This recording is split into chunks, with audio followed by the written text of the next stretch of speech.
in the world of radio shock jocks, the biggest are Opie and Anthony. These people say shocking things that border on offensive in order to entertain their audience. I refuse to sit here and think that radio has to be nice. Why?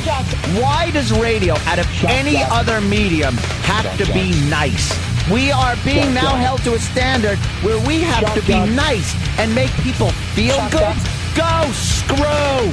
Radio bad boys, Opie and Anthony. Controversial radio personalities, Opie and Anthony. Infamous DJs, Opie and Anthony. Talk show radio hosts, Opie and Anthony. Opie and Anthony. Opie and Anthony. Radio shock jocks, Opie and Anthony. Opie and Anthony. Shock jocks, Opie and Anthony. Shock jocks, Opie and Anthony. Opie and Anthony. Shock jocks, Opie and Anthony. Opie and Anthony. Shock jocks, Opie and Anthony.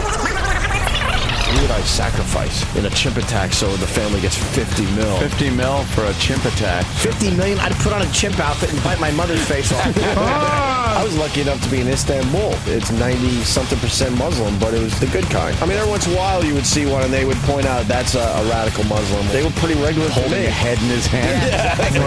This is what's left of a Pennsylvania dog kennel after a propane tank ignited, setting the pens on fire.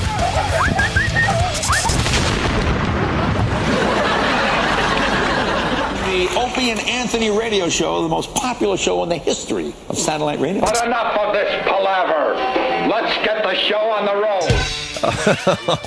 road. Really? Classic. Yeah. Good morning. Welcome to the Opie and Anthony show.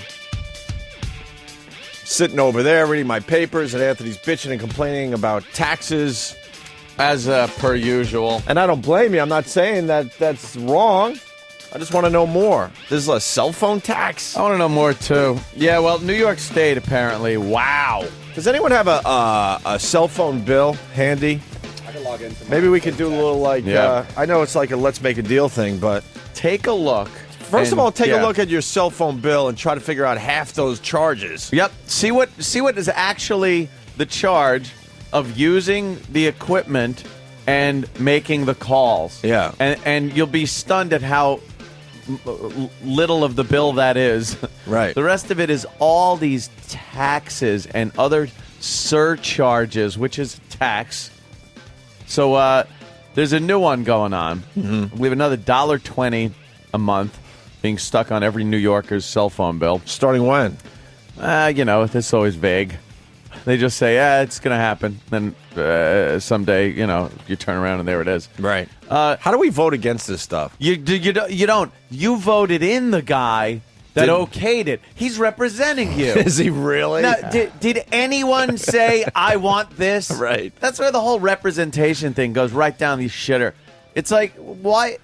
I didn't want this. I'm okay with people that argue Democrat, argue Republican. I like to argue just politician. I know the Democrats are known for taxing more. Democrats are notorious for taxing. Tax and spend, yeah. But I'm not a fan of just about every politician out there. I'm trying to think if there's one politician where I'm like, rah, rah, rah. Do you have one rah, rah politician that you get behind? For real. He's been put in the ground. Yeah, Reagan was good. But we were too young to really understand what he was about. I'm thinking. Yeah, I know. All we knew was he was the great communicator. Yes, he was. He came up with catchy little things when people, disintegrated. Yeah, they just need, when they need a little boost, a little lift. He knew how to, Reagan was there. He knew how to throw some poetry at us. Ronnie Reagan. And turn those sad tears into happy tears. But this tax is and this is just one of many taxes that we're getting hit with here in New York State, and then in other states. In your state, where you're listening right now, I'm sure your governor and all the people in charge in your state are coming up with the same types of things. This is called a public safety tax that is going on your cell phone. The gall. What does that even mean? Do we know what that means? What is the public safety? What am I getting in return? Because usually when you're taxed, you're supposed to get something in return for that money, or at least somebody is supposed to get something in return for it. They're supposed to pretend you're getting something in return, at least. Yeah, at least fake it. What is a public safety tax? I have no idea. That is worth, there are a lot of goddamn cell phones. Right. And $1.20 or something like that, a clip from New York State is going to pull in, maybe $10,000, $15,000. Probably. Perhaps. Well, they say it actually is going to go hand in hand with the usage charge.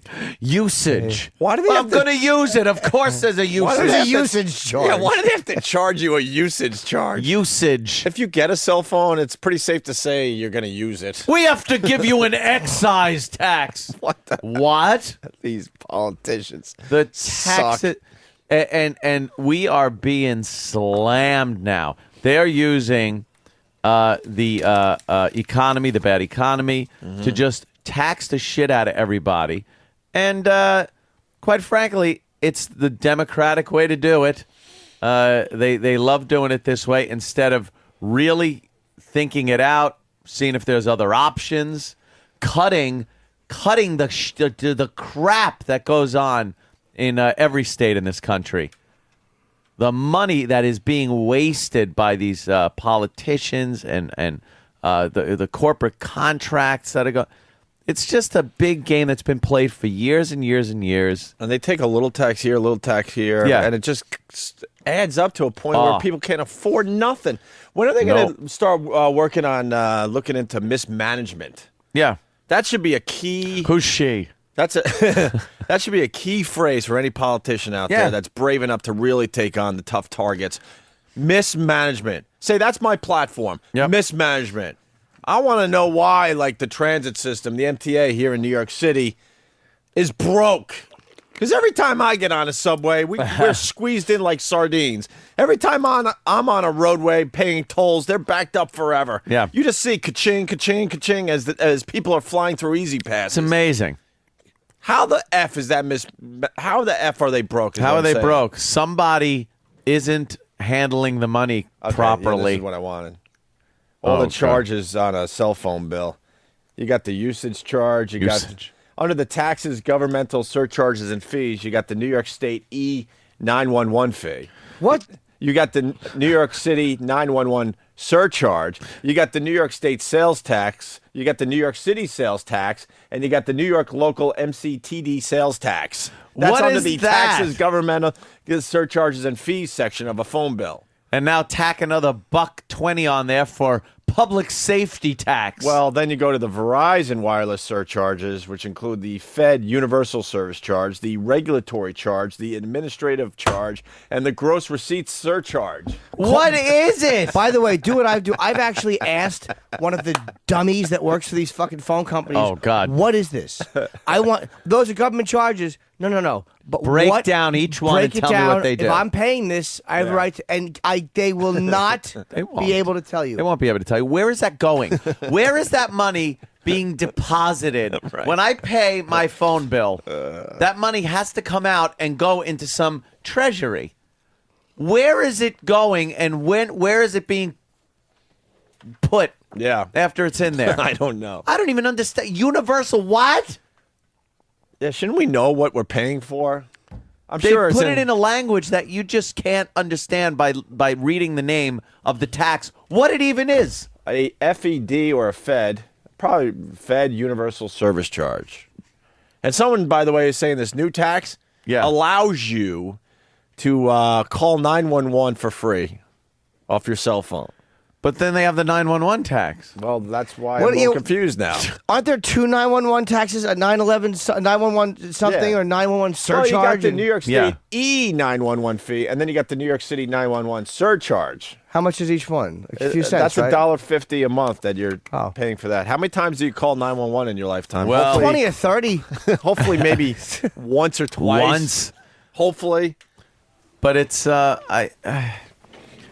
I don't know. The way it's unbelievable. The way they tax you is just crazy. Oh, look at James. How cute. Your state is a little behind there, James. James in New Hampshire. Go ahead. Hey, morning, boys. Morning. I just wanted to give you Massachusetts is putting in some new taxes for you. They're jacking up the gas tax 17 cents. Yeah. Then they also want to install a microchip in your inspection sticker so that they can calculate how many miles you travel every year and re-tax you on that gas by charging you mileage for the year. No, and not only are that's crazy. Come on. Not only will it not eliminate tolls, but there's talk of more tolls. They just cannot stop sticking their dick down your throat. They cannot get their hands out of everybody's pocket. And now there's a virtual feeding frenzy amongst the politicians, a feeding frenzy of taxes, where they see one guy get away with it. They see one, state or Obama gets away with it with saying, well, we're going to tax these, the 250,000 and over thing. But it's a lot more than just people making 250,000, and we knew it would be. And now it's pretty much coming down to everybody because they see that, and then everybody else goes, yeah, it's a way to cure some of these ills. Let me jack the taxes up for this and this and that, all the way down to the local level where you got your state-run officials are taxing you for the state, and then your local governments, your little townships. You get these things in the mail, and you realize, they're taxing this. They're charging you a little more on your water bill. They're doing it, nickel and diming you to the point where it adds up, where it's like you're already paying half and half with the government. It's amazing. And now they would just want more. It's absolutely amazing. More. Yep. Let me say hi to Mike in Cleveland. Mike. Hey, how you doing, boys? What's up, Mike? You guys there? Yeah, Mike. Yeah. Oh, yeah. Yeah. You know what? This is really pissing me off. I'm in construction in Cleveland, and I got to take a piss test to work on government jobs, state and federal jobs. Yeah. Then they take my money. They don't give me any choice of it, and they give it to welfare recipients who don't have to pass a piss test to get welfare. This is bullshit. You know what? That's not a bad point, man. I mean, if you want to accept government money, like to live, right? There are people that fall on hard times. Oh, yeah. How about we know that you're not doing drugs, because that way you at least could be looking for gainful employment. That's a great point. You know what? I got a piss to earn it. Fuck yeah, man. That's right. It's amazing, too, that you look at the way they're handling these bailouts. They were just saying yesterday, Obama wants the head of GM out. Yeah, he goes, hey, we gave you money. I don't like the way you're running things, so get the fuck out. All right? Point taken. That could be argued either way, but whatever. But if you look at welfare recipients, people that are on the government dole, they are being bailed out, if you will, because they can't afford things. There's absolutely nobody looking after what they're doing as far as how they're spending the government's money. And by government money, it's your money. The government's supposed to be holding it and doing things that makes your life easier. That's pretty much all it is. The government money, we look at it as this vague, abstract thing. It's your money. That's what you pay every year in taxes, every day in taxes, pretty much. So there's no accountability for that. And the fact that they're calling out the car companies and the banks and everybody else that they've had to bail out for mismanagement, yet they will never call out each other on mismanagement. Oh, of course All not. these pork barrel deals and earmarks and politicians pals that are getting money from these guys. They never call them out for mismanagement. Congress is the worst managed money you ever want to see. I think they'll call out. Republicans will call out Democrats. Democrats will call out Republicans. But you'll never hear Democrats calling it. It's amazing. It just looks like inter-party fighting, which has been going on for years. You'll never see Democrats call out Democrats. Never. On the fact that they're wasting money. Charlie Rangel, one of our great fucking douchebags here in New York, a $777 lease on his Cadillac every year because he had to have a fucking Cadillac. On the public dole, park that thing, bitch. Get a hybrid. You don't like hybrids, though. Fuck him. I'm earning my money and paying for it. Right. He's being paid by the taxpayer. So he'd go fuck himself and bicycling like Ed Bagley Jr. So you want him to have freak? You want him dummy. You want him to have a sensible ride. Yes, not sensible. Not a Cadillac. A politician Something sensible. Who's using the people's money should be cutting corners at every turn for to save money for the people. Well, because I agree. that is mismanagement. I agree. That is getting a huge bonus if you're an AIG employee. Yes. That's driving around or taking a corporate jet if your company's broke. We're in a fucking pretty much a depression here, and these motherfuckers are driving around in leased Cadillacs on the government on our taxpayers' money. Fuck off. Listen to this one. Rich in D.C. Hello, Rich. Hi, guys. I'm a construction contractor for the federal government, and we had a 700 and some page manual on replacing a handrail at one of the museums. It ended up being a $56,000 handrail for this government agency. Unbelievable. Absolutely absurd.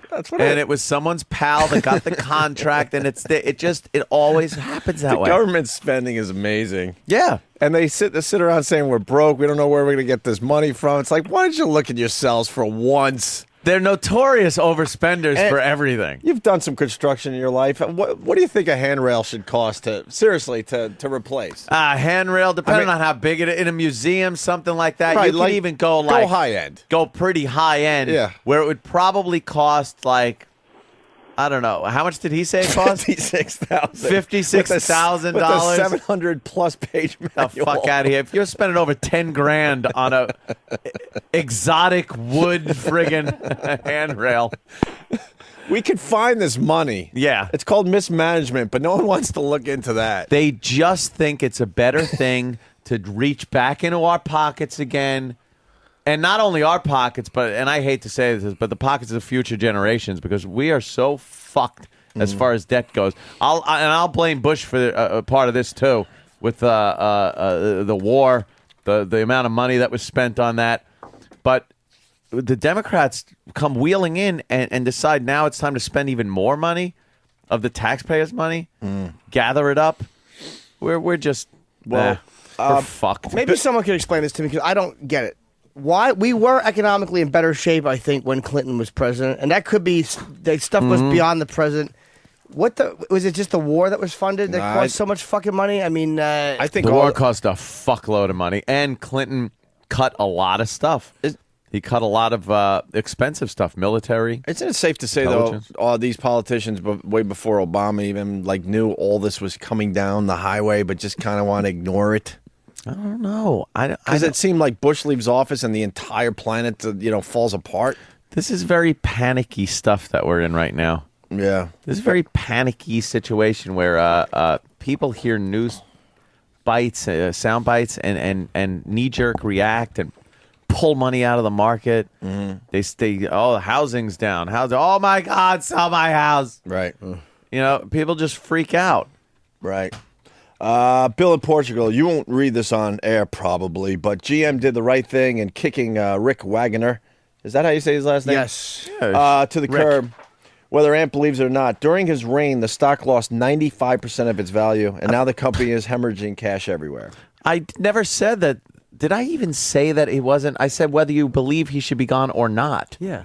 I said there's accountability there. I said Obama is putting accountability on the auto industry for the money that they give him. You can't just give him money without accountability. Right. But apparently there are certain places and people we give money to, huge amounts of money to, with zero accountability. There you go. That's what I was saying. This motherfucker, I could give a shit if he lost his job. Yeah, GM is in fucked shape. Yeah, let's go. You could look at the reasons. Let's go to Robin in Detroit. Robin.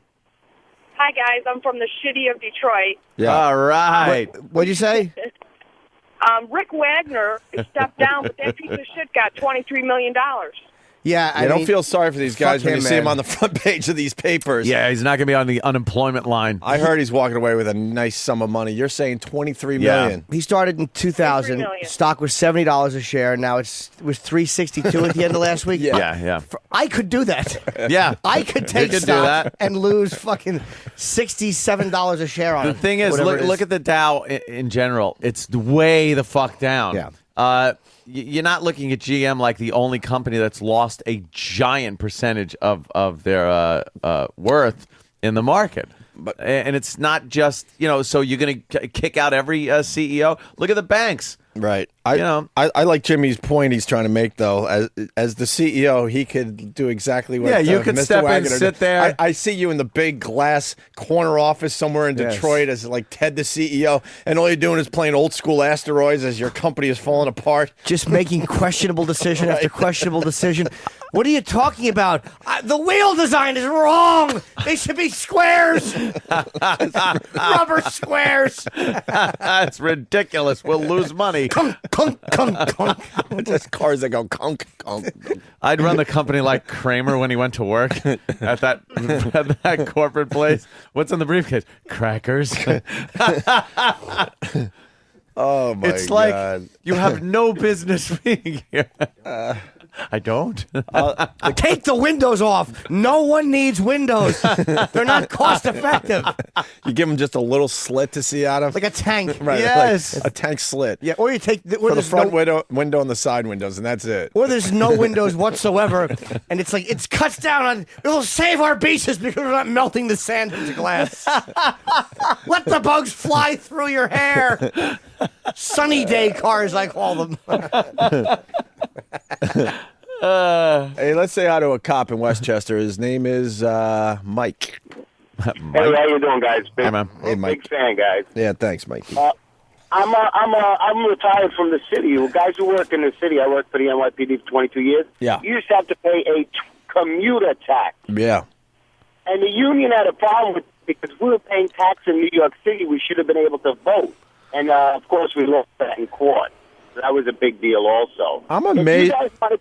If you guys want to talk about the Board of Education in New York City, their budget is $12 billion a year. Right. The average teacher makes $660 per day on a 180-day work schedule. I worked on an investigation at Livingston Street, and that is just throwing money down the toilet. There is no productivity whatsoever rating for teachers. Yeah, they're not held accountable. I don't want to smack around teachers, guys. Stay strong. All right, thank you, sir. Yeah, that commuter tax just always... I never understood the commuter tax, considering people were using their cars, paying the tolls, then parking their car in the city, which brings revenue into the city, no matter how you look at it. 18% fucking tax when you park. When you park, dude, there's taxes when you buy the car. Then there's taxes when you register it. Right. The registration, the inspection. Right. Like at every turn, there's taxes. You're being taxed. And then, hey, you got to pay commuter tax, too. Commuter tax. What the fuck? Why am I paying that? Yeah, just to come into the city to make money. And then when all is said and done, and they tax you, and you get whatever percentage of the money that's left from your working, everything you buy is taxed. Yep. So and every dollar you make without spending it is fucking taxed. If you just sit home. And then just sit home. And if you want to put it in the bank and make a measly 1 or 2% interest on it, guess what? That money you made with your money is taxed. But you already taxed that money I put in the bank. How can you tax it again? What happened? No, we're taxing the money you're making on it. How can you tax the money again? Because technically that's what's going on. It's infuriating. Decide to do the right thing, put a few bucks in the bank. Yeah, a few shekels. And then they tax that. Great. Well, if you make money in the market, they fucking tax it. Oh, they tax it. But if you lose a shitload of money in the market, you can only write off a very small amount. You can't write it all off every year, can you? You can only write off against what you gained. So if they tax, you made $100, and then they tax it, you got to pay them $50, and then you lost like $100. You could also use that to go against what you won. You can only use your losings against your winnings. You can't just say, "Hey, I lost a shitload in the market. I want to put that against my my income tax." Because they have to get paid somehow. So they have to say, "You're paying us first," and then you can weigh your losses against that. It's always that way. If the government finds out that they made some type of mistake on your taxes, you get the money back. If you made a mistake, you pay them plus interest and penalties and everything else. Where's my interest and penalties when they have to pay me? They don't give you one. It's all so one side. It's a casino. It's a casino where the house has the odds, and they'll beat you every time. So. Oh, yeah. Travis has been waiting. So What's up, Travis? Derek pointed out a story which is true, that up until 2 years ago, we were paying a tax on our phone bills to pay off the Spanish-American War. Come on. Shut up. Go to Snopes. It's in USA Today. For 108 years, we paid a 3% federal tax on long-distance calls to pay off the Spanish-American War. The Spanish-American War. Here. Are you kidding? I'm But dead hey, serious. it's paid off. It finally ended, though. Yeah, it's Who's- been over for 2 years. Who was asking for that money? Yeah, who's the one going, my God, I need that money. You owe me for that anvil. Who fucking made a purchase in the Spanish-American War? That's amazing. God, are we a dumb country? Oh, that is stupid. Thanks for the text, Travis. Travis reminded me to bring in my lost DVD, which I have signed already by a couple of the cast members, a few of the cast members. And now, Who's today, coming in? Harold? Yes. We, How do you say his last name? Perno? I think Perno. Something like that? Harold Perno? I just call him a Michael Do you know what's Lost. amazingly interesting is I have a lost DVD with signatures on it, but I brought in a new one to get signed. What'd you bring in? I brought in season 1. So I would have a couple of different ones because you can't fit them all on one. So you might I'm as going to well. try, Jimmy. I'm going to try with all my heart. It's fun to try to get them all on one there, Jimmy. Then you can Yes. display it nice. Yay! We got Bill Burr stopping by in about an hour, and Don King just canceled. Yeah. We love DonKing, but I guess he canceled all press today. Why? Did he What really? happened? That just- Uh-oh. that What's just went breaking in down. his world? What scandal is coming up? He's either getting laid or he's not feeling well. It's either a really good reason or he's got the shits. So we all know it's not a haircut. Oh, gosh. You know, Ed, you're gee probably willikers. Oh, literal Jim. We're not going to get to all these calls, so really quick. Victor the trucker, only change Obama promised is coming from our pockets. Well, Yep. a lot of people saying Thank that. you. Paul in Jersey, they tax unemployment cash, and it's Taxpayer money. Right. It's taxed money that they get taxed from. Chris in West Point, government spending $4 million trying to outsource contractors to other states. Jim in Baltimore, Obama's taking 500 people to the G20 summit. What? Yeah, he's winging around Like the Europe. Stones. He's winging on over to London. Yeah, jam with the Stones. He's going to England. Might as well. And boy, I'll tell you, that Obama sure does like that Air Force One. Oh, does he love it? The guy has done more traveling than any president in a full term so far. He loves that Air Force One. That's his hoopty.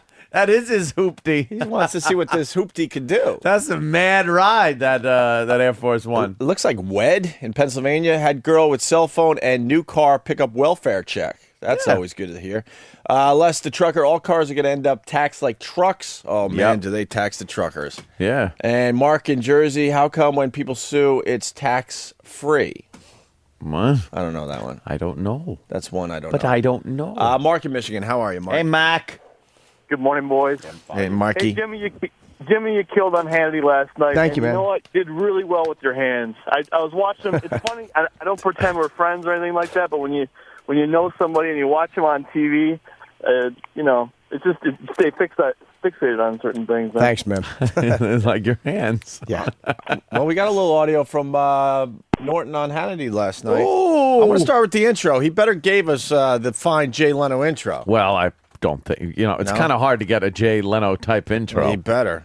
Everybody should follow suit and give us the Jay Leno intro. All I could look at the whole time, by the way, because I was sitting next to Sean, is like to the left is the monitor, like your eyesight is forward and left. Yeah. My fucking head, I'm like, who is that talking bullfrog on television? Oh, shit. There's a talking bullfrog I'm looking at right now. What a fat-necked boob. Holy shit. Talking bullfrog. Whoa. Oh, that ain't gonna. Jimmy. That won't haunt you for the next month. Oh, with animations and everything else. I'll play. Jesus. That's absolutely fine. Ribbit. Sound clip. Ribbit. Are we gonna do a little animation festival? Are we bringing back the animation festival? Because now I'm thinking I think we the should. talking bullfrog would be a great animation. Would be. We got to work on that. Here's Jimmy on Hannity. And he's a radio host, comedian, and star of the HBO series Down and Dirty. Jim Norton is with us. Do not let your kids watch him. Ever. I'm kidding. Thank you. So, well, come on. Well, I didn't mean it in a bad way. All right. Wow, Sean, Jesus. Yeah.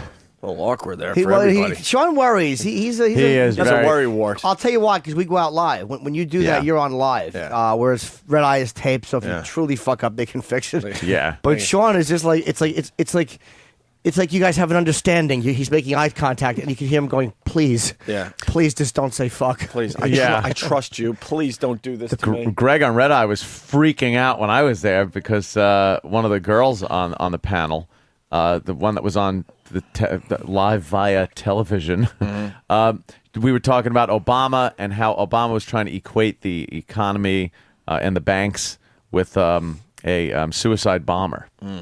And he's saying, the guy's got the hand on the trigger, and he's got the explosives around him, and he went into this whole thing that made no sense. It was really stupid, and it was just proving Obama should not go off with the teleprompter. And this girl said, well, I won't even repeat it, but she was kind of insinuating that perhaps somebody that made that statement should have explosives put on him. Oh, good. Yeah. And Greg at that point was just like, when they went to the next break, he goes, we got to cut that out. We got to cut that out. Now we got to find something to put there. He goes, you can't say that. You can't be talking about the president, blah, blah, blah. So that made a big to-do. He's right. If that was live, that would have been a situation, right? Yeah, if that was live, So there's the point. I'll actually ask him about it when I do Red Eye tonight. I'll sit there and I'll say, oh, you got that tonight? Yeah, it was actually a back-to-back night. Oh, cool. Look at that. Very nice. Well, he said radio show host. Well, Greg should come in today then, do a few minutes with us to promote his little show. Because I was on with that guy, Dennis Prager, who I've heard the name before. Yeah, I know he's a radio guy. He has a great voice, but is he like a fucking... He's like a real conservative dude, yeah, right? he's a very safe broadcaster. He's like a responsible broadcaster. Oh, yeah, he's responsible. He's in the responsible category. He had his wife and young son there, and everybody was pleasant. My young son. Happy to have my young son in the studio. But there's something dark about that guy because I don't know if there was a part where he was talking about he wants to write a book or something called Your Husband is Not a Pervert, where he discusses, because he told me that off the air, and then he repeated on the air about male sexuality. And I'm like, oh boy, this guy has a doozy he wants to drop on someone. Yeah, right? He's ready to go with that one. Sean asked Jim if people around the country support Obama. Let me ask you, you do a comedy tour. You see people all over the country. Do they support this? Or are they laughing? Are they crying? I'm crying. I don't know what they feel. I'm just trying to get women drunk after the show. Get them back to the hotel. I never ask them political. I'm just, whatever they say, I agree with. If she's hot, if she's a liberal, yeah, me too. I hate the Republicans. I'm a worm, Sean. Oh, that's terrible. But come on, you've got a serious side. I've seen it. I mean, look, some people do, some people don't. I mean, it depends on where you go in the country. New York, Los Angeles, I mean, yeah, they support Obama. You do a gig somewhere in Western Pennsylvania, they probably... Do you change your act based on the audience? No, not at all. I mean, it's awful no matter where I go. All right. Fair enough. God bless Sean. He's a weird individual. Sean is an oddball. Because he's such a safe guy, but he has this dangerous side about him. Yeah. You and I have done the show. Ant's doing it solo soon. You do the show. It's like that weird, April 16th. Yeah, he's got that weird edge about him. I think he secretly wants to be like a shock jock or something. I think he secretly wants to get the women nude in a radio station. It's hard to squeeze in on that show. Right. Yeah. Well, you know what it is too. Now that I've noticed, especially when Jim is on, and it's just the Hannity show now. He is a little more leery about what you're saying, sure. and he's trying to. I think he's trying to stay a couple of steps ahead of you to see where you're going. And it distracts him a little bit. It's like because he even told me, he goes, I tell you that every time you're on, like you said to me off there. I'm like, I know, he just panics because yeah. You look at his audience is pretty much the conservatives across the country, which goes from say guys like Ant who are fiscally conservative and guys like fucking the moral majority. Right. Yeah. It's like his audience covers all those people. So I feel like I'm the alcoholic girlfriend on a date. And I feel like Sean is worried that I'm gonna say something, pull a Fredo's wife thing, never marry you up. And he's trying to tell the waiter, just fill his drinks with water. Like he's panicking. I'm like, I'm not gonna say anything, I promise. Oh, that's classic. Yeah, he gets a little panicky with that, definitely. Yeah. Let's get back into it. Jim Norton on Sean Hannity last night. He's a hypocrite. No, Let's just that's be not honest. fair. That's not fair? That's not fair. Those were security lights that were on. Okay, and how about his private jet that we caught him on video with? Yeah, that I can't help you with. Okay, you can't help him with. What happened was this. Al Gore has really ballooned up since he left office. The light people saw us from his refrigerator door being open. That's where all the fluorescent came from. Thank you. I wasn't sure if that was going to go over. I'm glad everybody talked I that over. subscribed to HBO because of meeting you tonight. I must tell you. By the way, you're That's Dennis Prager. Was he? Prager, yeah. Prager. Was he enjoying? He was great. Yeah, he was. I must tell you, we do want you on HBO. I must tell you. I was in the dressing room, right? And I'm sitting there, and the woman Nude? I was nude. And I tend to sit in Sean's dressing room nude with my legs spread apart, waiting for people to come in. And I greet them like that. Oh, I didn't know you were going to be a good icebreaker. Yeah. So I'm sitting there, and the woman came up, who I sat next to. She was very nice. She worked for some big. She had worked for She's a Dem. Al Gore. Like she worked for a lot of the big ones, and she was a little nervous. We were talking, and then some other people came up, like this young guy who was like a reverend with his wife, and they came up with another reverend, and then Dennis Prager came up with his wife, and he's got like a stepson. And Dennis was just kind of... hell's going on over there at that Hannity show? But guess who was the outcast sitting there tweetering? Jimmy Norton. Yes! They were all chatting and introducing each other, and I'm sitting there like the fucking... just like the Black Plague. Tweeting. Fucking tweeting. And I know they're like, who is this asshole? But they're all having like responsible adult conversations, talking about Judaism and Catholicism and having a really pleasant chat. Yeah. And I'm like, oh, is this going to be an atrocity tonight? They're going to hate my guts. But, it's cameras are on, everybody's fine. Yeah. Bring in another person for your side, man. Balance it out a little bit. What the hell? Well, they had the Democrat and the Republican, the kind of conservative. But Dennis Prager, I want to know fucking... That guy, I was surprised when he said the book he wants to write is called Your Husband Is Not a Pervert. Yeah. I would love to know what he was getting at, because he seemed like he was like saying that men think a certain way. It's like you should be able to enjoy this without being called a pervert. So yes. Perhaps a pile of bones are ready to fall out of his closet. Yeah, something happened. He's trying to stay ahead of it. Yeah. There's a talk he needs to have with somebody. Jim talks about Europe liking Obama. Oh, no, go ahead. Go ahead. No, go ahead. Go ahead, Mr. Norton. I kind of like the fact that Obama's going to... I don't like Europe. I've had enough of them. They really bug me.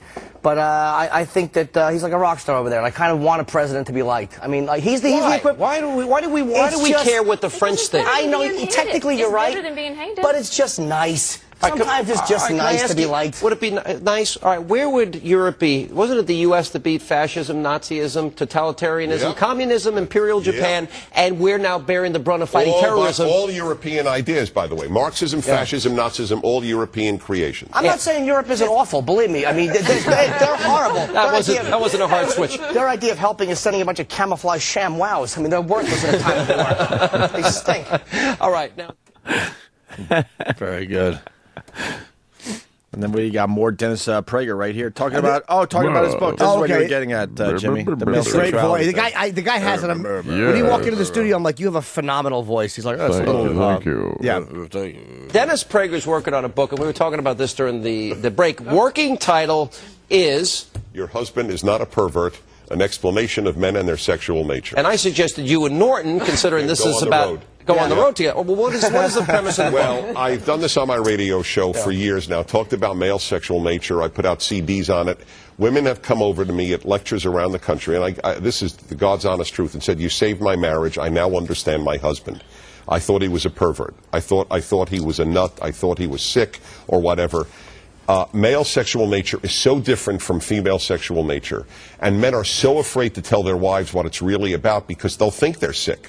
I'm going to stay out of topics that I know little or nothing about. I know my limits. Yeah. You agree with this? I'll wait for the book to come out before I comment. All right, now that's not what you said during the break, well, but I will let you off the hook if you demand it, but that's not what you said during the break. I want to spend 10 minutes with Dennis and get him to change the title of his book. To what? To? I don't know, just a few minutes with my stories, and believe me, you will realize that there are some of us that are perverts. Well, I was thinking of putting you on the cover, actually. Is that right? I was trying to whore a Happy Endings plug, but I couldn't think of how certainly were. I couldn't think of how to squeeze it in. You were one line away from saying happy endings. I just had to go for the joke. I was like, don't plug. Just short. You and Prager getting along there, Jimmy. Yeah, I knew the name. Seems to like you. And I saw his face. I'm like, I know this guy's voice. Like, I know who he is, but I don't. Is he like one of the talker dudes? He's always on that list. He was funny. He's pleasant. Yeah, that's all you hear. But I know I've heard that voice before. The guy, it's like, he's like, it seems he's probably a very responsible broadcaster. Oh, Just, yeah. Probably polite conversations. Shuck jockery there. No. But yeah, Sean's worries a little bit. One more clip of Norton on Hannity last night. Would you support Palin? Oh, I'd have to see who the candidates are and what the situation is at the time, but have no doubt on my... Exit question, reaction to that, and who would be the Republican choice for you in 2012? I don't know who the choice would be, but God bless McCain for being polite. That's like when someone shows you a picture of their fat wife, and you're like, oh, she's lovely. Oh, wow, nice. He was trying to be nice. Yeah. I didn't know what he meant by exit question, though. I didn't know, that's a very quick boom, boom, boom. Why is the media still taking it seriously that Palin actually has a shot at the presidency anytime soon? That's ridiculous. I know. She was a complete bust in the end. You know what, Maybe though? in another 8 years or something. Who knows? But when they ask Republicans, if they ask Democrats, they just laugh at her. And they ask Republicans, and no one commits. Right. Like you hear it's like, well, I have to see who the other person is on the ticket. She's a very respected person and this, but you never hear like, yeah, I'd vote for her. Right. You don't have to worry about that. Yeah. Someone's got to. How about a little honesty and go, look, she was a bust for our party. Yeah. We thought we had something, and party she just wasn't ready. Makes the party look stupid, so you can't say that. Yeah, I understand. So you got to, mince words. But it is kind of, it is a bit of an awkward question where he's not saying, yeah, I would support her, because she was good enough to run the country if something happened to McCain. Like, he's basically, by picking her as vice president, he's going, look, if I die, she's it. Yeah. But, like, would you support her? Maybe. What happened? Yeah, what happened there? What do you mean? What did you learn that you're not liking?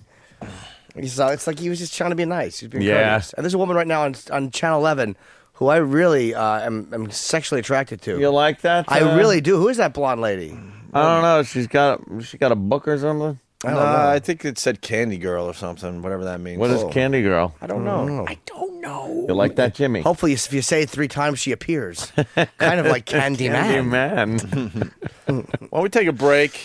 We got lots to do today. We got Bill Burr stopping in, the dude from Lost, and Oz, you guys were saying. He's wheelchair guy in Oz? Yes, he is. And he's got a I didn't new see show. Oz either, really. New show coming on after Lost, I believe. Is he still part of the Lost thing? Or it's hard to say. Sometimes yes, really? sometimes no. I know. It is very hard, especially with the flashbacks and flash forwards and things like that. You never know who's going to pop up, and people that are able to see the dead. Right. There's just... Did he have some weird demise in Lost?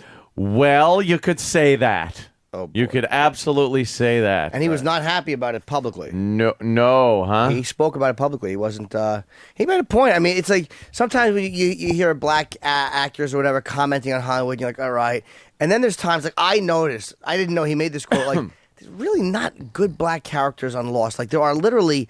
There was one. There was one, and then he decided to fucking leave. And then he was gone. And then Mr. Echo was good. And then he was gone, but I heard he was difficult to work with. It's like they just keep replacing them with, like, the redheaded girl and it's like, I kind of get it. Like, I'm so lost. Well, let's be real. I'm lost. Who's watching this show? Let's look at the demo. That is exactly what it is. But it's still, I didn't mind watching Mr. Echo. I loved him. I didn't mind watching. But it's like there are certain shows that appeal to black people. All those shows that used to be on WB or whatever the hell it's called now and stuff like that. I can't even remember some of the names of these things, but it was like the Paul Harvey show. I don't see a lot of white people tuning in. Paul Harvey or Steve Harvey? Oh, Steve Harvey. Yeah, Paul Harvey. No one's tuning into Paul Harvey Paul either. Harvey had the opposite audience. The Steve Harvey show. Yeah. I'm just what are they doing? But you're not even. Is this the news? I don't know what this is. And why do they got the fat one trying to look sexy? What is she doing? It's all cute and all, but big fat monster with her slacks. Big fatso with slacks. Yeah, stay behind the counter. Fat or girl in the slacks. desk, whatever.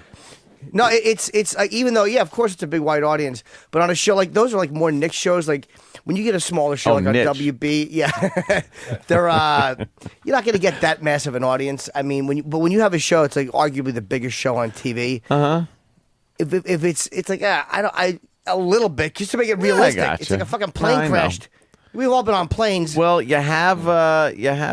They're not all white people. They're not going from utopia to heaven. You have the white guy that's married to the black woman. Exactly, the big, safe, matronly woman. She's on. There was nothing useful that came out of that couple. Nothing. The backstory was Nothing. good though. Their backstory. Yeah, was the good. backstory was good.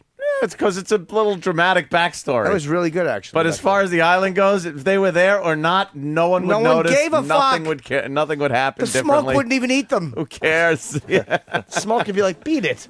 Nobody gives a shit.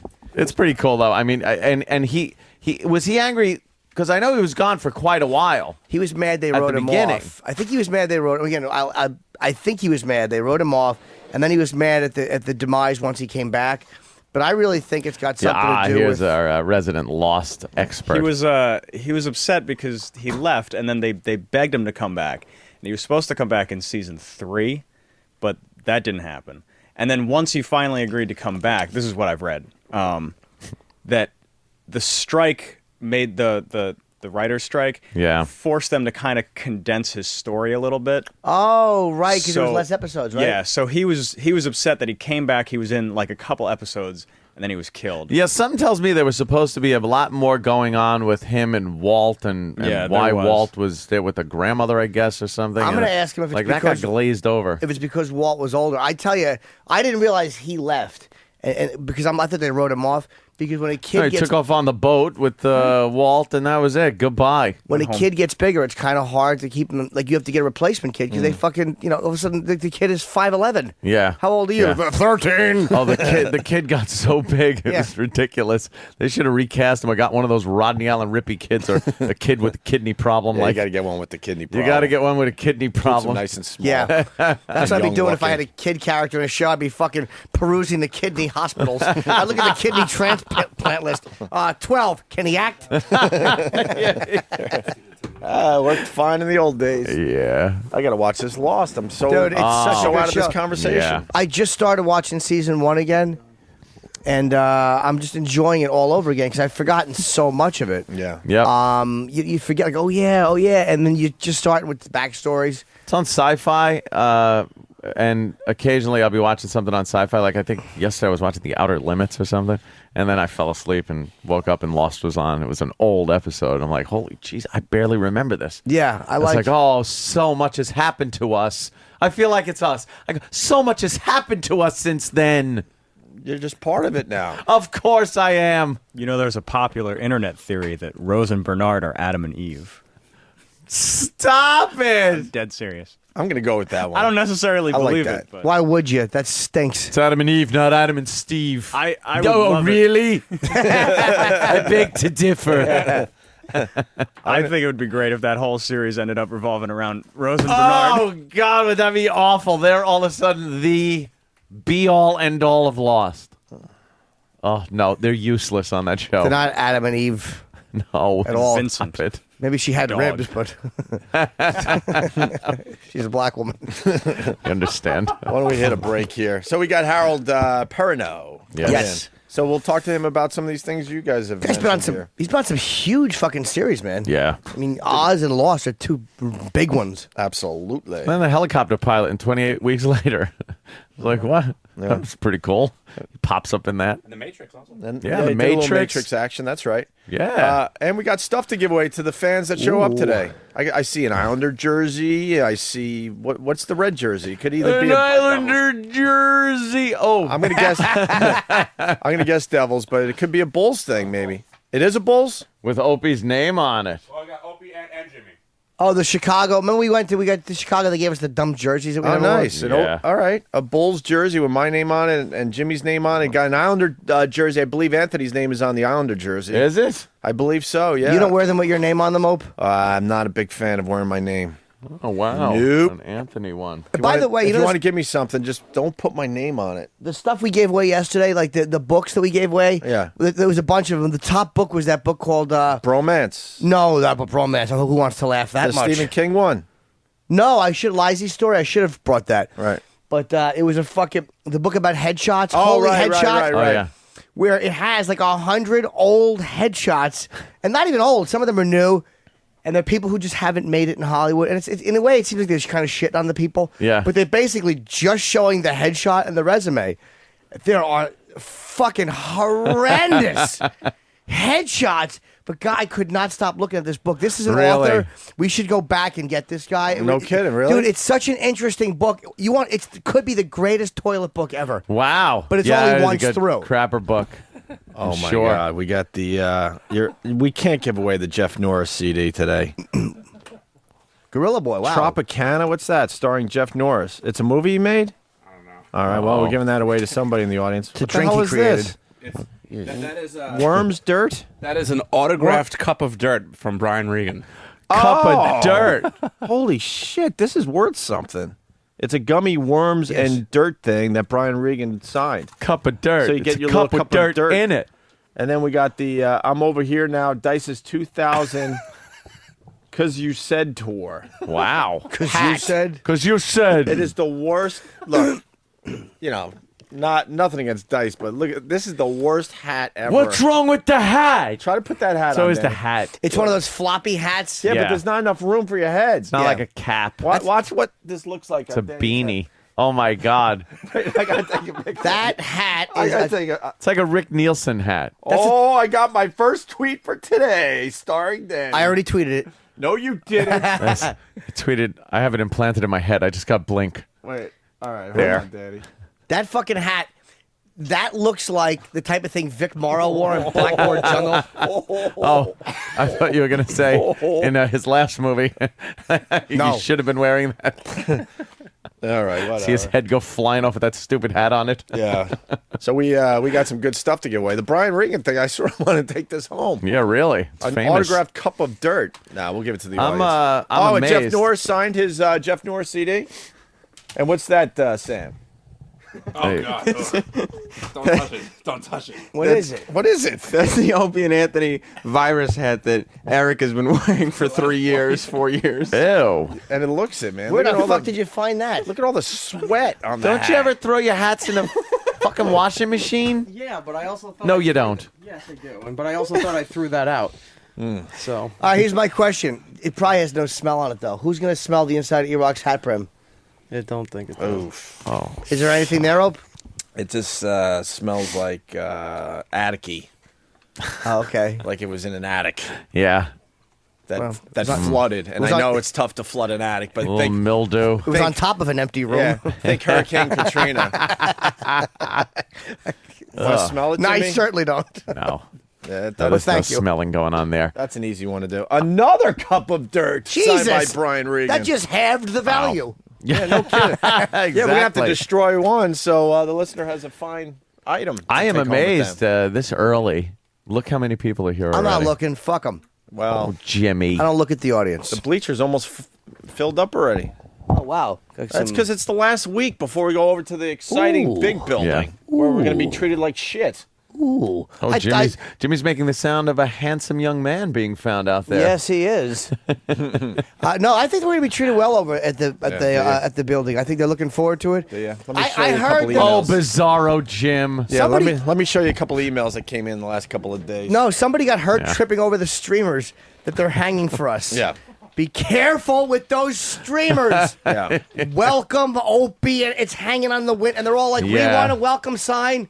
How many welcome signs?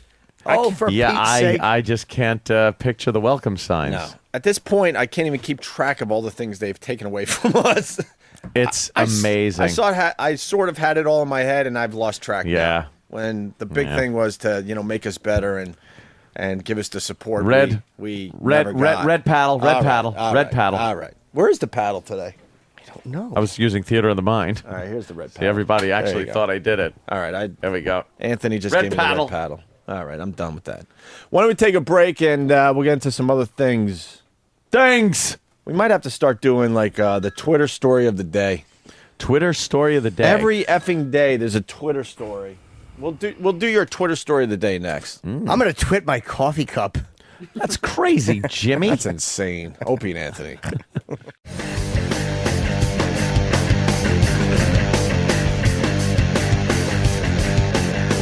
Wah, wah, wah, wah, wah, wah, wah, wah.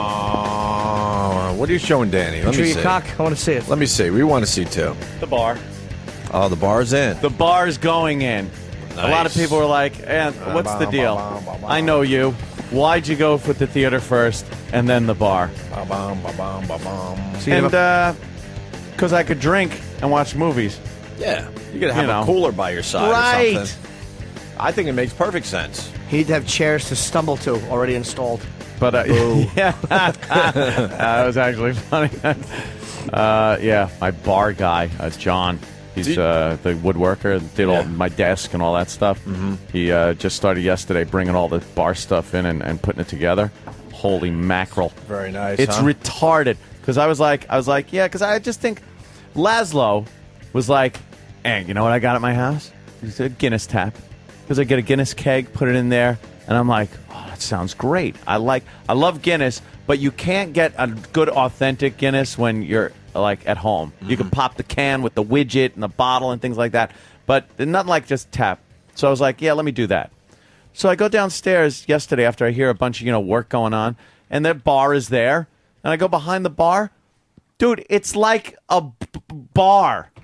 It's like a real bar where there's big keg coolers and ice makers and everything. I don't have to leave. I picture you're gonna have to just hire people. They're gonna they're gonna punch in at your front door. I'm here to just kind of hang out at the bar in case you need me to pour Guinness for you. Yeah, I'm here to run the movie theater. I'm here to run the bar, the popcorn machine. Yeah. He'll have regulars that come in. They'll like Norm and all, but they'll have to clock in just as patrons too. I'll have to pay them to hang out with me. He's gonna have The Shining in his basement. Yeah. Hair of the dog that Lloyd. There'll be one guy in a sailor hat. He pays to pass out and sleep on his floor so he can feel like there's been a brawl. Okay, get up. Time to leave. You just don't have to leave your house anymore. No, I'm working on that. Too bad the shooting range idea was shot down because it's illegal, or you would have been set up nice, man. Yeah, I think the EPA doesn't like the lead. You looked into that, though. I'm legally, obviously. You Yeah, I looked into wanted it to, if you were allowed to, do some kind of shooting range in your basement, because you have one of those long stretch. And you found out, unfortunately, you just can't do that. No, they don't like firearms being discharged in the town. Yeah. And there seems to be a problem with this stuff bullets are made out of. Lead. It's kind of hard to clean up. Yeah, so now you still have to leave your house just to go to the shooting range, but besides that, it's you're good close to enough. go, right? I know. I'm very psyched. Nice. We got to play this story of this Oregon man. You're going to love this guy.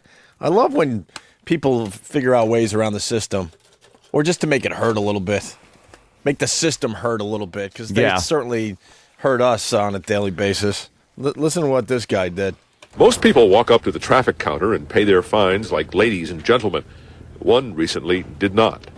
Something I can't wrap my mind around, what a grown man, the thought process of actually carrying out the act, consummating the act of urinating in a box full of coins that you know somebody else is going to receive. Folks in line to pay their fine. Okay. All right. What was it for? Was it a motor vehicle thing? It's just a parking ticket. You go up to speeding. Oh, it was speeding. I'm sorry. Yeah. Oh, it was a speeding ticket, right? Okay. Yeah, there's more to the story coming up. Somebody else is going to receive. Folks in line to pay their fines are surprised too. He must have been really pissed off. Get it? Pissed off? Yeah. He must have been really pissed off. Police write hundreds of tickets a day in the Portland area. When a traffic cop caught a man speeding in a construction zone recently, he wrote him a $206 ticket. Mike Lynch of Bellevue, Washington, wrote back. The letter is clear, logical, and free of spelling error. The driver did get snippy in the last paragraph, suggesting the traffic cop was a completely heartless ass. And he did not mention the urine on the coins. The urine on the coins. Yeah. He pissed on a bunch of coins. Wow. And paid. Said, here you go. Here's my fee. Paying in coins. Not only is that, bad enough. it was $206 ticket. So he had Yeah. A lot of coins. $206 in In coins. coins. Were they rolled? That I don't know. Because I think they don't have to mention be that. rolled, but they have to accept them if they're rolled. Well, Yeah, Jimmy, somebody's paid in pennies and things like that. They don't have to accept it.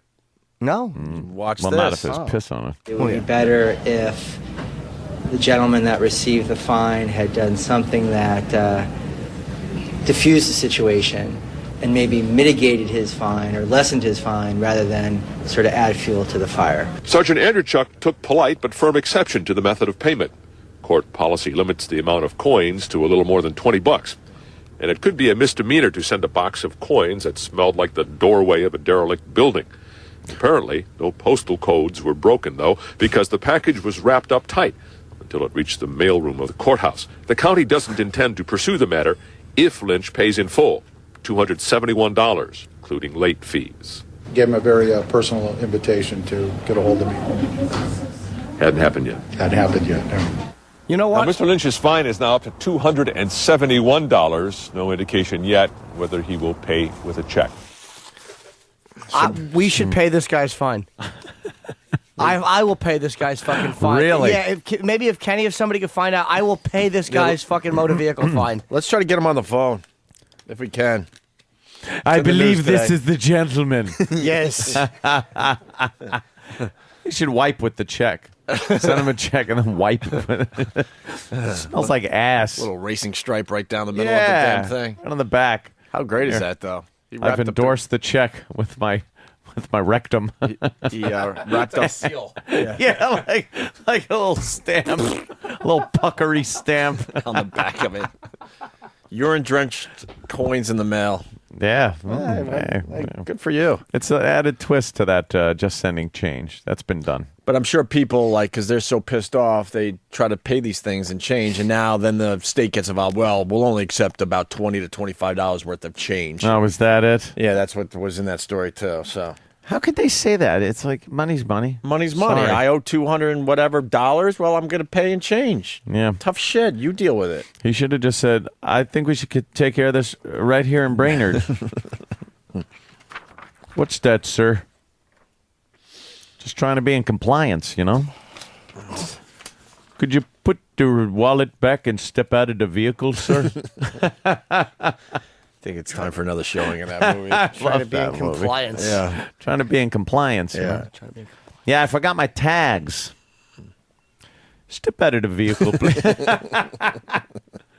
Fargo is like flooded, apparently. Oh, yeah. They're having a tough time in Fargo. See, you should have gotten that True Coat. Yeah, right. Better on your car. That would have been better for the car in the flooding area. Yeah. What are they doing in Fargo? I saw them filling up those sandbags. Yeah, apparently a few of them levees broke and things like that. They had a big rain problem, swelled up the river, and then now they're having snow. Mm-hmm. But they don't think that'll be a problem. But apparently, yeah, it really flooded the shit out of a lot of houses, lost a lot of houses. Mm-hmm. But I just like hearing the interviews from up there because it's just like, oh, yeah. Mm-hmm. Yeah, the water came down. Pretty much took the whole house away. Yeah. Yeah. They're just so happy over there. Nothing bothers them. They'll deal with the flooding and everything else. Like the little Fargo music, yeah. You know, in the beginning it says it's a true story, and it's not. Oh, really? Yeah. It's got to be based on something. It is. No, not based on anything? Nothing. They just decided to put that it is movies. You can freak say people whatever the out. hell you want, right? Yeah. There's no law against that. Yep. They should do that with other movies. This is a true story. Yeah, Jason. Or just some horrific. Yeah, like just some horrific Friday the movie. 13th. Supernatural movie. This is based on a true story. Camp Crystal Lake, what? There's a good question for the big Chateau Cumia. Wes the trucker. Wes, what are you hauling today? I'm meat and cheese out of Green Bay going back to Florida. Meat and cheese. But don't they have their own meat and cheese in Florida? I don't understand that trucking industry. Yeah, but I guess it's not from Wisconsin. Wisconsin is no. Oh, yeah. I understand you guys got the good cheese. We all know that. And good beef. Yeah. All right. Hey, and I was wondering, you got the movie theater installed. Yeah. You got the bar. When are you going to install the daycare for your girlfriends? You. No, I even thought. Uncle Paul, too. I even thought that out. I figured that one out. Right. I got a room upstairs that has a couch in it and a table and a TV on the wall, flat screen. Nice. And PlayStation. There you go. And a couple other things. So that when kids come over, you could just throw them in that room and they play games. And they'll babysit themselves with their gaming. I'm smart. You got to get a little fridge for their. You got to get a little fridge for their juice boxes. Maybe you get some juice boxes on tap for the that little juice fellas. box. You should imagine if you could do that. Get some juice boxes on tap. Imagine the kids would love something like that. Let's go to Tom in Connecticut. Tom. You're out, Tom. I think you guys should send the gentleman with the speeding ticket a bottle of liquid ass. Oh, you know what? Maybe money with it. Yeah, maybe he should use the liquid ass on the coins now, or the check. Yeah. Or the check. There you I go. wonder how good. I'm just watching John McEnroe play Wii tennis. Right. I'm wondering how, because, John McEnroe, I bet he could play tennis. Yeah. Wonder if he's any good. Why don't we do you think, that's what I'm saying, do you think professional athletes are good at these games? Have you played Wii tennis? It's pretty easy. It's almost impossible to miss the ball. Really? Oh, yeah. Fucking kids I don't really games. understand that game because the volleys go forever because it's almost impossible. It's just cute because you got a big head. Well, yeah, and sure. you're playing tennis. Yeah, you know. look like a little cartoon that kind of looks like you. Yeah. Fucking stinks, Wii tennis. Wii anything. Guy in Buffalo writes, Dodgeball said it was based on a real story, so. Oh, did it? Dodgeball? Is that movie good, you think? I saw it. I don't even remember if it was good or Had not. its moments. Had its moments, right? Speaking of movies, Netflix. Yeah. I got the notice yesterday. Uh-oh. Jacking the price is up. No, not that notice. They're not on to you yet? Ixnay on the How the fuck is this guy watching 6 movies a day? Ixnay. Yeah.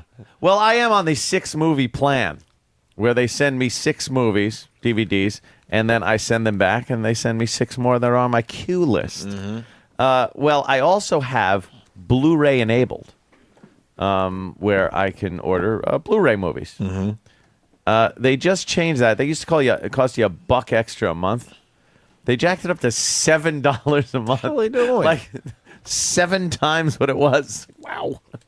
I don't know why. Well, because they finally figured out they got you. What? Yeah, maybe that's they were it. competing with Blockbuster and all that, and now as those go completely away, I saw one the other day and it just seemed weird. Yep, Blockbusters. Yeah, because most of them have closed, especially in New York City. They won't have porn movies, or they wouldn't have NC-17. Bye. What about them cutting their own movies a little bit?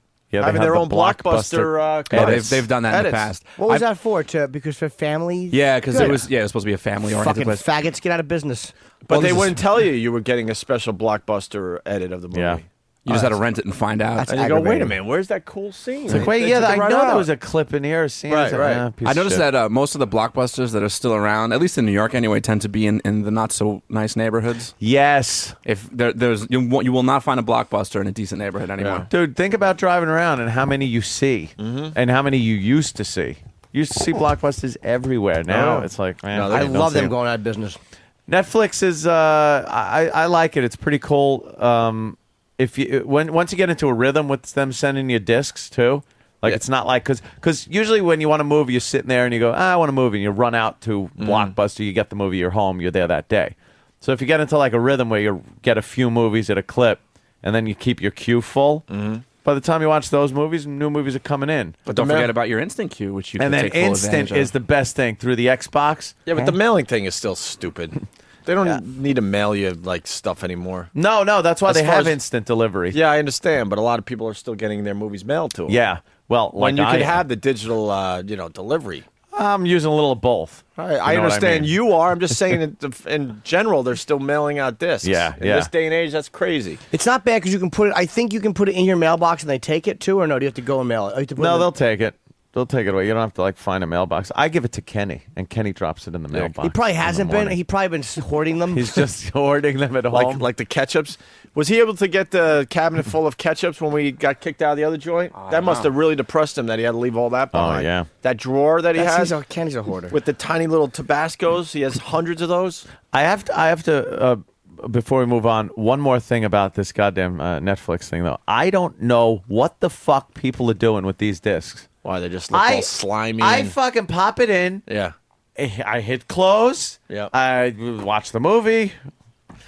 And then I open it up and put it back in the little paper thing, and off it goes. There are some that looks like people are putting it on sandpaper coffee tables and just throwing them around. All scratched up. Every one of them is scratched up like you can't fucking believe. Every one. And a couple of them won't even load.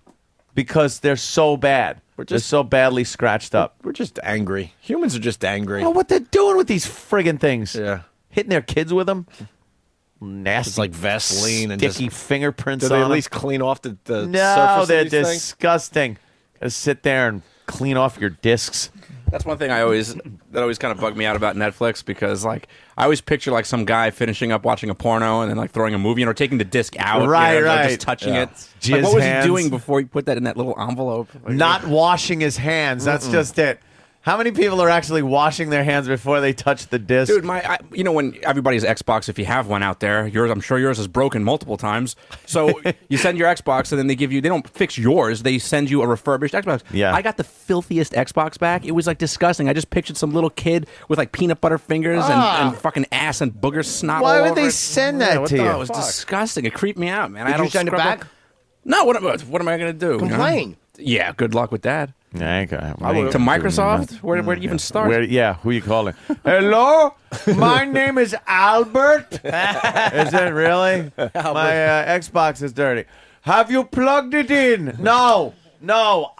It's filthy. I got it refurbished. How frustrating it is. Did you hit the on switch? How frustrating it is to get those guys off script, because look, let's not start with Flowchart. let's not start with the plug-in thing. We're way ahead of that. Yeah. Let's go to step number I've said 18 that. on your dumb list. I try. I've said that too. But they keep going right back. Stop. I went, Stop everything. It was Cablevision. Yeah. I called them up because I was having a problem with the cable box. It wasn't rebooting. Some crap. It turned out to be broken. She starts with the whole flow chart. Could you unplug the box, wait 60 seconds, and then plug it back in? I said, wait a minute. I am so past this point. I have done that. I have the top off, and I'm soldering things. Get to that point. Right, do you have that on your flow chart? Is that on your flow chart? I'm taking an ohm-meter to things. Right. I don't need plug it in and unplug it, lady. I'm not that tech savvy, but sometimes you get on the phone with these dummies, you're like, oh my God, I know more than this person? Yes. And I don't know anything. Yay. I know. Because they're just reading off their stupid Their flow chart, like you if said. and Yeah. if then. That's what they do. Yeah. You know the problem I'm having lately with my I don't know if it's my Safari. Bob Kelly got me into wireless. And you're like, dude, you just sit down, boom, it's wireless, dude. You're in the house. A little Wi-Fi action in the house. But it works on my home computer well. Yeah. Yes. Because that's where my router is. Yeah.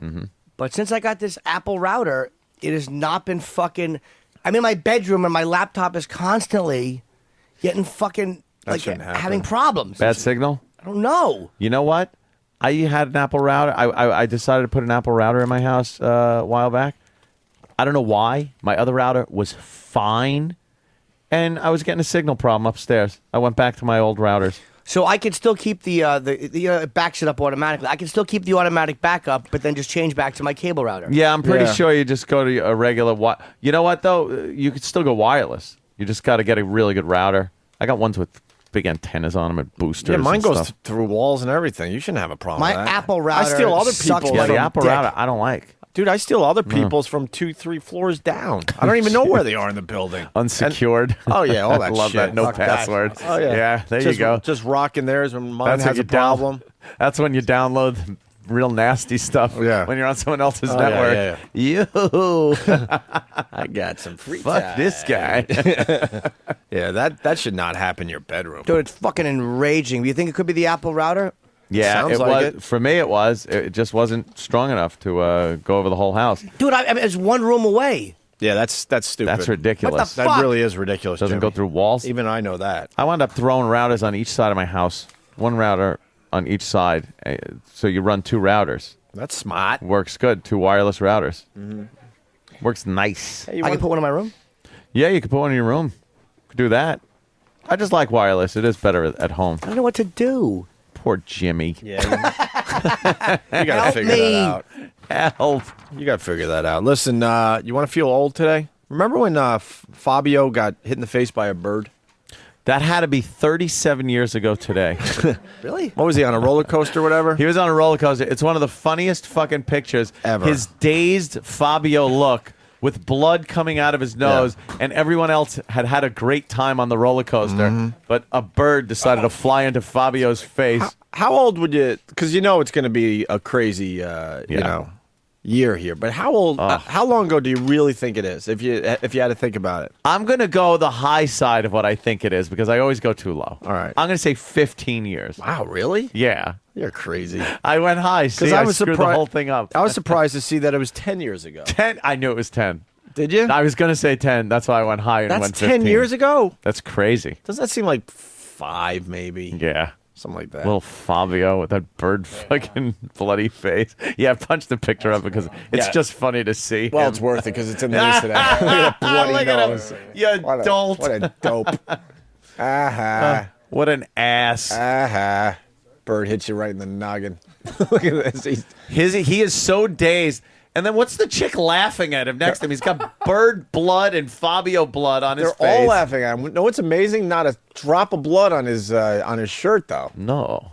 I guess because, you're in a roller coaster. Everything's flying behind you. That bird fucking, wow. See a bird come apart like that. Someone how the bird chirps. Someone is saying that The Matrix is 10 years old, too. Booger Couch from Arkansas. Could be older than that. I think that's. I know, but it just doesn't seem like it. The original? Yeah, I guess now that they got 3 in the can, so that makes sense. Yeah. Right, all right. Hey, we got a little food recall. People are going to be depressed on this one. Yeah, I love these things. I don't know what Ted's going to do because I think Ted owns a little oh no. a little emporium. I didn't think about that. Yeah, poor Ted. This is what they're recalling today. It's another warning of possible salmonella contamination from the FDA. Don't tell me it's my pistachios. Oh, boy.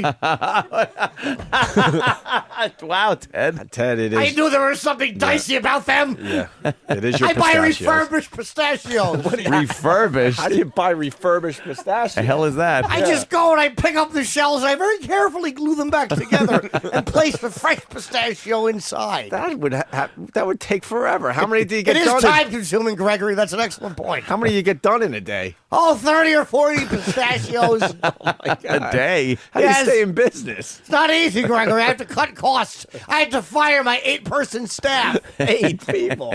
I had one guy who was a driver, the other guy who was in charge of finding the shells, another guy who was in charge of matching up the shells, another guy it was really busy work. That sounds like a very busy operation. Well, you better listen closely here, Ted. It's another warning of possible salmonella contamination from the FDA. Oh. The government is urging consumers to stay away from all foods containing pistachios while investigators figure out the source of a possible salmonella contamination.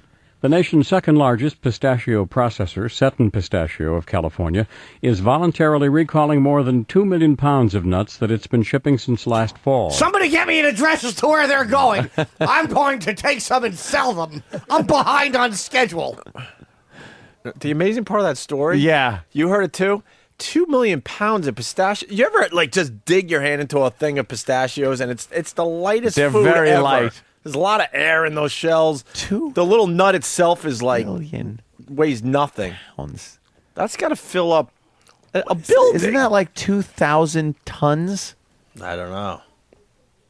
Or 1,000 tons? I don't know. That's a lot of pistachios. The problem was discovered during routine testing by Kraft Foods on pistachios supplied by Seton. Kroger grocery stores have also recalled one of their pistachio lines supplied by the California company. It could take weeks to figure out how many products could be affected by the possible salmonella outbreak. Earlier this year, an ongoing salmonella outbreak was blamed on tainted peanuts from a Georgia plant. Yeah, there you go. Watch them nuts. Problems with the nuts. Problem with your nuts. You got the red pistachios, Ted? Where the shells are dyed, or you go regular? Well, Oh, boy. Oh, boy. I paint them. You paint them? I hand paint them. You hand paint your pistachios? Yes, I do, Gregory. They're like art. Look, with you gluing and only getting 30 a day and then hand painting them, how much do you charge for a bag of pistachios and how many are in it? Yeah. Usually a bag will have 10 to 12 delicious, freshly hand-painted pistachios for a very, very reasonable $37.50. $37? 50. Oh, 50. $37.50. $37.50. Yes, that's a surcharge. It's a usage surcharge. Usage of pistachio usage yes, charge? because I get little cuts on my fingers from handling the shells. I have very delicate fingers. They called me Sweet Finger Teddy at school. I don't want to go out on a limb here, Ted, but you're a horrible businessman. No, I'm not, Gregory. Horrible. I take care with everything I do. He tries so hard with every product, yet it's just he has no business sense. I'm meticulous. Yes, you are, Ted. A lot of your businesses are going under, though. It really has been very difficult in these economic times. You sure it's the Gregory. economic times and not what you're doing? My business model may need a revamping. Well, maybe just a little. 20. Wait, 2. All right, 2,000,000. So let me. All right, 2 million pounds equals 1,000 tons. Ant's right. 1,000 tons. Yeah. Okay. Is that right? How do you make that math problem work? Well, it's I just eliminated the 3 zeros at the end of the million, because 2,000 pounds is a ton. Right. So then you take the 2 and you turn it into a 1. Oh, I see what you're saying. I did it I did it stupidly without any math technique at all. You know what? I just used the number visually and chopped things off of it. I'm the stupid one. We're on 2 different pages. I was thinking volume, like how many pistachios would that be? You know what I mean? Oof. How many individual pistachios? The volume that would be. How many pistachios are in a pound? Right, that's that's a what lot I'm of saying. fucking pistachios. 4. 4, Ted. They're Yes, that's impossible. I pack each pistachio shell with deliciousness, Gregory. Where do you get the pistachios themselves? Because you said you're. Well, if I tell you that, then there'll be a whole big bunch of emporiums opening, won't there? That's for me to know and your palate to find out. That's where I got a problem with your business plan, because you're re-gluing the shells, but you still got to find the delicious nut from somewhere. Okay, I'll tell you what happens is, you know how people eat a pistachio treat, and then sometimes there's that one they can glue back on their teeth and they can't open, so they throw it out? Yeah. I make use of those. Then what do you cut them open? Yes, I do. I have a little chainsaw. Or I'll back over them with my car if I'm in a hurry. By the way, a pound of pistachios averages out to 540 pistachios. Don't publicly disagree with me, Daniel. It's embarrassing. I can't believe we're figuring out how many pistachios this is. Wait, 540 per pound? Per pound. And then you take 540 and multiply it by 2 million. 2 million.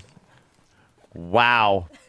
540. That's 100. 1 billion. 1.1 billion. 1.08 billion. Yeah, there's an 8 in there somewhere, right? What do you got, Sam? You're just wandering? All right. How's your feet today? Yeah, how are they? They're fine. Those fucking right angle feet. Yeah. They're just fine. Are you embarrassed now to walk around now that we all notice? Allen's. No, I'm proud of my feet.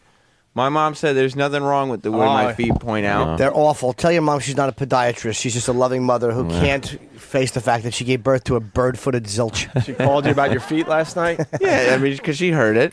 She's a fan of the show. She listens, right? Yeah, she listens.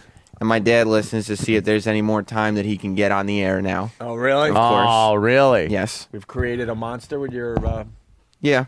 handlebar mustache dad. Yeah, he just wants airtime. My dad. My I dad. don't know where he's from. With that accent. Yeah, I don't know. Westchester, New York. Yeah, Yeah, that's Rochelle. amazing. Yeah, sure. Yeah, Do or that's- die. I never did. Oh, yeah, do or die, yeah.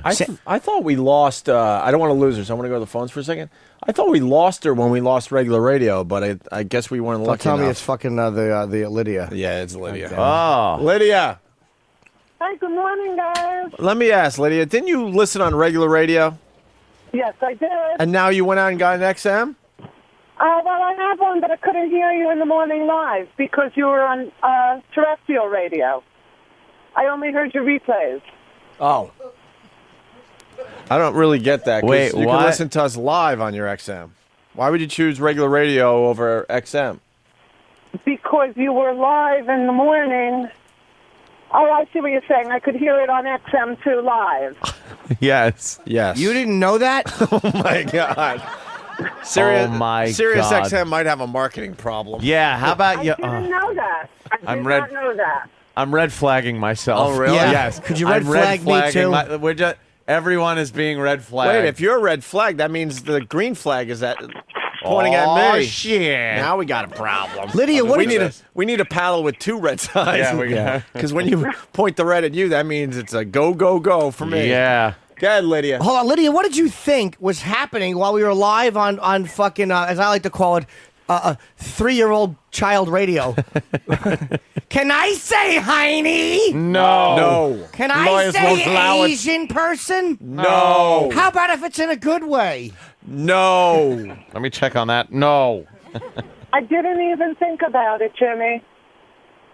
So you would just listen on regular radio and tolerate commercials instead of the best of bits that would play here when we were in commercial? That was weird, too. When we got rid of regular radio, we said, well, the good news is we'll never have to hear from that Lydia bitch again. And here you are. Here you are. Yeah, we're Go ahead. And now you can say so much nastier things to me, too. That's true. What's the scoop? Why are you calling? Well, I had been listening, and I heard how sort of upset you were about moving to the other studio. Yeah. And I wanted to suggest that you do a psychological technique called cognitive restructuring. Cognitive restructuring. I thought you might like that, yeah. And that must be, I'm trying to figure out what that even means. Cognitive restructuring. It means restructuring your thoughts to fit your reality better so that you're happier. Okay, cool. Example? The theory being that your emotions follow your cognition. Meaning if you think happy thoughts, you'll be happier. Oh, that's true. I'm That's sure. wonderful. I'm sure when someone's being fucking raped, as long as they think happy thoughts, everything's fine. Well, the cognitive restructuring would come in after the rape, actually. Why does it have to come in after the rape? Yeah.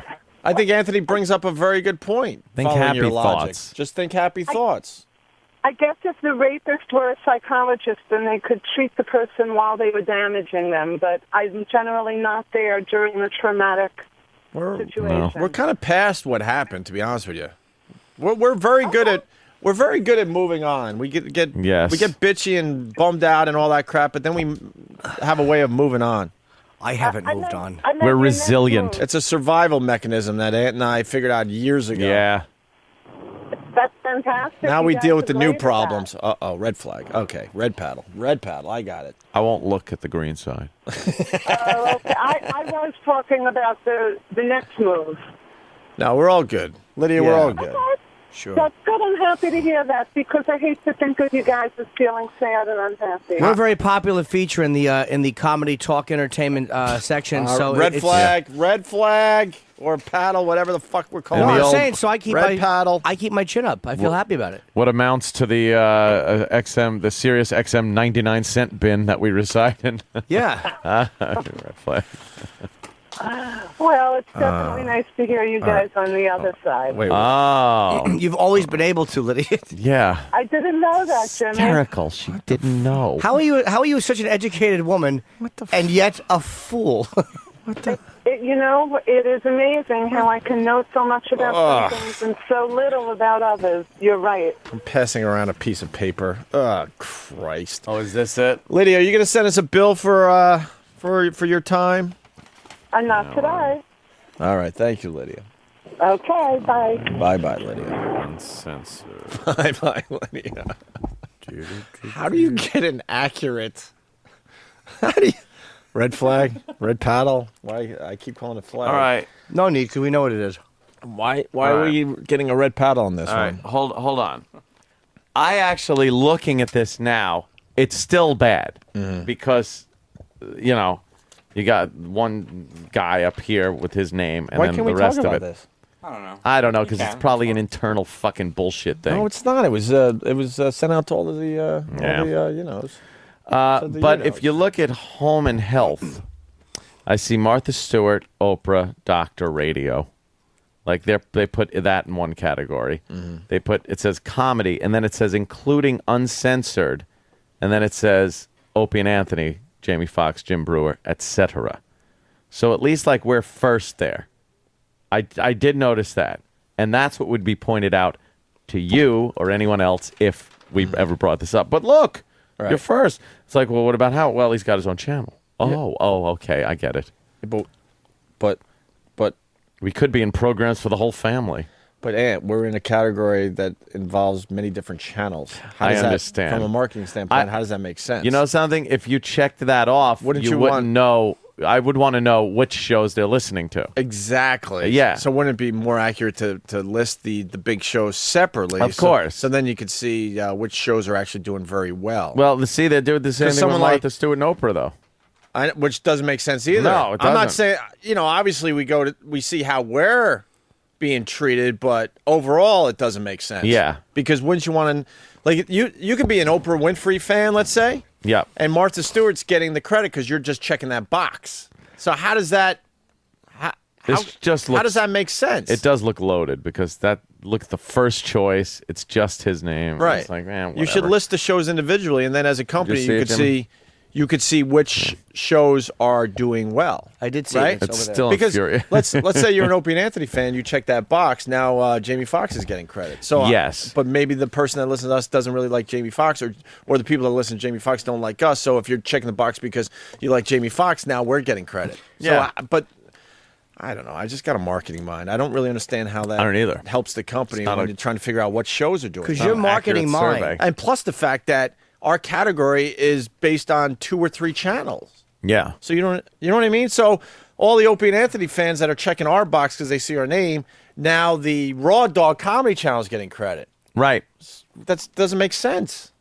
Yeah. That really doesn't make sense. It really doesn't. There's no way to accurately tell I'm not it. mad at the company. I'm just saying that it does. There's a better way to do that. Yeah, absolutely. I wonder if they're thinking of removing this channel. I hope not.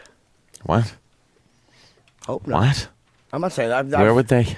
And then what? But I what? And then we would. But we should. combine a bunch of comedy. Oh yeah.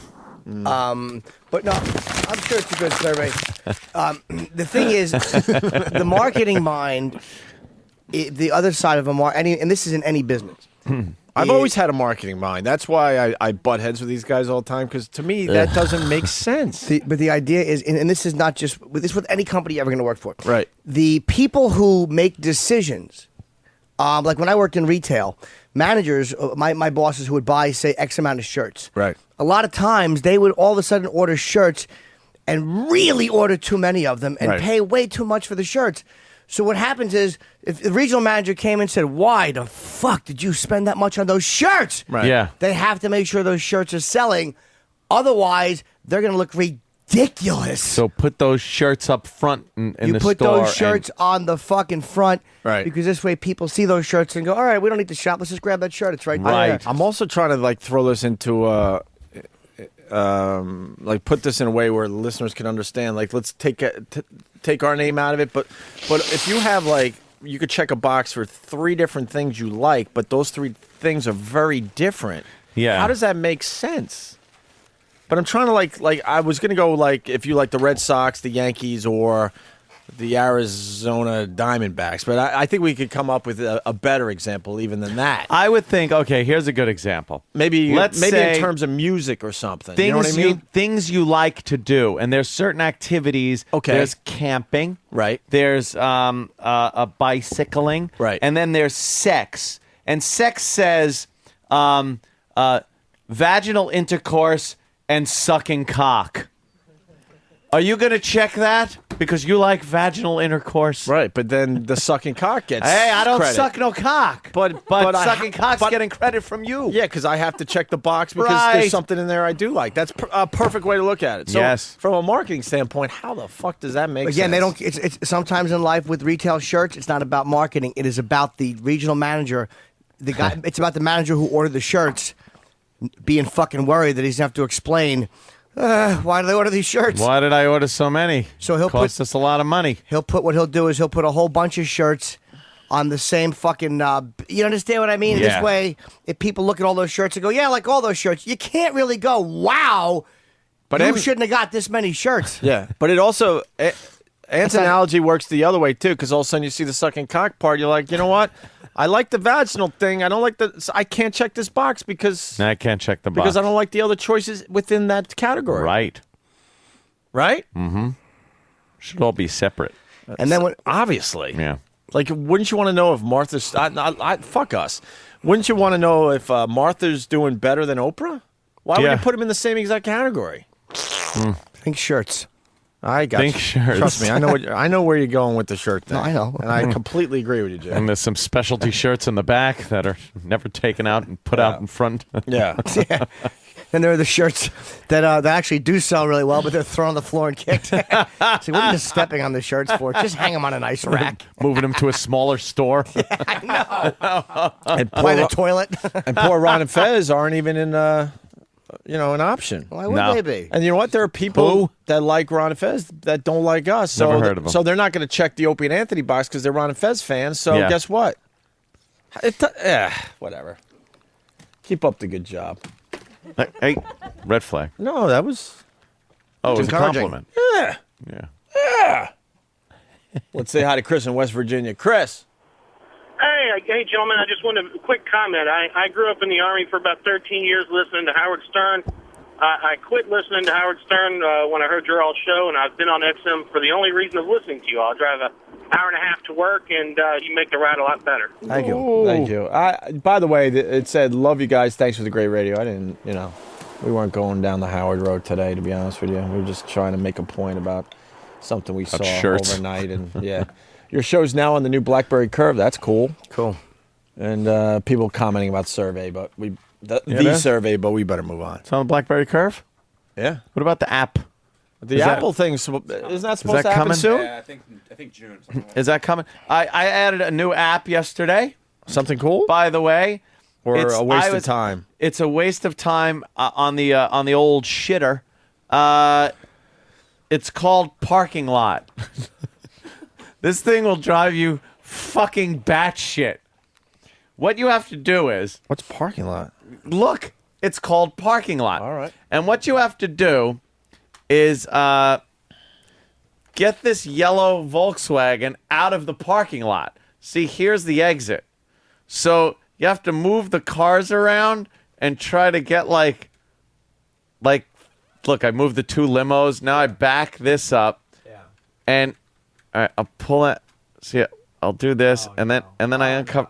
But now the exit. See, the exit's clear, but the limo's there. You don't know what you're doing. You know what this is like? Remember those old games with the numbers? Yeah. And you had to slide them around in that little square thing And make it count. And make it count 1, 2, 3, 4, or the colors. Sure. It's the same principle. You're sliding cars around this very crowded parking lot and trying to get this yellow Volkswagen out the exit. But the exit's constantly being blocked because I can't move the cars in know what you certain should ways. do? It's great on the dumper, though. You should give that to Jamaican Mike. He'll figure that out in 2 Oh, seconds. Mike could just be, he'd do it with his dick. For the newbies, Jamaican Mike is our parking attendant. He's that our we've known parking, for many years. garage guy. He would be able to figure that in seconds. But now I move these two cars so now I can get the limo out of the way. Yeah. But look, Opie, these two cars can't move. What's it look like? Do they look like cars? Yes, they're little cars, and you got to slide them around. And then I got to get this car out. But look, there's a red car is in the way, Jimmy. See? And then to get the red car out of the way, I can move the limos up, pull this out, and then move this car down. Now the exit's free, but oh my God, the limos. I can't get the limo out of the way. I got to move this. Is that the first level of this game? Oh, wait a minute. Wait, I think I got it. Nope. I got it! We're on the radio. I did just get it. But we're on the radio. I don't give a shit. Let me say, did you really get it? Yeah, see, next puzzle. Was that the first level? Yeah, that was the first one ever. Jesus. I spent like I got butt hickey. Yeah. Trying to get him out when I was sitting on the bowl. That was a 6-log puzzle. That's actually, Travis just told me there's 350 levels in that game. Oh shit! Yeah, there's 350 levels. Oh, you're fucked on the game. So I'm through 1. Yeah. Yay. You know what you should have done? Just got into another car and drove that one out. You know what I mean? Get in the SUV and just take that instead. You got to take the yellow car out, Jimmy. Someone is trying to explain it's not an individual show survey. It's a genre survey. Oh, really? Or a channel survey. But we would argue that we're in the wrong. Whatever. Let's move on. Trying not to get in trouble. Chris in Houston, how are you, Chris? Pretty good. How you doing, boys? Good, man. Hey, Ant, have you checked out the police scanner app? Ooh, wow, what's that about? That sounds exciting. When you go into the Apple Store or the App Store, go to the medical app, and I think it's like the first or second app, and it's police scanner, and you can listen to police scans from L.A. to New York. I was listening all afternoon yesterday to Houston HPD. Yeah, That a lot of sounds action. cool. It's like $2.99 for the app, but it's really addicting to listen to. They should have an app, though, to tell you which scanner to listen to because they got the action. Yeah. No, well, yeah, but you can. You know where to add it go your to get the favorite. action. All right, I was You Oakland. pretty much know where to go. Oakland, yeah. Fucking, East New York. Fucking Mutton Town, obviously. Well, Mutton Town, I don't think would Why? be that. Because- Well, it's one of those upper crusty neighborhoods. Well, that's why I said it. I was flipping it a little bit. Oh, Because obviously nothing literal happens in Mutton Anthony. Town. Didn't want to go with my little joke. I see. Hey, What was that's a good happening? app, though. What was happening in Houston? We've seen a white woman holding hands with a black male. We're going to check it out. And my 6-year-old plays that game on the DS. Oh. There's a different version of that on the DS. Yeah, because what's her name from Friends is advertising that. Really? On TV or something, yeah. It's just a good time waster. It looks kind of You cool. know, I remember playing that game Snake. Remember Snake? Snake. Where you'd have to keep going around and not cross over yourself as Oh, shit, the yeah. snake would I keep forgot getting about longer. that. and It was almost longer. like the Tron Racers. Yeah. Like the Tron Racers. That one was a good dumper game. That I'd like on my phone. I forgot about Yeah. that game. They I just mentioned it. have been playing Monopoly on my iPhone. How could you do that? That's with crazy. the app, man. Who are you playing with, though? Myself with the computer. Boring. I took like a 45-minute dump yesterday. Computer win? Dude, it's actually pretty difficult. Yeah. I think they're in collusion together, but collusion. yeah, the three AI players just team up to kill you. But Of course they do. but I fucked them up yesterday. I Yeah? fucked them up. Would you have Boardwalk and Park Place? Actually, in that game, I did, and I had all the reds. See, that's what you got to do. Yep. All right, listen, we got to take a break. We could definitely continue with the app I was a discussion. kid- We love the apps. I like When I was a- Marvin Gardens.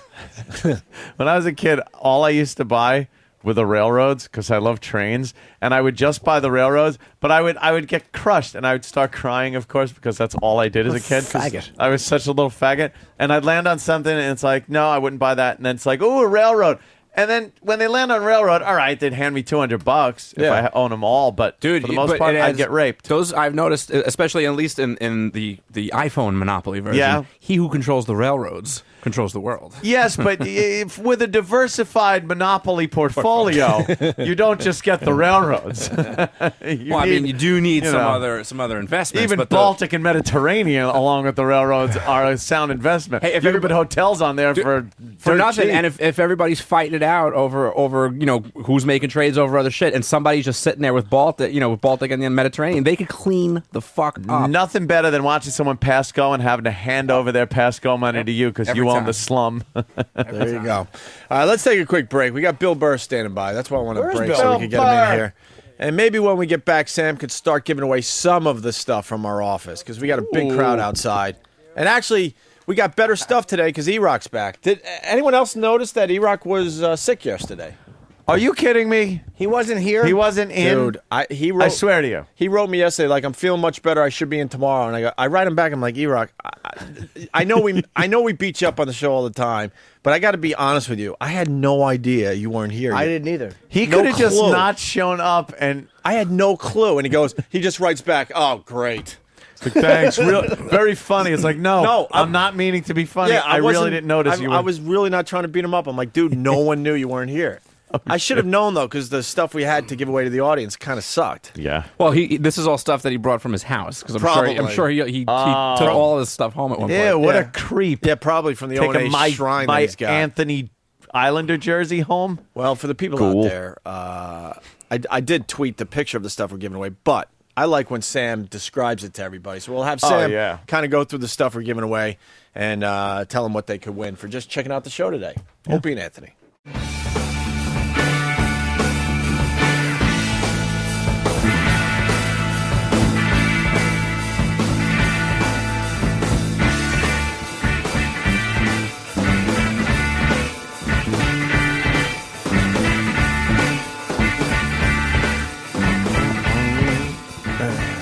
You're checking out the Opie and Anthony show. We got Bill Burr in studio. Ooh, I'm just singing. Doing the Robert Plant part? doing the Robert Plant nowadays. Yeah. Ooh. Making fun of my Robert Plant. What's wrong with you? He can't sing. Still love his songs, though. Thanks. I never got to see Zeppelin live, so it doesn't bother me at all. Yeah. Although, yeah, you get some of those. What was the big one that everyone should have? Zeppelin one? from the Garden. Oh, the song remains the same. Yeah, the song remains the There same you go. documentary. Yeah. No, you got to Yikes. get the one that just came out like 5 years ago. Oh, the big box set. The one that Royal Albert Hall. That's Yeah, them right. in their Yeah. peak. Yeah.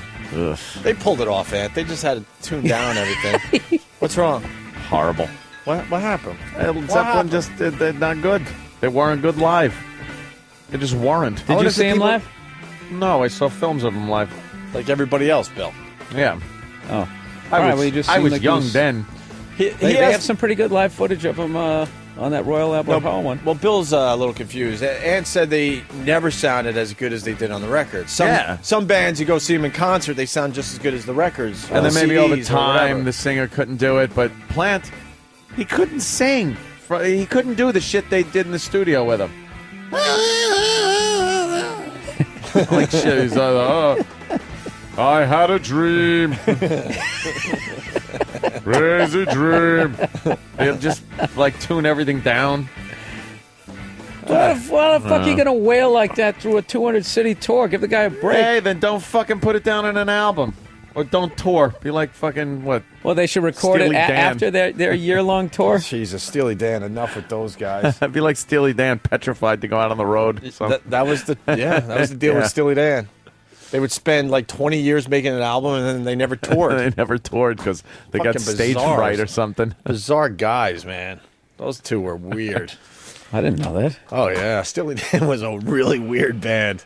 Strange. You went to the hockey game last night, Bill? Yeah, Rangers, Devils, man. Good time. I was watching. Rangers 3-0, right? Yeah. They're taunting Brodeur. Yeah. I'm such an old bastard. I couldn't tell what they were saying. I kept thinking it was Eddie Belfour.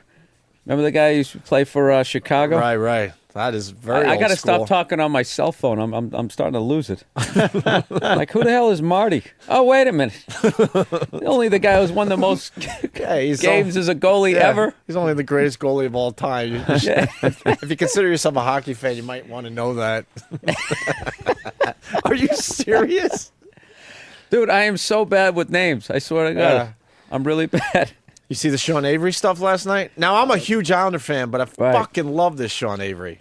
Love him. Dude, the guy, he drew like 16 minutes in penalties in like the final 8 minutes. Yeah. Everybody on the Devils was so pissed at him, and he wouldn't fight. I remember, Brendan Shanahan went by. Yeah. And he, like, as he was skating to the bench, he was just like, it was the end of his shift. He was so mad as Avery went by. You just see him grit his teeth, and he just thinks, he kind of did like half a slash. Like, yeah, he wants to. Yeah, like, I would just, maybe this is worth the 10-game suspension.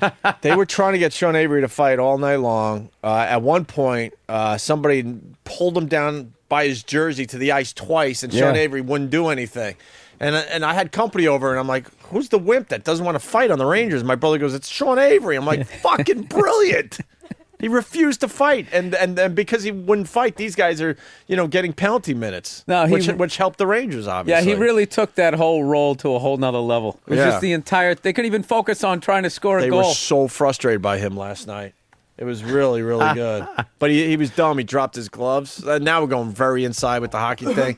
He dropped his gloves, so there's kind of like a intent, so they had to give him a couple they were minutes. chanting his name basically the entire third period. Yeah. As I was walking out of the building, they were chanting his name. Really? Yes. Wow. Yeah. God, I love players like that. And they had Ty Domi was at the game. All right. They did a little Ty Domi interview in between periods. He was an animal. Yeah. Fucking animal. He finally retired. Just smiling away. Now, just looking for a problem. Known to goon it up, and he just wouldn't fight. He refused to fight last night. That's hysterical. It was awesome. I love hockey fights. I mean, there's nothing better. But in this case, it was so cool he wasn't fighting. It's kind of funny to watch him not fight. Dude, at one point, we should get the clip because you would even appreciate this. I know you're not a huge hockey fan, but they're pulling him down on the ice like he's a rag doll. This is Sean Avery. He wasn't swinging. No, if you look at this guy, he'll fight you. Yeah, if no, you look at him just wrong. kept looking over the ref like, really? Right. Really? Did he get yanked down again? Right. Really? What are you doing here? Yeah. So they were pissed at him from last year. He It was the first time. He's such an instigator. He came up with something they never even thought they had to make a rule about. Right. He just was standing in front of the brodeur, Eddie. He just turned around and just put his hand like his glove like right over his eyes. Brodeur's just like, are you fucking kidding me? That's hysterical. He just stood in front of him doing that. He also did it. He also was doing it with the stick and everything. He would just face him like this. Oh, that's what he did. No, he had the stick straight up and down, and he was just doing this. Yeah. So now they made basically. What an asshole! That's exactly it. That's exactly what it is. Everyone gets.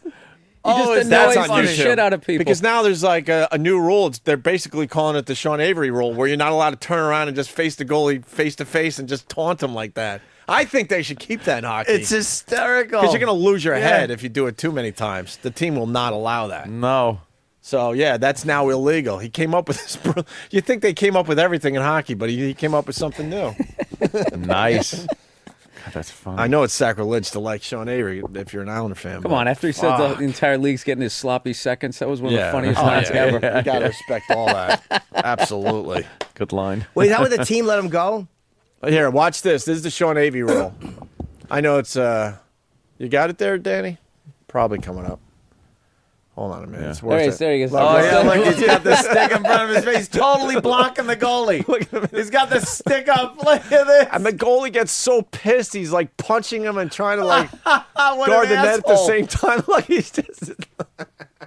It's worth checking out on YouTube. Wow, do if you you've never seen just this want to before. smash him? Yeah. Well, now that's illegal this year because of Sean. That was like illegal the very next game. I They were believe just so. like, okay, They no, just we said- can't- we they can't said do this- this now. Yeah, they We're said not this gonna could have be a this. problem. Yeah. Didn't he get cut by a team for saying what he said about the sloppy second? the Stars. Yeah, then the Why Ram- would they cut him? Well, Because they're trying to have a wholesome image down there in Dallas. Yeah, they want the family to come to the game. It's all jerk-off booths in Dallas. You ever been to Dallas? It's all strip clubs. Is it? And fucking massage parlors. Yeah, you can get jerked off every 30 feet in Dallas. Fucking great city. And Jimmy knows it. Look, I was going to say, I've been to Dallas. I never noticed that. Dude, it's all fucking jerk-off shacks and fucking killed president fucking monuments. Jesus Christ.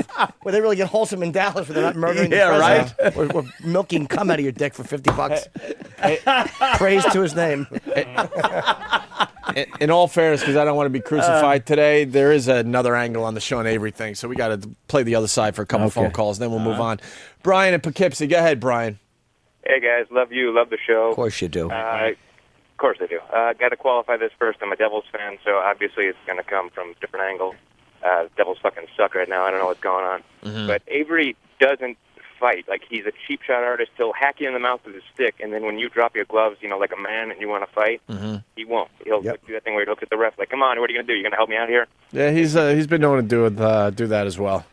He's just obnoxious all the way around. He just pisses everybody off. I would say that gets, was it Steve Ott? I'd say he's more of a cheap shot guy. There you go. All right, Brian. Let it be known there's a bunch of people saying he's a pussy and he's a piece of shit and all that. So Really? there you go. That's the other side of the argument.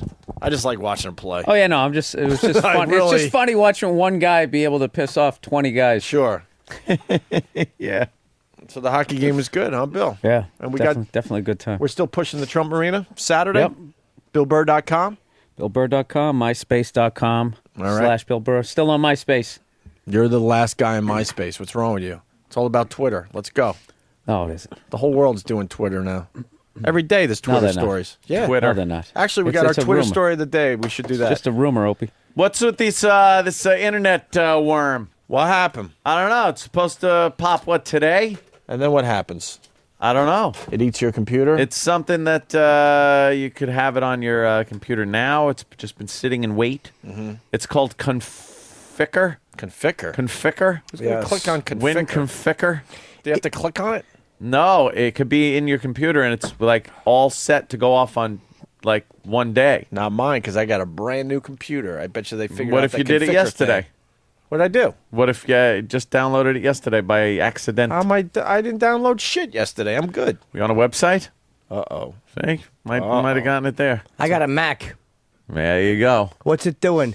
Nothing. I actually got it. I threw it on my screen. I said, go ahead. What do you got, fuck? Try me. Go Exactly. Put it on the keyboards. I mushed it in. Nothing. You mush in a virus like It's like, go ahead. Now what? Show me what you can do. Yeah, I kept trying to open it. You laugh at worms, right, Jimmy? Fucking god, worm schmerm. I actually got that tattooed on my back. Yeah. Yeah. Sam's studying the fine gifts we got for the audience today. I see we're giving away the virus rug there, Sam. That's crazy. What? The actual virus rug? Yes, we're giving away the virus rug. We're cleaning house today. We got a huge array of prizes today. Yeah, what do we got? Just quickly, because... I mean, we got sports jerseys with your guys' names on them. We have the sides from the stripper pole here. The sides, the bases. With the XM logo. So wow. Nice. I was going to say, why? Kenny goes, see, that was a misprint. They printed up WX. He didn't say that. He did. Oh. We've got a Derek Blair exclusive. It's a bottle of wine with a picture of the guy from Clockwork Orange, and it says "Good Wine" on the label. Shouldn't it just say "Try the wine," though? No, I'm pleased you appreciate good wine. Yeah, all right. Have another glass. Please, you appreciate good wine. Nice to see you appreciate good wine.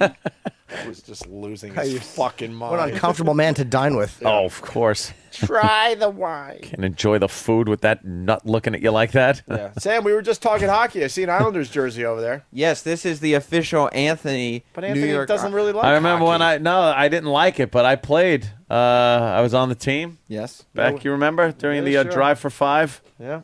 Anthony was out there. Yeah. After four He has a Stanley Cups. Trottier mustache over there. Yeah, that's what I had. Trots with the cop mustache. Yeah. We have they're saying, Fast Freddy's saying Sean Avery equals the ultimate pest. That's a perfect way to describe Sean Avery. Sure. Under everyone's skin. Yes, Sam. We have the lyrics of Shit Dicks that was written on by Richard Cheese. Oh, wow. He did the lounge version of Shit Dick. All right. That's actually been floating around the studio since that day. We've somehow managed to never throw it away, and it's actually got handwritten notation, like with the words to "shit dick" written all over. Sure, it. why would you throw that? That is something. It's an item. It's a collectible. collector's item. I got a little more info on the virus thing. Roy S. writes from Boston, the virus is supposed to be activated on computers tomorrow. Is it tomorrow? Guess what tomorrow is? my April friends? Fool's Day. That's right, Jimmy. Oh, so it's an April Fool's gag. It could be. This is another April Fool's. We're on the air. I think out of all of our years in the business that we call show, we've probably been on the air for 3 April Fools. Yeah. Yeah, we don't have anything planned. Or do No. we? Or do we? Oh. Or do we? Guys, I have an announcement. Yeah. Jimmy. I'm quitting tomorrow. Oh, no. Sam just laughing. All right, what else there, Sam? A cordless joystick. Hey, I remember that. Yeah. And so you'll be able to maybe shoot some laser beams or fly some planes on your home PC with this cordless joystick. That's how you steer the worm. Into your computer. Yeah, through your registry. But doesn't it need a receiver? No, it's cordless. Yeah, but see, but Works on all computers. There was another piece Yeah. No, that there's went not. into the computer, And these people aren't using them and that's how it knew.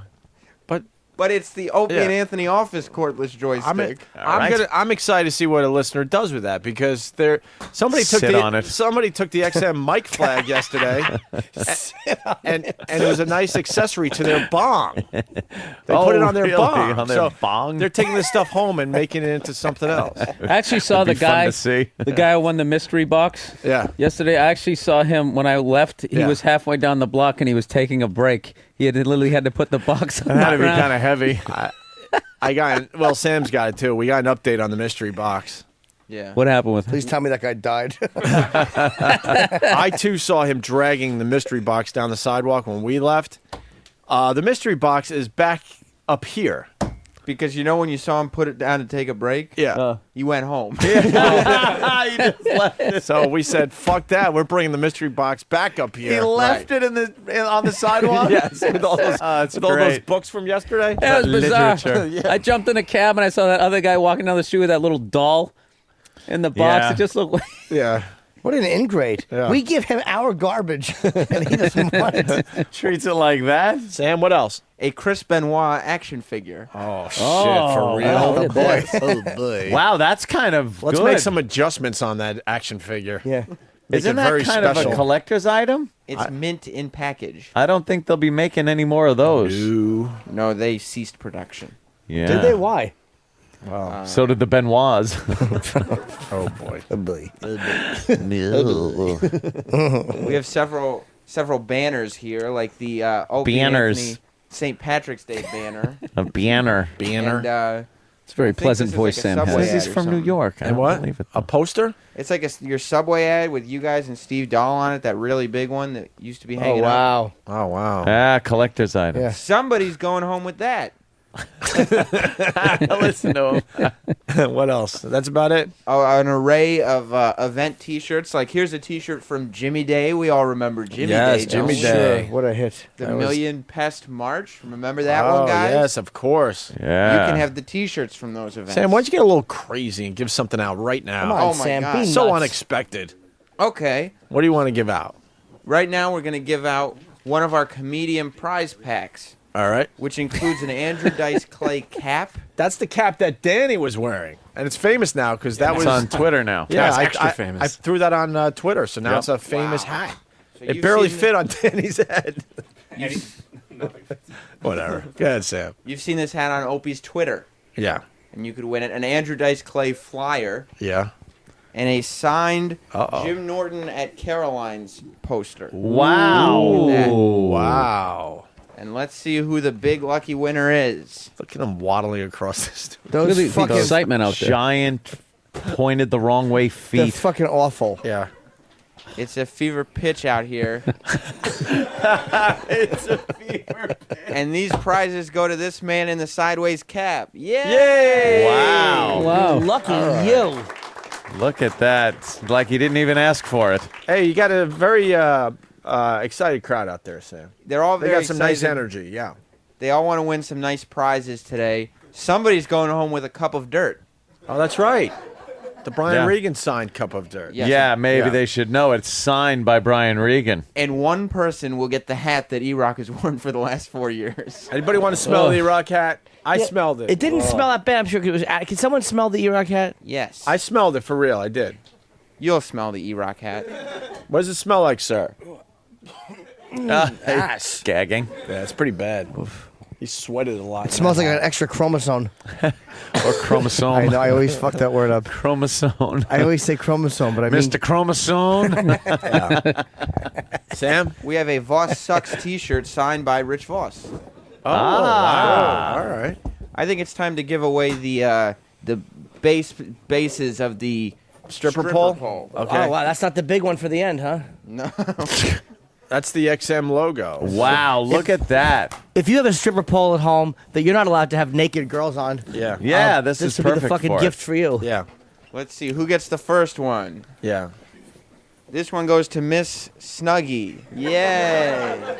Collector's yeah. eye. Oh, wow. Who's going to want to take that? What a lucky bitch! Look how big that virus sign is. You can barely get through the door with those stupid feet pointing out. That thing's like, I know. Not true. that thing is like 8 Keep feet thinking wide. of Bowser from Sha-Na-Na. There goes camera 6. He always he's walking on fucking skis. It's cool. I'm fucking with you. Yeah. It's cool. That's 8 feet wide, long, that virus sign. Yeah. Yes, Sam. Go ahead. This next base goes to that man in the white hat over there. But what if he doesn't want it, Sam? He won it. All right. He wants it. Of course he wants it. It's a prize. All right. And one more. Oh, no. Well, we have 4 of them. Get Yeah. rid of those dumb things. Well, So it has this one it's a is big going XM to- logo, basically. People like Every- avoiding eye contact at this point. Yeah, I know. It's like they do not want to be picked to have That's to the take beauty this of us. garbage We home. force you to take our junk. every young lady likes one side of the base of a stripper pole, so this one goes to you. Yay. Oh man. And finally, Yeah.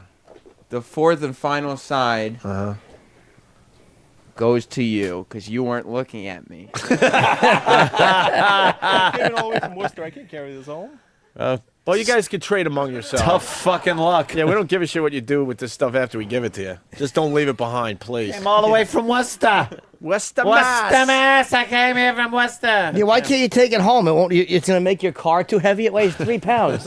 No, but he'd be walking around the city all day. Would you drive a motorcycle? Imagine you have to bring that Gonna be back walking on a around the city all Yeah, day. carrying that. we just have Kenny follow him to make sure he has it on his possession the entire time. Don't put it down. Right. It's a collector's item. Sam, you dropped something. How about Sam? Give one. Oh no, the Norton thing was pretty cool. Yeah, the Norton thing was All right, good, that and was the cool. bases of the stripper pole. Wow, were what really is this now? What the fuck? Mars is bringing in a bunch of. Oh, How wow. the fuck are you going to carry that around? And Opie and Anthony's sign that used to be hanging up in here but isn't anymore. That's gigantic, too. That's at least that's at least 8 feet across and about 3.5 feet high. Yeah, you like that Worcester? You could have been carrying that shit around. Yeah. Try carrying that around. Who the fuck's going to take that home? I don't know. That is really. We could cut it up and really just give big. out pieces and then make them do a puzzle or something. Wow, that is a big one. Sam's holding something in his hand. Another great prize to give away. Right now. It's a pair of blue jeans signed by Fatboy Slim and a ripped poster signed by Chris Angel, the Mind Freak. The Mind Freak. Fatboy Slim jeans signed. Yes. And these all go... Look at everybody just looking down at their shoes. Nobody wants No one wants Why? to This be is picked. stuff that's been in our office for years. Years. I think they're just overwhelmed by the moment. Yeah, all right. It's very exciting out here. These are all going to this man in the green jacket. All right. Thank you, Sam. We're gonna take it from there. We're gonna take it from you here. All right, Bill Burr in studio today. Thank you, Sam. More Welcome. stuff to give away in a little while. Really we got something. tons of stuff. Yeah, obviously. Oh, yeah. This is like reminding me when Oprah gave away those cars, you know? Yeah, just like it. Same kind of Amazingly excitement out there. Just like it, yeah. Well, Oprah has a nice budget to work with. Yeah. We're lucky to have jobs at this point. What a bunch of garbage. Yeah. Oh, the Twitter story of the day, Ant. Oh, It's worth what's it. that? Everyone's twittering. Listen to this one. Everyone knows Mark Cuban, right? He's been on our show a bunch of times. Sure. Owner of the Dallas Mavericks. He's in a little trouble for twittering. All right, and here's a draw from Mark Cuban. The billionaire Dallas Mavericks owner has been fined by NBA officials for commenting on league referees on his Twitter page. He tweeted about them. Mr. Cuban posted several tweets questioning the lack of technical foul calls made during a particular game between the Mavericks and the Nuggets. In response to the fine, Mr. Cuban tweeted, "You can no longer say that no one makes money from Twitter now." What a Johnson. Wow, that's the best part of the story. What? The newsman said, "What a Johnson." He Yeah. basically was calling him a dick. Call him a dick right there. So he had a tweet about the refs. Twitter problem. See that Twitter? I mean, it's just amazing, man. Just the kind of the stuff that All right, goes let's go on with there. This. I know where you're going. What? Conspiracy? What do you No, got? no, I'm not going with that. What do you got on I don't the- understand all the fucking excitement No, about, no, about Twitter. no. But you're a conspiracy guy. Mm-hmm. Social networking in general. You don't even have to go with Twitter. You got the Facebook, you got the Twitter, you got the MySpace. You think Mhm. there's some kind of conspiracy involved with this whole thing? No. What's the angle there? No. No. Come on. I'm serious. No, I'm not one of these guys who just thinks there's a man in the moon watching us. I just was more into that banker stuff. Yeah. But as far as Twitter goes, I just think that's silly. Yeah. People are losing their jobs over it, though. Heard that on the news this morning. People are stupid, and they're twittering things and putting things on their Facebook and MySpace and whatnot that says that their job sucks. They're bored at their job. My boss is a the douche. boss is an asshole. Yeah, and they'll put that there, and then they get fired.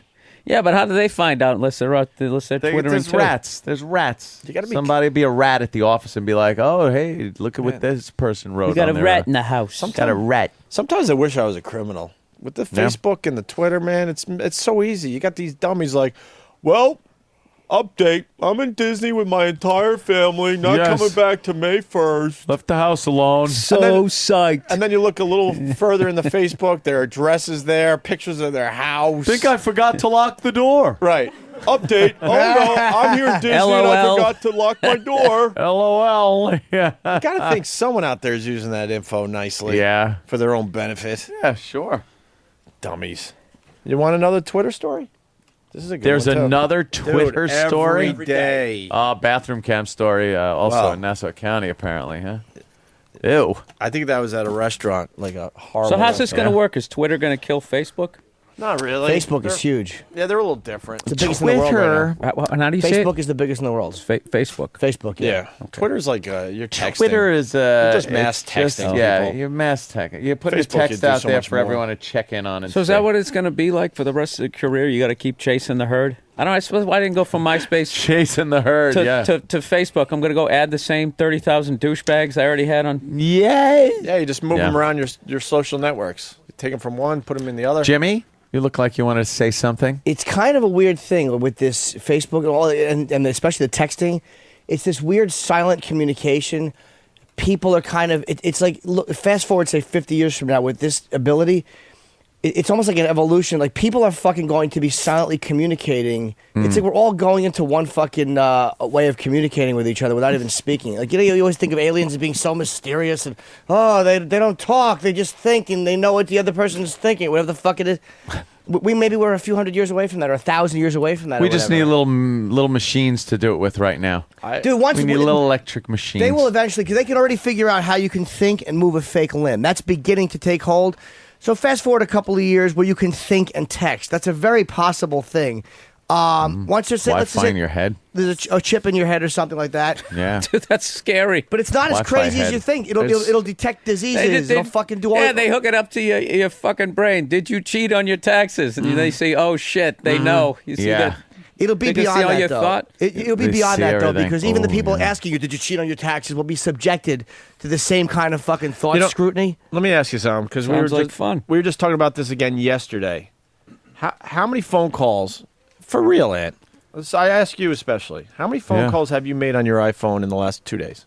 For real. I think I've made one. I'll start. Probably two. I made one, maybe two, but I've probably texted in the last 2 days. Oh my God. 40 to 50 times easy. Yeah. And that's how I communicate with people. I don't like to actually use calls, this yeah. to make a phone call is so primitive at this point. It's unbelievable. It's unbelievable. Yeah, See, I got the flip phone. Are you making a lot of phone wow. calls up? Oh well, you got to I got upgrade your phone. the flip phone. But if you got an iPhone or a BlackBerry or some of these other fancier Gadgets, phones, you're yeah. not using it to make phone calls anymore. It has gone beyond the point where it's your phone. Right. It's not just a phone. You say, I'm going to get a phone. Something like this, I don't use it as a phone. People call. Occasionally, I'll pick it up. You get But for bothered the most part. You get bothered when it rings like a phone. Yeah, you're like, what is that? Why are you calling me? Oh. Text me your I noticed that your when thoughts. when my phone rings these days, like I start panicking. Like I don't want to pick it up. Yeah. It's like, And then I why say, didn't you text exactly, me? That's exactly. And like you have your 4-minute phone call, and you're like, why couldn't they just text me then? Just text me. And then between the apps that you put on, like the iPhone, my email, web browser, I could pretty much do whatever I need to do. And now they're doing things where advertising that you pass by, your phone throws off a signal, and what you've been browsing and looking through can end up on a billboard based on what you're looking at. That'd be hilarious. Which would be That explains all those ads for children's clothing. Yeah, right. Wow, Dan, do you own stock in Garanimals? Every time I walk by here. Wow. Jesus. Vince, It'd be embarrassing if one I'm really walks by and falling there's just behind the times here a douche little bit. ads come up on the thing. A Vagisil. No, her husband, her husband and wife walk by for it's Vagisil and clothespins. Why are all these plastic fists popping up everywhere? Vince from Bayonne, he writes, a recruiter called my wife to schedule an interview, then asked her about her broken toe. He'd found out about it by searching out her Facebook page.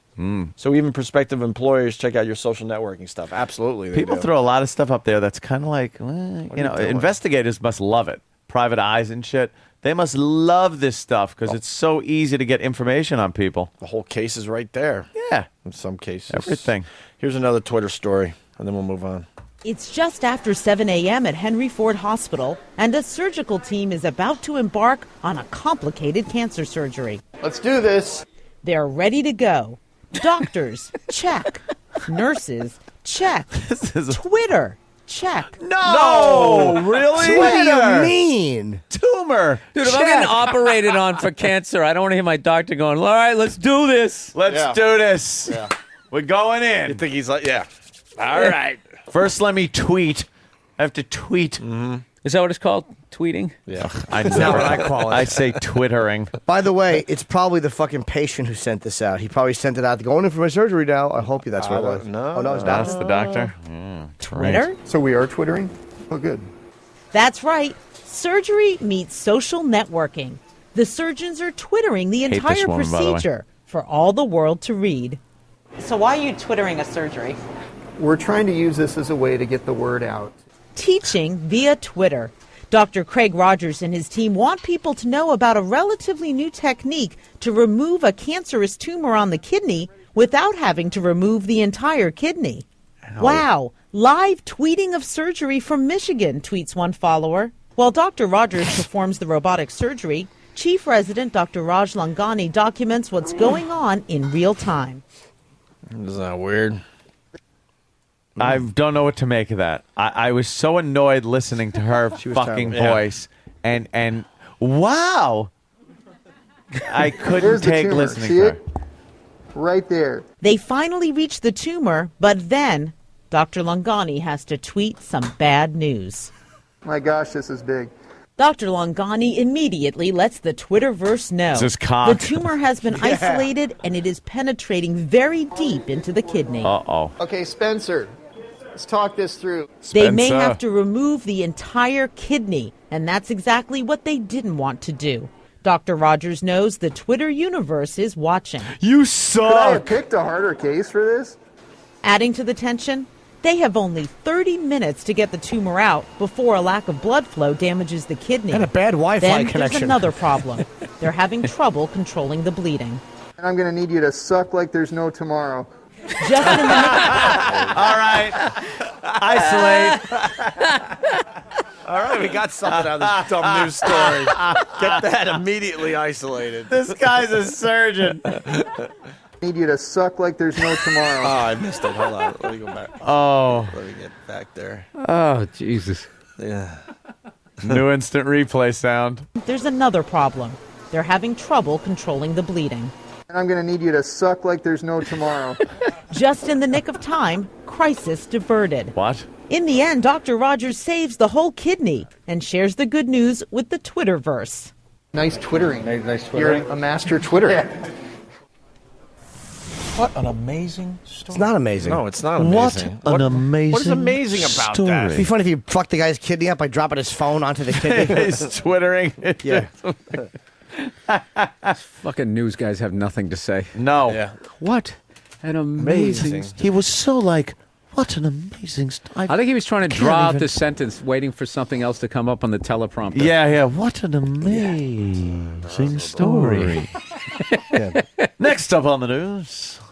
Let's go to Mark in Jersey. He's using the social networking sites for his job. What's up, Mark? Hey, what's going on, boys? Hey, I'm a repossession agent, and my company actually found cars that we were looking for that are repos through MySpace, Facebook, and stuff like that. Yeah, see? These guys are using it. A lot of times we'd, find them on Facebook or something, and we'd see a familiar-looking apartment complex through their pictures, and we'd be like, oh, wow, it's right there.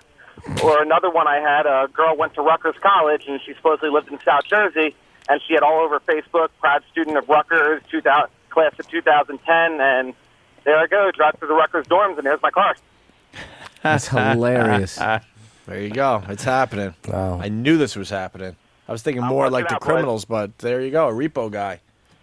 How do they find him on Facebook? Do they actually use their real name to further their moronic behavior? People are dumb. Oh, yeah. Here's my house. Here's my new car. Here's this. Here's that. Here's my naked kids in a bathtub. That's, what are you doing? There's pedos out there, you idiots. Yeah, you ever think that when they try to have those cute diaper commercials? Yeah, of course. You're just like, somebody's rubbing one out to this right now. Why are you doing this? Yeah. Like TiVotos. Oh, Uncle Paul. Jimmy. Not Jimmy, that's Uncle Paul. I don't like the Huggies kid. The Pampas kid is good, though. Huggies kid's ugly. Jesus Christ. Do that again, dude. That's fucking awesome. That Pampas kid's got skin like a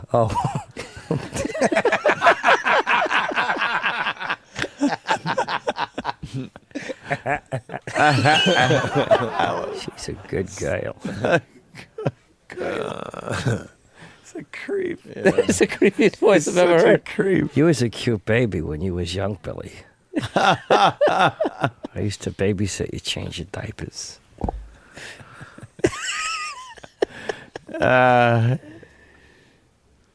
Damn. Okay. Oh, God, what is she doing? Well, that's not. She's running around in a tiny little She's bicycle. tightroping 2 feet in the air. What a challenge. Just the news is just ridiculous. Nice legs on what that did they one, do to her? Does she do traffic anymore? No. They just like threw her in threw her out on the street. Look at how elongated Emily Francis's fucking head looks. Whoa. With that new hairdo. The hair don't, Jimmy. Ah. Oh, good gravy. That was funny. It's a hair don't. It's a hair doo-doo. Shit. We could go into. We got a woman calling 911 over beer. Oh God! Is this a good one there, Danny? I didn't hear this one. Burr? What do you got on this? What's wrong with beer all the time? I love the beer. What's wrong with the beer we got? Nothing. Yeah, nothing. Yeah, I drink pretty good. Yeah, yes. Of course, we all know that. Stella Artois. What do you got on the beer? Newcastle. Howling monkey. Thunder. Bolt. Whatever it was.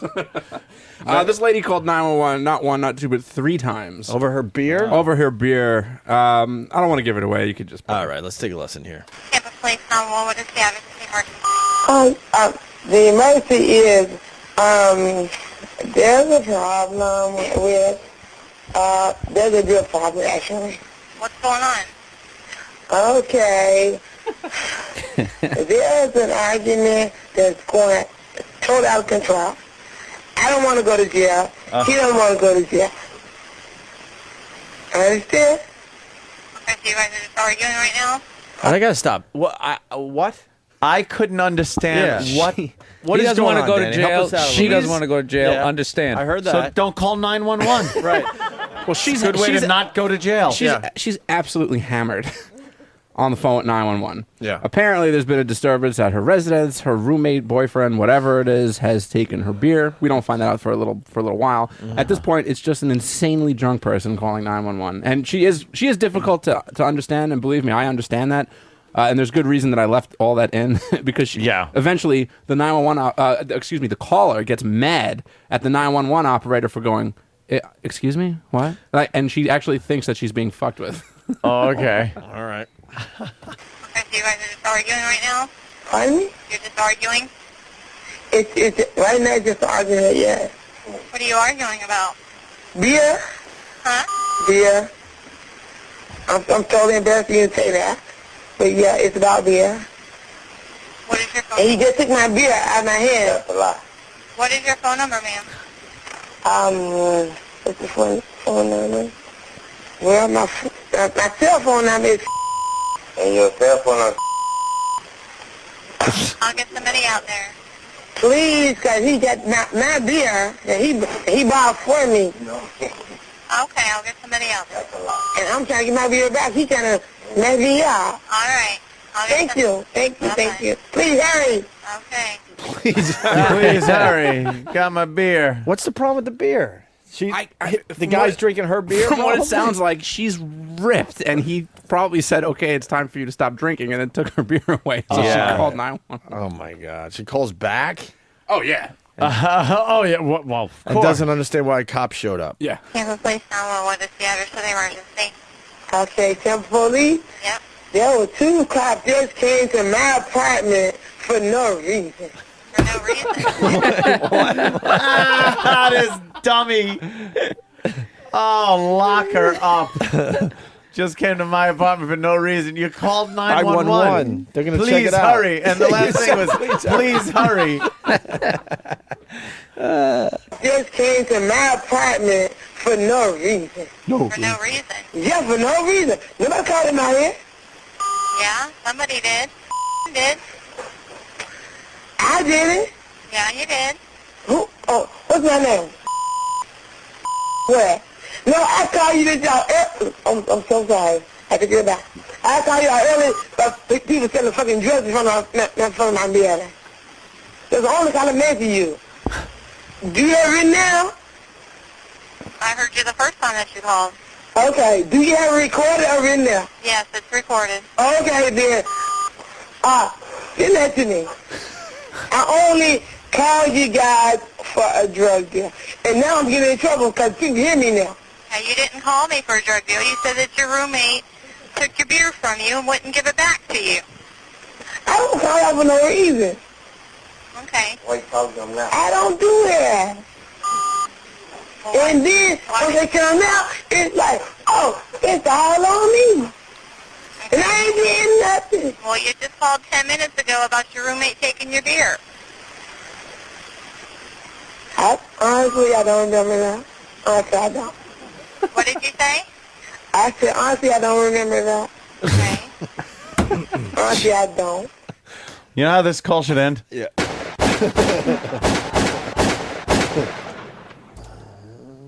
Hold on. Or how about... Obama president now. There it is. She didn't remember that she had called 911. The operator says, she's like, you called 10 minutes ago. Yeah. Yeah. Well, I called for a drug deal. What? We got one more bit of the Yeah, call. this is where... it gets really good. Yeah, the because, dramatic conclusion. well, you know, everybody who gets that drunk has to start crying at some point. Yes. Well, yeah, it's part of the rules. Yeah, right? I think it is part of the drunken phone call playbook. I love you, man. I'm not trying to, you know, hang. I'm not trying to.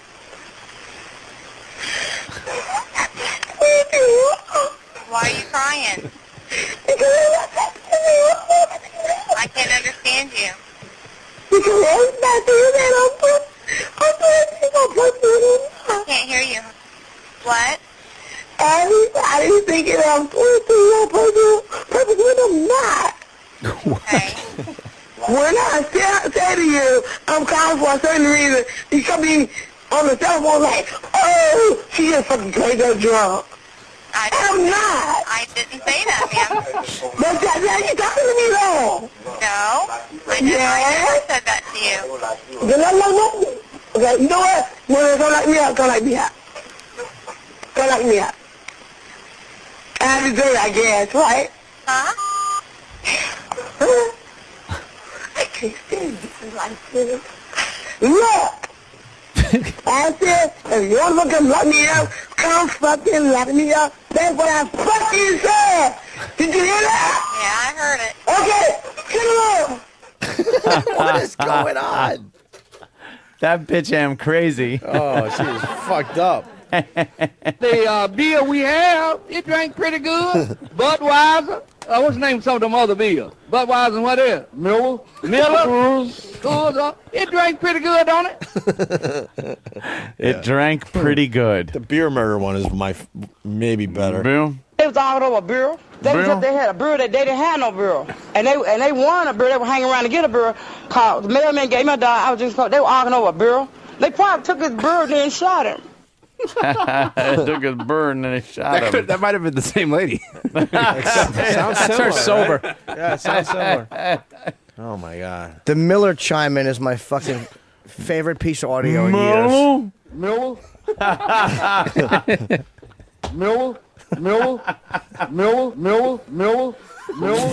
Dude, how long ago was that? That was like almost a year ago. Yeah, it's gotta be a year. I still do that once a day at least. We always, I know. Constantly do that bit. They're trying to figure out what a brossage is. Oh no! What is it? They're doing chick chat. Their new bit, chick With two chat. guys there now. 3 gals and 2 guys. They're doing like The View anchor is locally out here there in New York now. City on the news. And the doctor. A brassage. Oh, it's a brassage. What's a brassage? When you massage the tits? Yeah, hopefully. I don't know what it means. That's what I call it when I'm on the train and I just grab them. I bellow into her face. It's like vocabulary right here. Yeah. They're really trying hard What to is revamp this Pix News. What's a brassage? Yes, there. Saw a story on it this morning. It was it's a brassiere that is being marketed as being able to prevent cancer. And ABC News, I think, interviewed the woman that developed it, and she got all defensive during the interview. How the fuck does it By prevent massaging cancer? the bosom.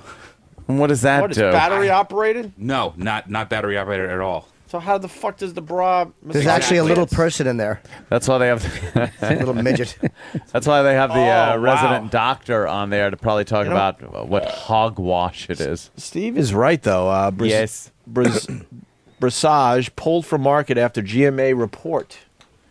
Really? From some time. All right. Maybe it was too good to be true. A bra offering sexy style, great lift, and a built-in lymph node massage is no longer on the market following a Good Morning America report questioning the bra maker's claims of improved breast health. Makers of the Brassage claimed regular bras trap toxins in breast tissue. The GMA report said the Brassage massage supposedly promoted breast health. There is no medical science backing up the Brassage claims, the show said. One breast cancer survivor called it exploitative, and a doctor said the idea that the Brassage somehow contributes to healthy breasts was very far-fetched. Yes. Christina, the Brassage inventor, walked out of the ABC interview when the reporter started questioning the idea that a massaging bra could help prevent disease. She said she didn't imply for a moment this is a cure-all to breast disease. And that was it. And then they pan to another bra, and it's a pair of tits smoking. I don't know why I said that. It's fun. Yeah, it's just fun. It's a fun thing to picture. say. Fun to picture. It's a fun image. Yeah. All right, we're going to take a break, get into some other things. We still have who stopping Harold by? Perno. If I'm saying his last name Perno wrong, or whatever, right, from Lost and Oz, and Guy's he's been some got a new huge project. shows. Yes. We could do the Lost montage. The Lost Michael Dawson Walt montage. Does this make sense? I hope it does. I don't know. I didn't hear it, but Steve put it together. All right, let's take a listen to this. Look how I passed the buck. Yeah. Just like the staff. We're going to have this guy in today. I will. Walt! Walt! Walt! Walt! Walt! Walt! Walt! Walt! Walt! Walt! Walt! Where's Walt? Walt stays with me. Walt! Walt! Walt! Walt! Walt! Walt! Walt! Walt! I'm not going back without Walt! Where are you, man? Walt! That take me! God take me! I'm coming for Walt! Walt! I'm not leaving him out here! Walt! Walt! Walt! Walt! Walt! Don't you ever say his name again, ever! I'm his father. My boy. You know my boy! My boy. Letting you near my boy. They took my son. Stay away from my son. I'm gonna get back my son. They took my son! Where's my boy? They took my son. Where the hell is my son? Son! You're not taking my son. My son. You see my son? They're not taking my son away. I'm getting my son back! Get you with my son again. I'll kill you. Walt! Walt! Walt! Walt! Walt! Walt! Walt! Walt! Walt! Walt! Walt! Walt! Walt! Walt! Walt! Walt! Walt! Where's Walt? Walt stays with me. I get it. I think we're going to have that guy on our show today. That's pretty goddamn good. I couldn't hear. What's the kid's name? Oh, my God. You know what? We should just play it again. Walt. Now, would he enjoy that if he heard it, or would he fucking hate it? Let's play it for him when he gets Oh, in boy. and see how he likes it. And find out. Yeah. Okay. And Matrix Reloaded he was in as well. Yeah. Yeah. So, 3 big projects for him. Neo. Neo. Where's Neo? I'm looking for Neo. The one.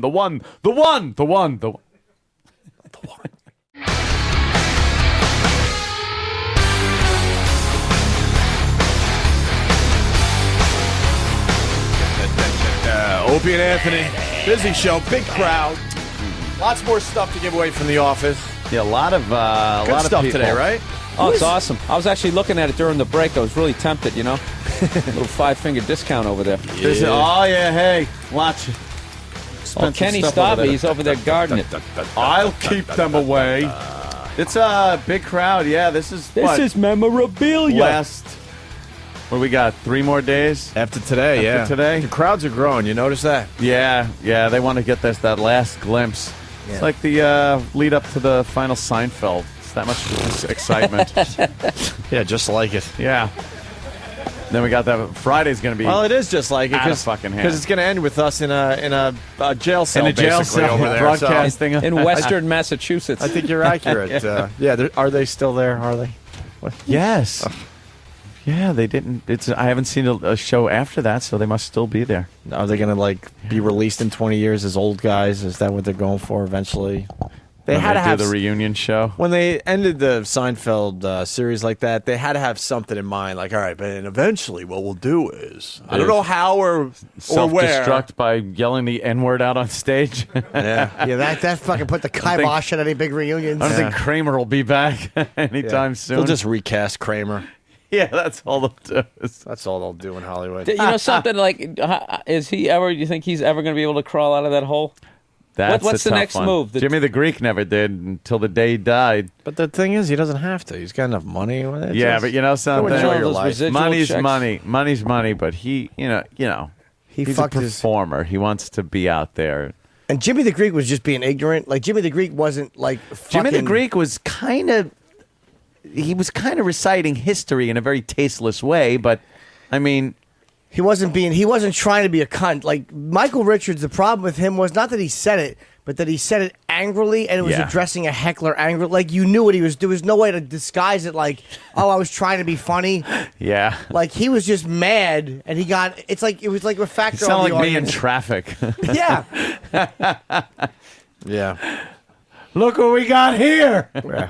Well, back in the day, anytime you did anything, you could never make a comeback. Even if you got that one girl was in that video getting fisted. Nowadays, you get your own. My grandmother made a comeback. Nowadays, you get your own TV show off or something like that. Yeah. You know? Yeah. So, but he's done like the one thing. Like I'm trying to think. Like if I was guiding his career, like what is the next move other than what do you continuing to say? tell him to sit tight and let this blow over. Just let it blow over. It's okay. You have to take a couple years off, I think, sometime. With a big one like that, you take I think a couple it's been years. a couple of I think years. it's When did that already been a happen? few- yeah. Like it's one of those things where You stage a house fire where he runs in and saves someone of color. Yeah, Yes. that would work. But then they have video of him actually setting the fire to a black person's house. That could backfire. They would just have him come out of the house, and because he ran in and to be heroic, he wound up getting soot all over his face, and they'll just take a picture of that and think he was in blackface, making fun of people. It's like, oh, that Kramer, he's at it again. It just goes to show you how huge that is, because when you think of Michael Richards now, I just think of that. I just think of that self-destructing tirade he had. And this is a guy who was on the most popular sitcom ever. So, to overshadow that with something you said, yikes. But has he tried to do anything like stand-up wise? I mean, it's going to really hurt. What club's going to fucking, hey, come on in. Breaking news, Travis has the update on Michael Richards. Michael Richards. Richards, right. Travis, you can say this. Whatever. He's going to guest star on Curb Your Enthusiasm this season. Oh, okay. So he's back. Well. Better than ever. He's back. He's tougher than leather. Larry Deho. That's a new line. That's how they would say, we're tougher than leather. Oh, we're back. Don't sing the Van Halen. Through all kinds of weather. The groans coming from the audience. What, they love it. They understand. It's fucking good. You don't like seeing an artist create some music? I see them all nodding their heads, Jimmy. They like it. That's right. Give him another line. I don't know what else rhymes with that. Well, you could just use some of the older lines. It's a pleasure to see this live, is what I'm saying. We've been around for a long. Oh, yeah. Wait, we've been around for a long. Wait, is it around or away? I forget the lyrics. It's your song. I don't remember. You want to hear it? Yeah, we have. How about you hear it? And then I think what's cool is they get to see it live. That's right. They came all this way to see the Jimmy song live, or a part of The it. new Van Halen. Yeah. Hey, this makes you feel comfortable? So bad. I can't listen to it. Because I could so see it. Yeah, me too. We've been away for a long time. We've been through changes. We played some games. The more things change, the more things stay the same.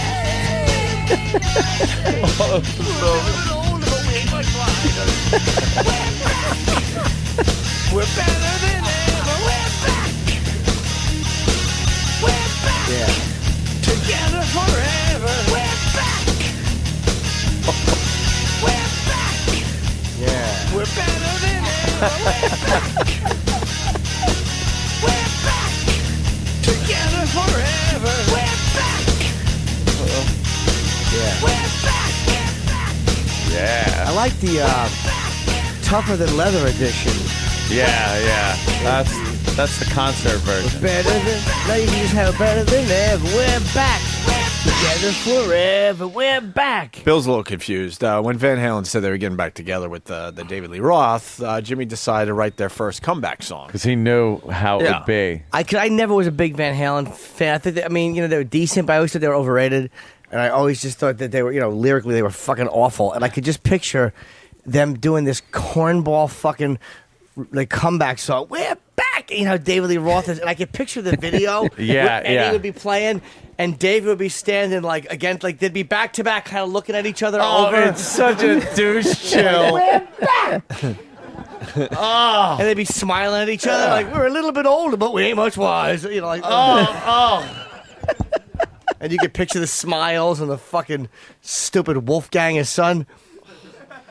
You don't think that's good? No. I ran into David Lee Roth's lawyer. Oh. I thought you stepped it. I thought it was a tumbleweed. Look, it's Eddie Van Halen and Valerie Bertinelli. On TV as we speak. I ran into his lawyer at the Allman Brothers show. Really? And actually he has no problem with us. And he wanted some inside info on the whole K-Rock thing. He goes, I believe they brought in David to set you guys up. We truly believe they never wanted David Lee Roth to succeed. That's and bullshit. he was put in there so they could put you guys in there eventually. Because the company didn't want you guys following Howard because they knew that was a tough spot. So they put my guy, David Lee Roth, in there. Turns out this guy's a huge fan. David Lee Roth's a huge fan. They're all good with us. I wonder if they heard you were back. I want to hear what I would love to get David to sing that. Yeah, no kidding. Oh, yeah. And then I found out that they're going on tour after Wolfgang graduates in May or June. Oh, cool. And then they're waiting for him to graduate so they could go on tour again. Do you think he would? Do you think? I bet at one point in the video he'll tussle Wolfgang's hair, because he goes, "The more things change, the more things stay." I guess he says change. He'll rustle his hair. I can't even look at you. Why? He just hit the high note. That sounded great. Yeah. It's so douchey. Let me say hi to Eric in Georgia. Eric. Hey, Jimmy Lee Roth. I mean, you forgot when you're singing "We're Back," you got to hold the mic out to the crowd and let the crowd sing "We're Back." And they all yell "Together forever," and the lights would go on. And then I go, "We're back." Do you want to try the audience at least saying "We're back"? No, you don't have to do your part. You already laid down your part. I say we're back, and they go together forever. Is that what you need them to do? That's the concert version. All right, why don't we try this again? So do you guys know where someone's got to cue them? Sam, you're good at this. You cue the audience participation. You want them to say together forever. Why doesn't he sing it right on the stripper? Well, I don't want to. Because he won't do that. I was trying to add more douchiness to it. Sorry. I have to find out where David Lee Roth would throw the Sammy Hagar jab. He would at one point. Oh, and some of us can still drive 55, or he'd do some kind of. You think that's bad? He'd do some kind of. I'm just gonna set up a little hand wall. You can't look at me. Over here. All right, you want the studio audience participation, Jimmy?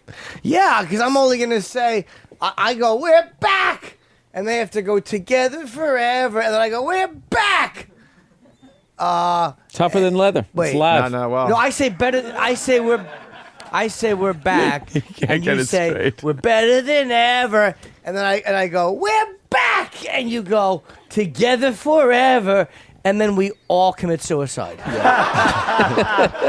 Jimmy, why don't you sing over the track? Do a little Britney Spears here. Okay. We got the track. You just sing along with it. And then the audience, you know when to jump in. Sam will kind of cue you. Hopefully this will work. Okay. Take one. Whip it! Back! We're back! Stop repeating the same verse, you assholes. What do we do wrong, Jimmy? What do we... It's we're back, and you go together forever. And then you say... Oh, no, I go better than ever. I go we're back, and you go better than ever. Well, he can't even get his own song right. Better than ever, together forever. That's right. Right. And then I go and... Wait, no, I'm trying to think if I can add this extra line. We're back! Okay. All right. We're back! We're back!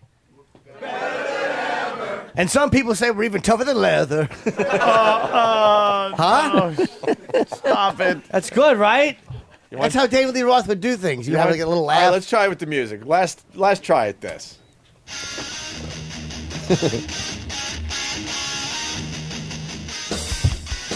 We're back! We're back! And a lot of people say that we're tougher than leather. There's no reason for that. You know, like the little laugh they'll throw in there? I love the laugh. The laugh made it. Oh, boy. What a douche chill. I know. He would try to have like just a boy having fun, you know? It's like, oh, No, but then you got to do the big, the open smile. yeah. Taking his shirt off. We got it. You do karate, I got it. You can Yeah, kick exactly. high. Yeah. You just slack stretch. Let's bring Sam to the big table. He did a little what's the haps. Hold on. According to You did. Steve, and What again, happened? this is a rumor, What Van happened? Halen is rumored to be doing a stadium tour with Guns N' Roses this summer. Yeah, they're waiting for Wolfgang to fucking graduate. Yeah, with I Guns got N' the Roses. inside Yeah, with Guns info. N' Roses? Oh, the Guns N' Roses new info though. Now, Why with can't Axl or they no? just have Michael well, no, Anthony it's come not- back? it's- Is he He's really? with Sammy Hagar. It's not a Because The what, camp they- split they- up there.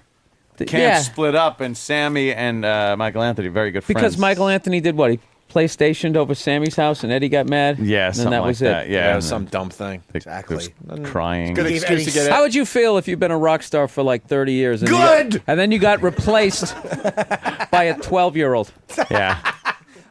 who handles Yeah. it with no problem whatsoever. Yeah, he has no problem. He's right in there with his father and the rest of them. Those running with the devil bass line. Yeah. Yeah. Yeah. Bum, bum, bum, bum, bum, bum, bum, bum, bum, bum. Bum, bum, bum. That was complicated. The father and Yeah. the son would have a back-to-back in the video, too. Oh, no, they wouldn't. Eddie and Wolfgang, sure they would, because it's like the old and the new. Yeah, they would have to. You Come know. on. Sam, what's the haps? We'll move on. What does he sing the line about? Some of us have tongues and some don't. He probably rephrases it. Like there's probably a thing where Eddie is throwing a box out, and inside are stamps and lollipops. and other things one would lick. A pussy. A couple of nipples.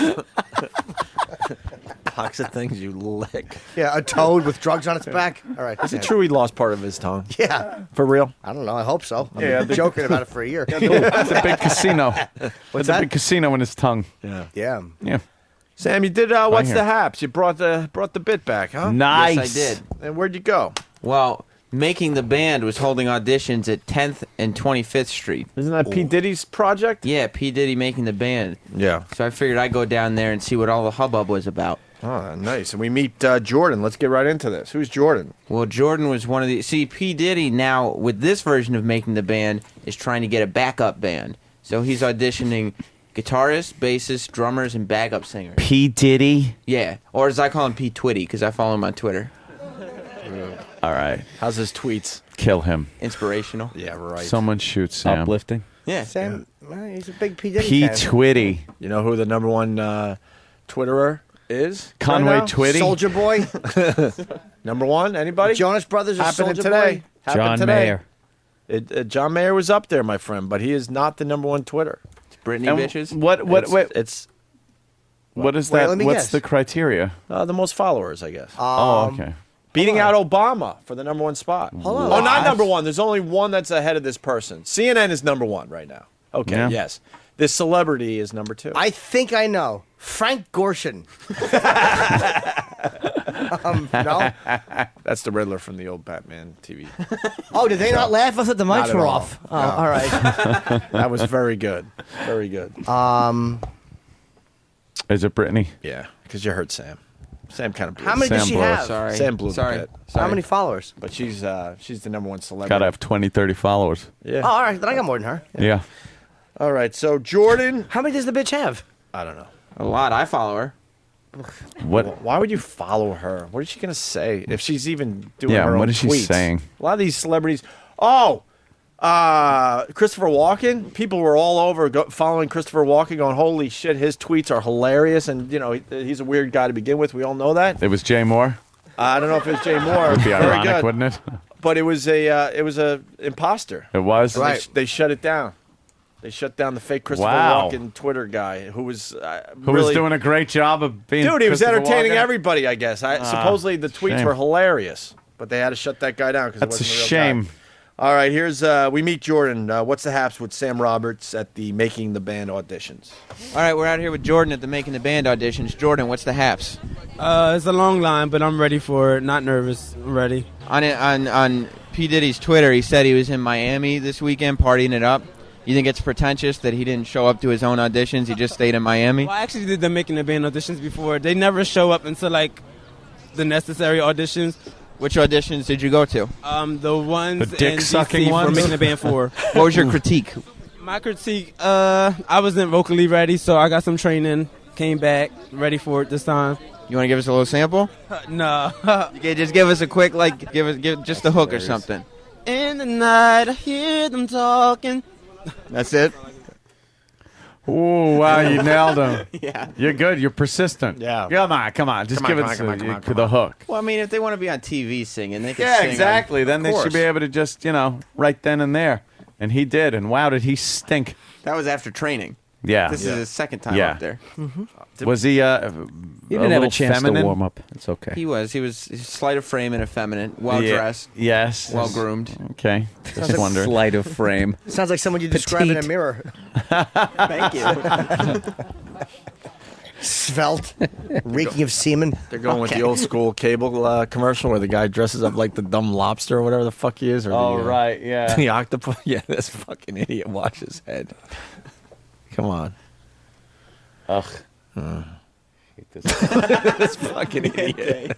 What did he dress as? Why is there a lobster selling cable television? I don't even know if it's a lot. What is It's a sea that? monster. Yeah, like a sea monster. Can't even get cable in the ocean. Right. It fucking gets all wet. The TV's Commercial's ruined. just silly. It's stupid. Doesn't make sense. They should show an aborted fetus selling Tic Tacs. Ooh. Oh, sorry. Well, a bunch of pro-lifers out there? Shut up. Let's meet Matt. Oh, yeah, Matt. He's a dude. Matt, he just lays around in front of the door all day. Oh.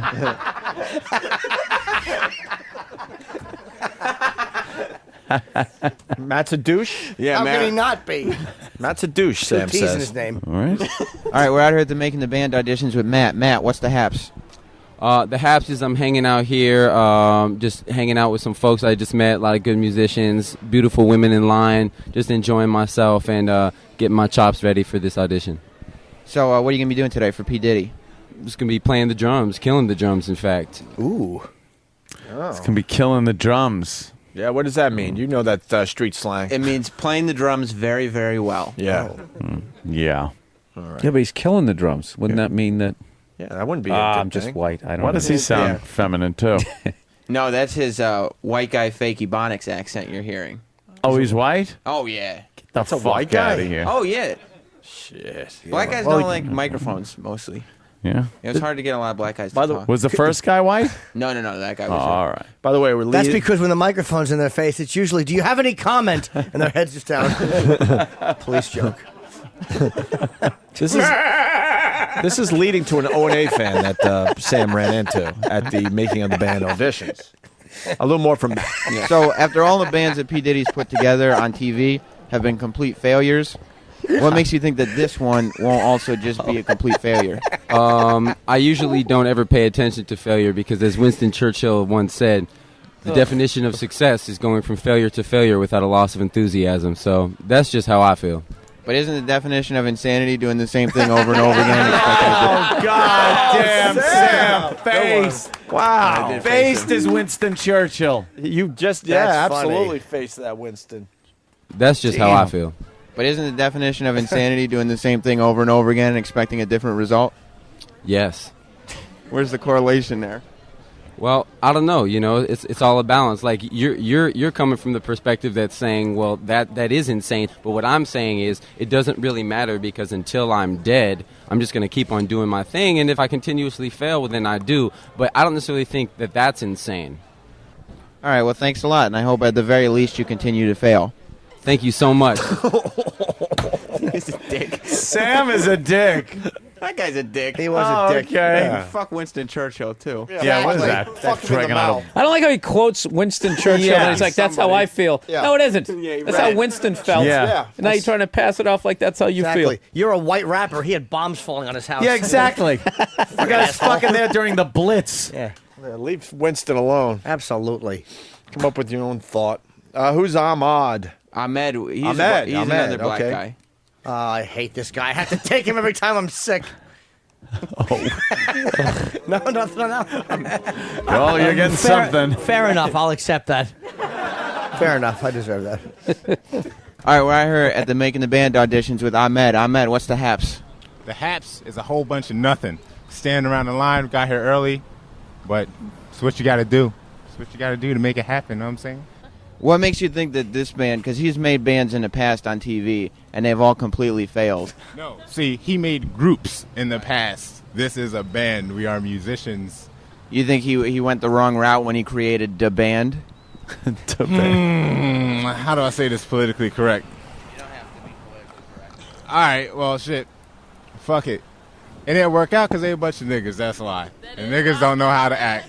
That's why. I'm just going to put it out there. Now, that wasn't the right term, but, you know, if you know what I'm talking about, you know what I'm talking about. And if you think that I'm wrong, then you don't know what I'm talking about. How you doing?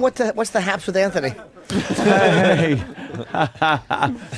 Was he a man of color? He was. So he's allowed to use He the was word light-skinned, then, right? but he was a man of color. As light-skinned as you are? No. Interesting. He had darker skin than I. Okay. And more Ahmed. Was the band indeed what he said?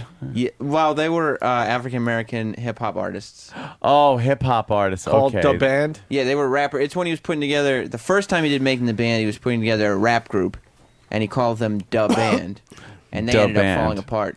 And then he Yeah. put together 2 R&B groups, one of all guys, one of all girls. The girls have already fallen apart, and the guys are well on their way. Why are they falling apart? Not making big music. They don't get along, I guess. I don't know. And how the fuck is this show still on TV if it's Because a failure? it's a good show. Nobody buys the albums, but people still watch the show. I watch the show. Because you'd think it would be like, American Idol, where, oh my God, they make it, and then they sell a bunch of albums. Yeah. They just want to see, like, a bunch of black people fighting with each other on TV. Is that it? That's what it turns into. All right. Then watch First 48. Or Cops. Or Bad Girls. How many of those Cold American? Case File. How many of those American Idol people have actually sold records? Fucking lot. Kelly Clarkson. She has. Yeah. Who's the one I like too? Bo Bice. I mean, Jesus. The box set. Did you get that around Christmas? Holy shit! Was that sold awesome? a lot, that fruit. That Chris Daughtry sold like ridiculous Daughtry amounts sold of a albums. shitload. Carrie Underwood. Carrie Underwood actually Yeah. liked that fucking Before He Cheats, Oh. where she slashes his tires. Oh, yeah. Jennifer Hudson as well. Great. I haven't heard of any I of didn't these hear people. that They're song actually all big. 8,000 Doing times. good. Are they all twittering? Probably. I'm sure they are, yes. Jennifer Hudson is probably twittering. I keep knocking and no one's answering at my house. Oh. I'll do it with you. I'll do it with you. And that laugh, I do that laugh to embarrass my girlfriend. We're in public. She hates it. We're like in a mall or something. It's real quiet.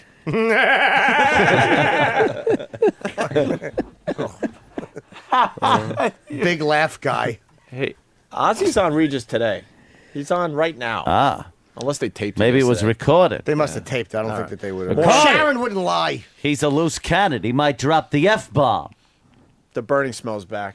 Yeah. Am I the Yeah. first Yeah. to smell it? No, me and Travis noticed that every day at 9:30 something is set on fire somewhere. Something's Come burning. on.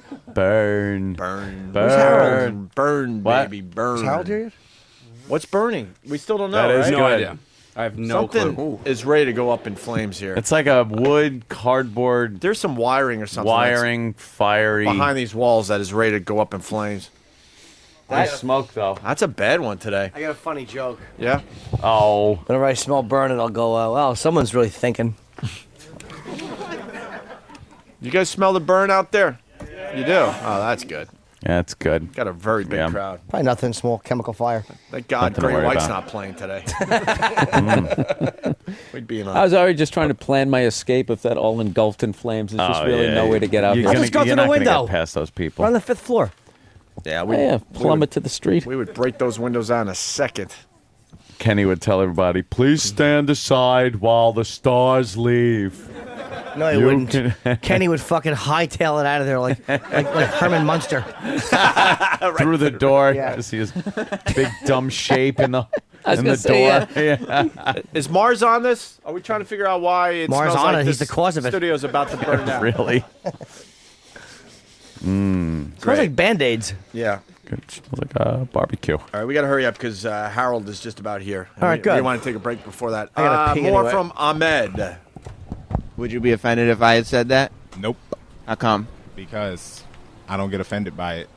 You think I would have got my ass kicked if I had said that by someone here? Well, yeah, probably. Well, I don't know. Someone probably just raise a stir and start to act like a nigga themselves. You don't think my hair is enough to let me in the club? In the club? Of people who can say that without getting their ass kicked? Yeah, your hair's, I don't think that got anything to do with getting in the club. Your hair, Really? I'm not Jewish. Hey, I'm not either. All right, thanks a lot. No problem. Yuck. Ahmed. Yeah, Ahmed. All right. He's all right. And finally, we move on to the O&A listener that was online. Adam? Yes, there was one guy who, as I was walking, goes, "Hey, are you on O&A?"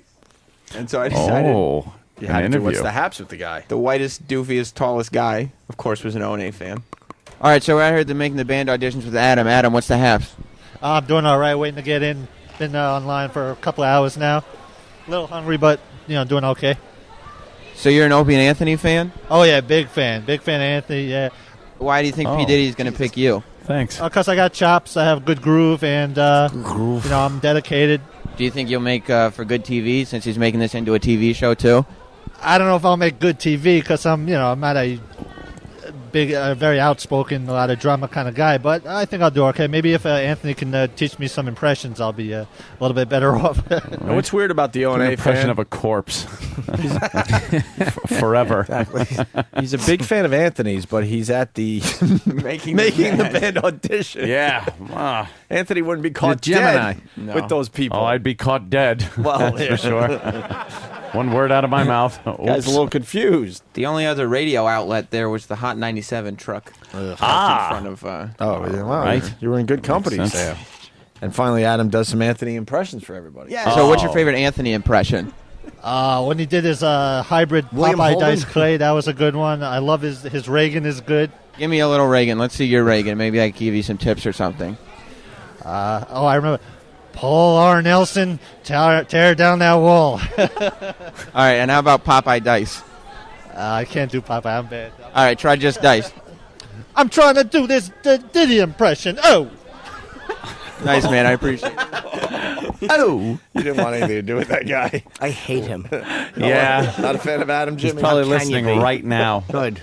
Big fan. Hope right now he's listening while taping the window shut with the fucking garden hose from the exhaust pipe in because he cracked like Peter Brady during his audition. Garden hose. You don't think he's P. Diddy's new drummer? No. No. Who cares about that show? Exactly. I do. It's a bust. No, you don't. Pete Diddy's a bust at this point. He's running out of stuff. Diddy's so done. It's like, what the fuck? You ever seen How is he clinging on to celebrity? P. Twitty TV? No. Why would we watch Pete Twitty TV? What Can't is you want to that? see what P. Diddy's doing or need a little words of inspiration? What does he do? Well, one P. Twitty TV episode, he had the debate of what's better, KFC or Popeyes. You're kidding. No, I'm not. What's funny about that? Why would he do that? Well, Because then he opened it up to his Twitter followers.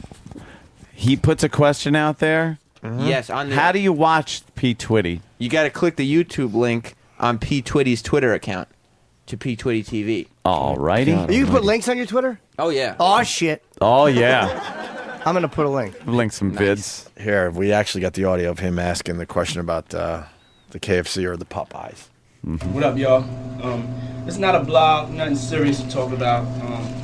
So, all the blogosphere haters, take a deep breath and relax. It's something for fun. Kentucky Fried Chicken or Popeyes? Who has the better fried chicken? Is it original recipe or Popeyes? And yes, shout out to everybody that has noticed that, I've gained like 10 pounds. Yes, I have. Because I'm conducting experiments like this as I'm in the studio. original recipe or Popeyes? Miller. I'll get back to you in an answer. Peace. P20 TV, baby, let's go. Have you had both chickens there, Sam? Yeah. Aren't they pretty much the same? No, Popeye's better. Is it really? Yeah. I'd always been a so KFC black. Is there kind a of guy. clean Popeyes that exists? No, unfortunately, there is not. Jesus Christ. And there's not one where you don't need Sticky like floor. weaponry when you go in, because the neighborhoods that I usually see a Popeyes in aren't very good. That's actually a trick question because everybody knows the answer is Roy Rogers. Oh, shit. Oh. Third choice. You know what? Dang. You know what P. Twitty said on his Twitter? P20 TV? Or? It is just P. Twitty. All right. It's just a little taste. He'll say something like this. If you're out there chasing your dream, you're not running fast enough. That's the type of thing you get. Wow. You know what I mean? Oh, that means you should catch your dream? Yeah. Like, keep running until you grab that dream. Gotta Let's run a little go. faster, right? Let's go. Well, Pete Twitty TV gets to the bottom of the fried chicken debate. Oh, finally. And then we're going to go to break and talk to Harold on the way back from Lost, The Matrix. And he's got a new project, too. The Oz. Yeah, what's the name of the new show? The Unusuals. I'll say it. The Unusuals, right. On ABC, April 8th. Cop. Next Plays a Wednesday. cop. Popeyes has a certain type of fried chicken, nicely golden brown, juicy type of flavor to it. KFC, see, they put something in KFC. That's why they call it original recipe.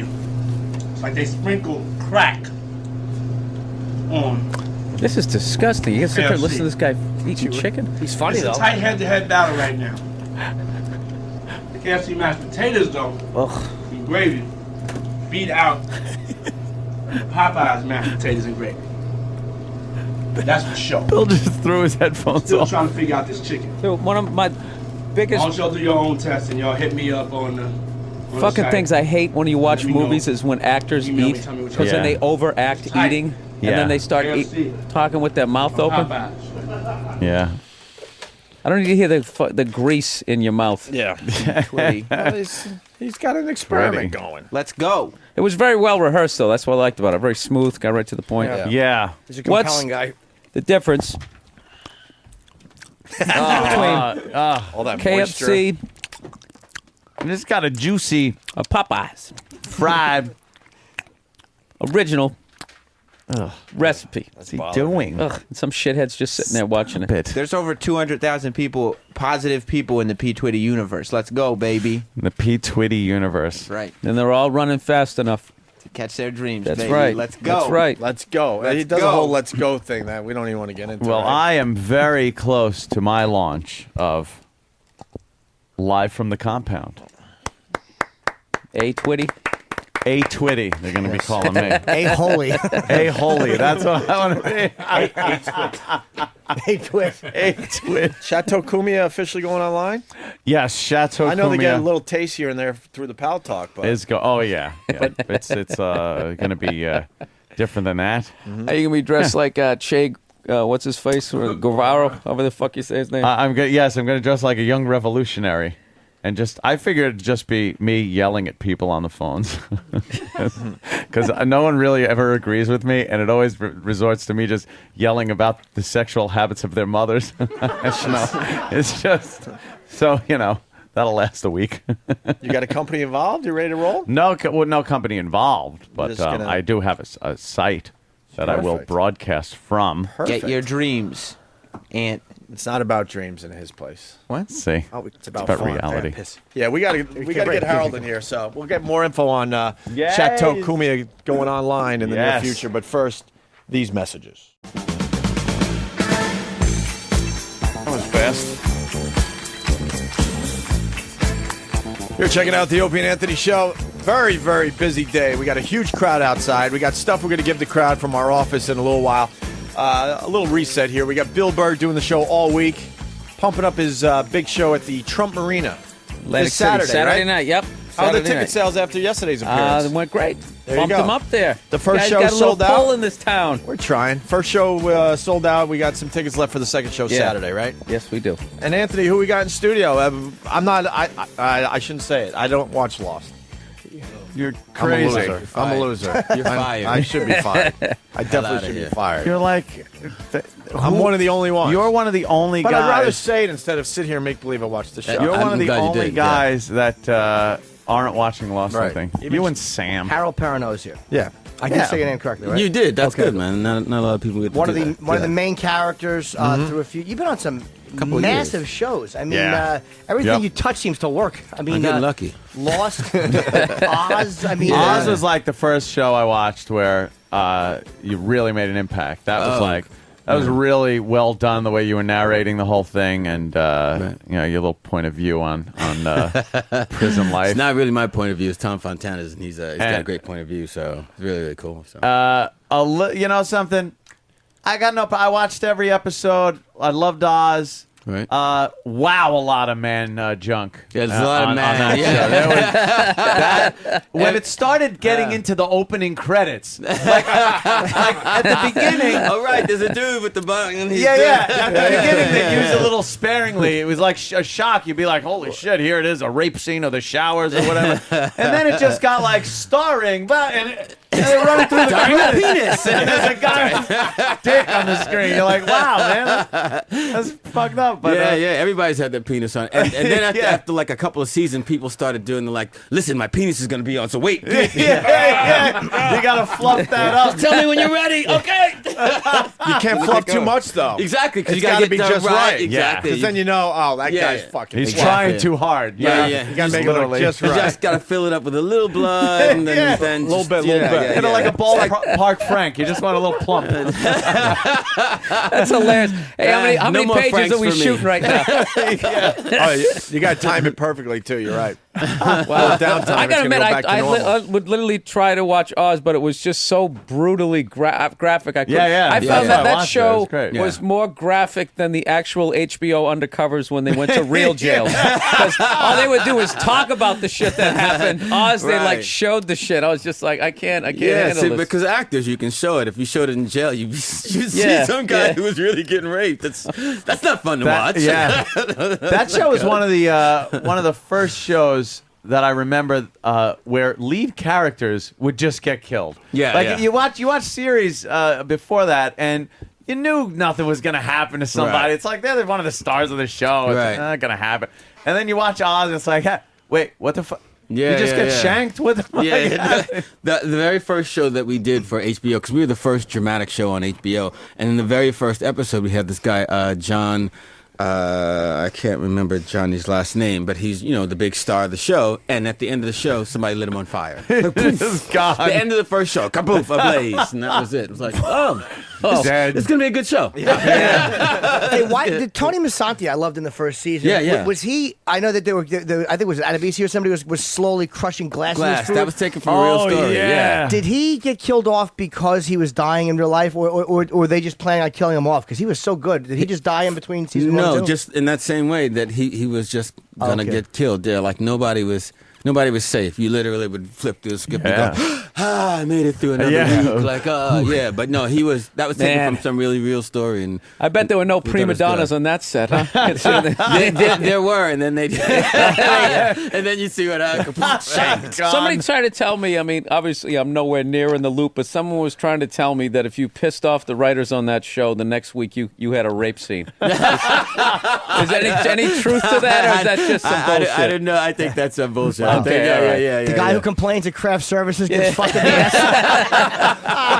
All right, I didn't think it was that hardcore. No. You like to think that's true, though. Yeah, right? You would, right? I got a nice surprise for you. Yeah. And what's his name who played Schillinger on the show? Yeah. J.K. Simmons. Yeah, every time I see him, I'm just like, hey, Schillinger. Yeah, I know. Schillinger's on it. Some people just kind of get, stuck in your brain. He's been in a lot of stuff since then. He's freaking the dude in Spider-Man. Yeah, Spider-Man.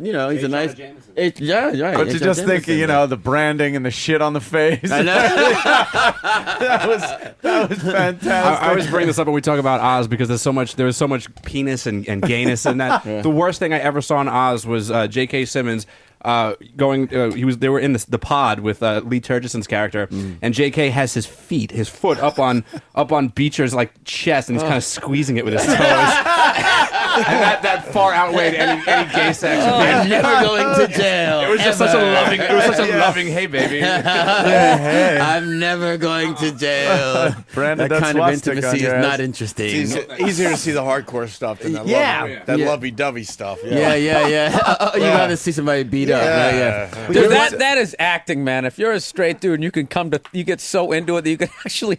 I'm gonna make the choice to squeeze his man tip with my toes. That's so fucking. I'm gonna massage it. How can you hold it together in the take? It's like, dude, you don't gotta make it that real. Can we shoot that again? You gotta think someone on set's like, he does that a little too good. What's that about? That's and not for acting. two guys that are into it, it would probably be like a tender moment. The guy would probably grab the foot and everything. But as an actor, you'd probably be like, your toenails are disgusting, dude. Clip that shit. If you're gonna put it up on my chest for this scene. That's what acting is, man. You got to put yourself in crazy situations. No shit, huh? So there it is. It almost seems like actors now kind of want to, like, because Sean Penn did the big kissing scene in Milk. It's almost like, because that's like a very tough thing to do. It's like, guys, it's like a badge of honor almost that you could pull that off believably in a role. Cause, it's like, hey, look at what a good actor I am. Watch me suck this dick. I don't know about that. I don't know one guy who's like that. But I hear you. With prison rape, I think the scary thing about prison life is like we could all take a dick if we had to. It's the gentle sharing of the desserts, which is fucking creepy. That's the part that sucks. There's a deal with a spoon in one of the episodes that make me not. I don't fucking even want to use spoons sometimes. What's the spoon episode? He fucking rapes a guy with a spoon. It's fucking disgusting. So you kind of just use forks for the rest of your life. That was when you had enough. That was the one thing on Oz, and it's like, you know what? I can't. That's enough. I noticed when I was loading a bunch of DVDs at my house, and Danny came up with the entire series, Oz series. Oh, did you really? So of course I'm like, wow, you really like that shit, didn't you? It was one of my. It caught me from the first episode. It was a great series, and it was from the first rape. It was great. It's probably my favorite HBO series. Topping. Yeah. I mean, The Sopranos was great too, but Oz came first. And It's one of those shows, and HBO's great with the way they do that, where you were able to just watch a show and it would end, and you'd be like, "Fuck, I gotta wait a week." God damn it, And that's definitely one that did it. Lost is the same thing for me. I'm insane with that show. Yeah, that's hard. And then we're like, are you on? Are you not on anymore? Yeah. Because you were gone. I was gone. Then I was back. And I was gone. You and Walt took off in the boat. Yeah. A despised character, by the way. Yeah. You They hated were me. like, oh my god. Yeah, you were like, oh my god, this guy, he's killing people we like. Yeah, I to this day I don't understand that one. It's like I get it. Like we like Jack and we think he's cute. And, but somebody had my kid. Really? Fuck Jack. That's my kid. Fuck Jack. You're cute, no, but but people hate Michael. They hate it when you went off in the boat and just watching you going away. It's like, hey, I'm leaving. Fuck you guys. I got what I need. I got my kid. I'm going. Bye. Did you want to leave the series? Because I was wondering, why would he not be there? Like, you were one of the main characters. Was that your decision to go? Look, I'm done. I want to leave. No, not necessarily my decision. It was. They have stories, and you just never know what's going on, and they have it worked out in their head in a certain way. And like I was telling these guys in there, the first season when you see Michael in the water and he's screaming for Walt, like, hey, like we didn't know what was going to happen. We got the script, and we had all these blacked out pages, and it said like they're on the boat and they see somebody and they're waving, and then the next thing you see Michael screaming Walt, and then the day of they handed us these pages. Oh, so you don't know that he's taken at that he's point. He's taken, and they beat you up and throw you in the water, and I was like, they throw you in the water, dude. I don't swim. I don't swim, and we're in the ocean. And they were like, really? And you saw the producer scrambling. He doesn't swim. I don't know. Guy doesn't swim. He's old. He doesn't swim. It's ridiculous. And they literally had to have somebody in there with me. Are you looking forward to actually being on a series where you don't have to worry about main characters getting killed just so you can chill out? Are you kidding me? All right. Yeah. You know what? It's getting great ratings. Maybe I'll get 5 seasons out of this. Every show kind of has that. Every show does that now. They do that kind of like, we should kill somebody that they like. So you don't know if you want to be somebody they like or somebody they hate. That's coming from the corporate heads. Yeah, everyone in here is a fan of The Wire. That was a really great show. And that was another one where it's just like, wait, what? You killed that motherfucker? Yeah. You killed him and peed on him? What the what? When they killed in The Wire, Anthony hasn't gotten this far yet, but let's just say they kill a guy from the first season, dies in season 2, and you're like, what the fuck? Yeah. Oh, they're playing fucking games. Yeah. And that's what people love this. Then they love those that make you get your ratings. And It's fucking when when we our favorite gay character is killed, because everybody knows that Omar was killed. Right. It was so aggravating. I've never been hurt by a TV character getting killed. But they didn't give you what you wanted. They treated it the way fucking people in the street would treat it. Like, hey, drug dealers get shot, and the fucking coroner fucks up the name, and nobody gives a shit. It wasn't a very special episode of The Wire. Someone isn't going to make it through. Could you imagine if you're a drug dealer and that happens every morning and you hear it? It's a very special day in drug dealing. Oh, no. Shit, my number's up. Someone's not going home tonight. Oh, shit. Oh, damn it. You fucked up in your life. I theorized, I could be wrong about this, that I'm like, why would they have written Michael off? And my thing was one of it, because when you're working with a kid, kids grow up, was one of the problems Oh my that God, did Walt get big? got too big too fast, and he couldn't play who he was. Well, and Michael and Walt were tied together. There was no way kind of to have Michael without Walt. And they hired a 12-year-old kid who's short to play an 8-year-old. Mm-hmm. After the first 2 seasons, we're not on the island for a year, but he's 2 years older. Yeah. Right? So he's 14. We kept trying to figure it out. Like, wait a minute, he'll be 8 here, but 16 in real life in 4 years? They couldn't just write in that the island aged them. Well, they tried to. They definitely tried. They tried like, we see a much bigger Walt, and it's like, it didn't necessarily work Somebody out. Did make Hurley skinnier? No comment. Couldn't they have just replaced him? As much as you hate to have to replace somebody, it's when you're working with a kid, that was the option, as opposed to writing. It turns into Bewitched, exactly. Or so then it looks, and they've tried as much to keep as much integrity, I think, as they can. And so, were you surprised when you were written back in?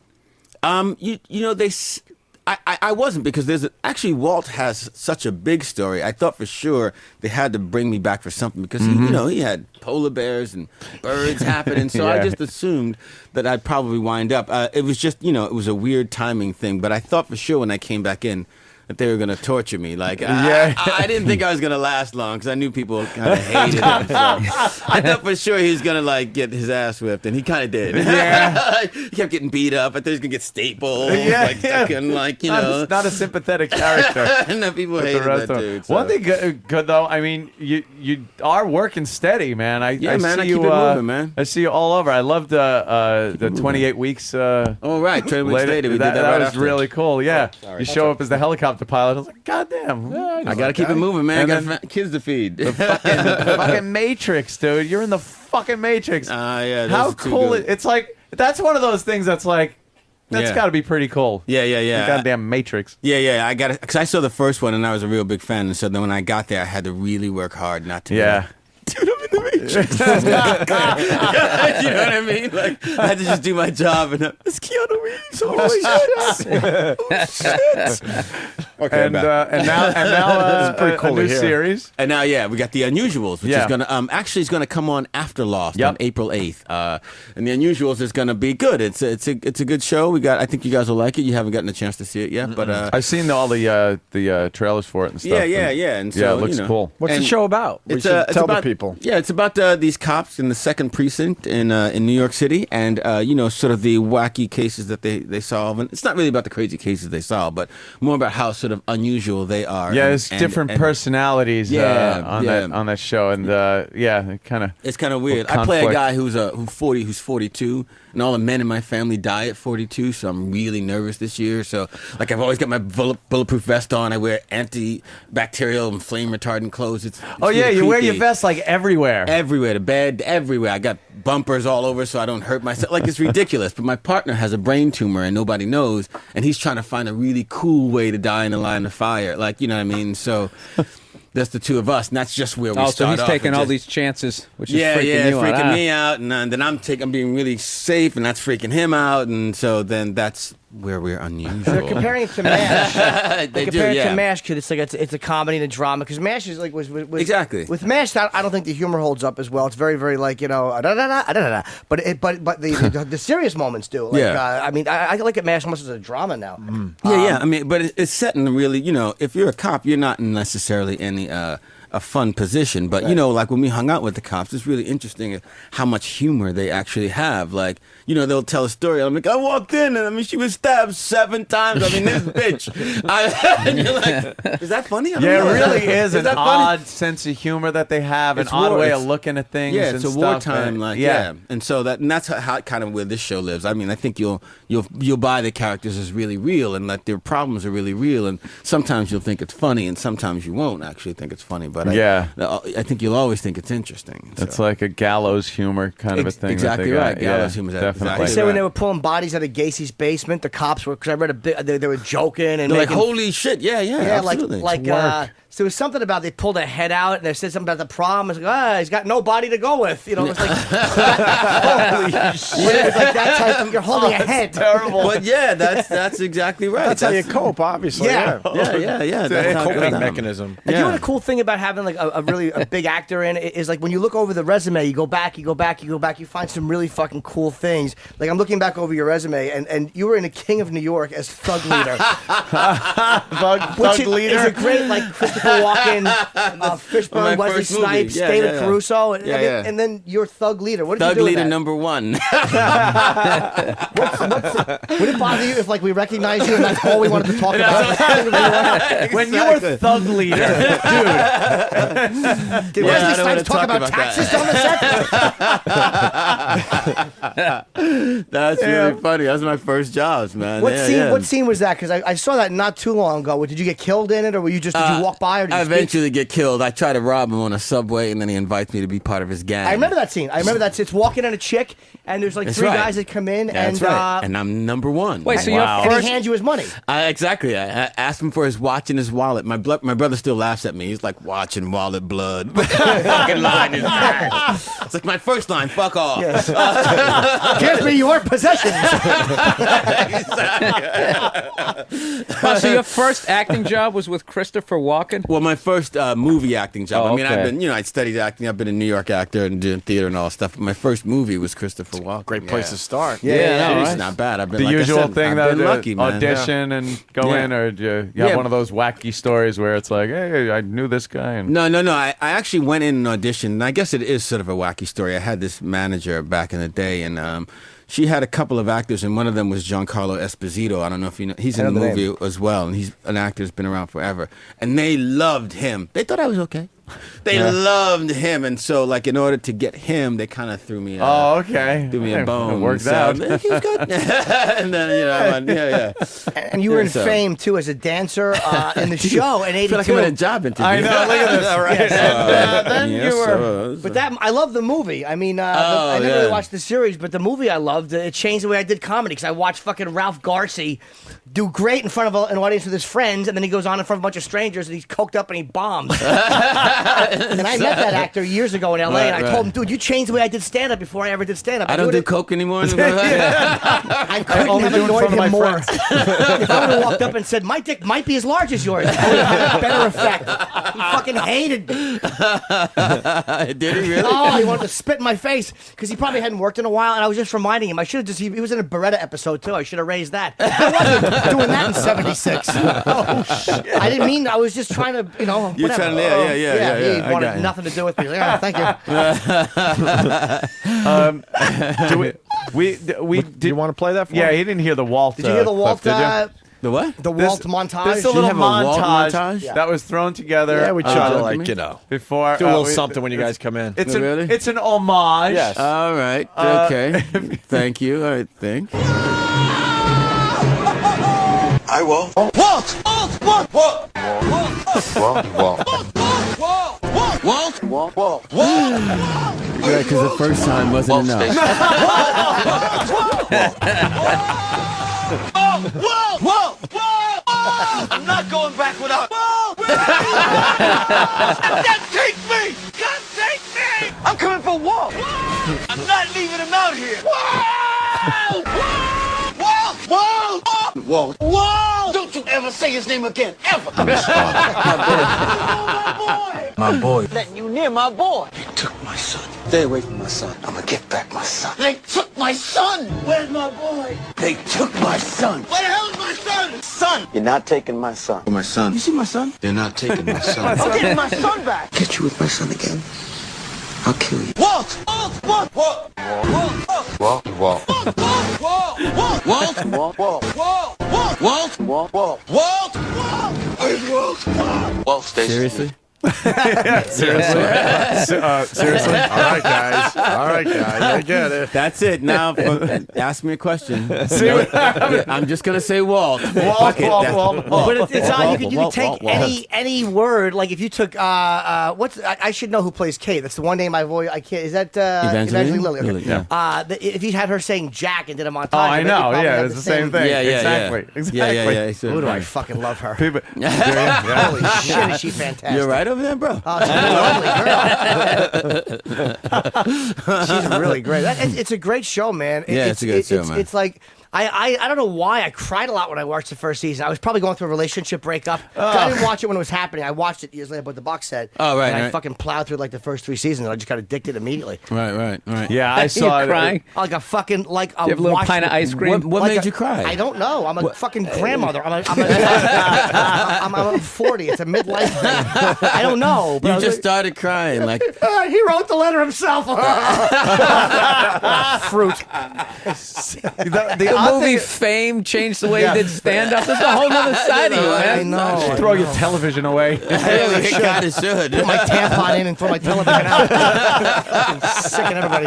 And then when I was watching Cagney and Lacey, the way I brushed my teeth, That's a good mullet. Why didn't she ever marry? I get it. When you watch that first episode, it's and you don't know about the show, Right. You just think it's going to be all right. It's Gilligan's Island, Exactly, with a that plane was- crash, and that was here all it the is. Now we're comments. going to have like castaways and stuff. Right. And then Yeah. right when it started getting weird, it just hooked you. It was Right. one of those shows like, okay, this is something like I haven't seen before. When did it start getting weird for you? Like the first episode when you realize something wasn't quite the pilot episode. Oh, yeah. right. When you hear the noise. Yeah, and there's like a noise in the woods there, and you're like, Right. what the fuck? Right, yeah. And how are they alive? And where's the tail section? Right. Like things start coming together, and now I because it's on Sci-Fi Channel now, and I've seen up until the last episode. I'm okay. completely up to date. But Sci-Fi is playing like the older ones. All right. And I'd wake up and had Sci-Fi on because I was watching like the Outer Limits or some shit, and Lost is on. I'm like, I remember this kind of, but. And then you feel like, I remember when we went through this. I was there with it, and because you get so involved. It's a huge ensemble cast. Like It's a big cast, it's a yeah. huge undertaking to have that many people involved in a show that aren't just the background sweat hogs Right. in the classroom. Exactly, They're yeah. actual players, and each of them have the detailed backstory, so you know these people. You know the characters. I mean, we started off with 14 people, and then it just grew from there. Like, then when every time you added somebody, you had their background story, and like, I keep waiting for a boat to land with the Harlem Globetrotters on it. the Harlem Globetrotters. Exactly. Well, you could always come back on the show. That's the beauty of the way they're doing it. Yeah. It's like, you know what I mean? Like matter. Charlie Could. will pop up, or You this could. one. But Walt was so important to the island in the beginning. Yeah. And it's like, I guess because maybe they didn't foresee him getting so big. But you talked about, because I noticed, I'm like, there's not a lot of black characters on this show. I mean, Right. and I'm not one to scream and cry and knee jerk react. But it's like, of all the people on a plane, Right. one black guy and his son, and Kill both of some Can't woman even have a who's lost her mind. couple. You can't even have a black couple. It's got to be the white guy I know. thrown in there. At least they didn't make you fuck Rose. But I will say, but no, you raised that. You had a quote. You said, "If I'm really being candid, Right. There were all these questions about how they respond to black people on the show." Right. Saeed gets to meet Nadia again. Desmond and Penny hook up, but a little black boy and his father hooking up, that wasn't interesting. Instead, Walt just winds up being another fatherless child, plays into a really big weird stereotype, and being a black person myself, that wasn't so interesting. Right. That wasn't, yeah. And then you saw Mr. Echo come on in season 2, who I thought was great. Right. And then he wound up Was that his choice to leave the series? Or? I think it was. okay. That wasn't so much working out. He actually had a bunch of personal issues to deal with and stuff like that. So that wasn't working out. He was a great character. But Yeah, he really was, his yeah. backstory was great, and it's like they get you so involved in people, and then they just leave. It's like, what the fuck? that was unfortunate. His was unfortunate. Some of the newer ones they've brought on are good. I mean, I still like the show, but it's like it's harder for me to get involved. You want those original people that you started the journey with, right? Yeah, that's what it was. Kenny Loggins, the physicist, and that fucking Raggedy Ann-headed bitch. Who is she? I don't know her. It's hard for me to invest in them the way I did in the first marriage. Kenny Loggins. Penny, I miss you, Penny. You can't be involved in any of this. I'm You're just sitting frustrated. back. I know. I think I'm going to have to start watching this Lost. We're going to have to bring you the box set. Everyone says it, and for whatever reason, I just haven't popped in that first disc yet. I got it. I got it home and everything. We just tell him as a joke. We're like, just watch an episode. Just pop it on and watch an episode. You'll catch up. No, but he knows. You'll be there for days. I'm going to probably watch tomorrow, and then I'm going to figure out the whole show for everybody. Nice. Just watching one episode. Oh, you're going to watch the new episode new tomorrow. episode, and then I'm going to and you're gonna have to yeah, that's my remember the time? You're gonna figure it right on. I'm gonna listen to you on Thursday to see that you haven't figured it out. But imagine I figured it out because it was that easy. You guys just got confused by watching all the episodes. It was right there the whole time. You're like, oh, they're in upstate New York. That show is so involved. I took a shit. I had to rewatch season 3. God damn, I gotta watch this show. There now. is such a brilliance in the writing. We've had all the Lost guys on, but I think you're the reason now that I got to go watch. Oh, really? I don't know why. No, I don't know Just either. I'm glad. Because of the fun you brought to the discussion here. Oh, right on, man. Good. Dude, I'm so behind in TV. I got to catch. I still haven't watched an episode of The Wire yet. Dude, The Wire. I know. That's the greatest show ever. I don't. The Wire is so fucking. It never it's so good. Won an Emmy. Never nominated for an Emmy. That none of shit the fucking Academy. That's suspicious right there. Let me tell you. Yeah. Listen, we've kind of talked about it on our show. That's suspicious. That show was amazing, and they don't win nothing. We did that same. We went the same thing with Oz. We kept saying like, "This is we're good." Like nothing ever cutting happened. edge. Same with The Wire. Nothing. What do you think ever that's happened. about for real? Regular TV maybe realizing how irrelevant they are against these shows, and not wanting to really. I mean, The Sopranos they recognize, but for whatever reason not wanting to elevate these shows any higher than they already are. Listen, I don't know. We can go into like all the sort of social issues or the racial issues and those things, but there's one thing that I think that's really, really clear, like you brought up really earlier. Sometimes they're so hard to watch that we can't get the audience who's voting. Do you know what I mean? Right. Like, like, because when you watch The Wire, listen, I got to tell you, when I watch The Wire, man, I'm depressed for a little while. Like afterwards, I'm a little down, and you got to put the subtitles on if you're a white guy. What did you say?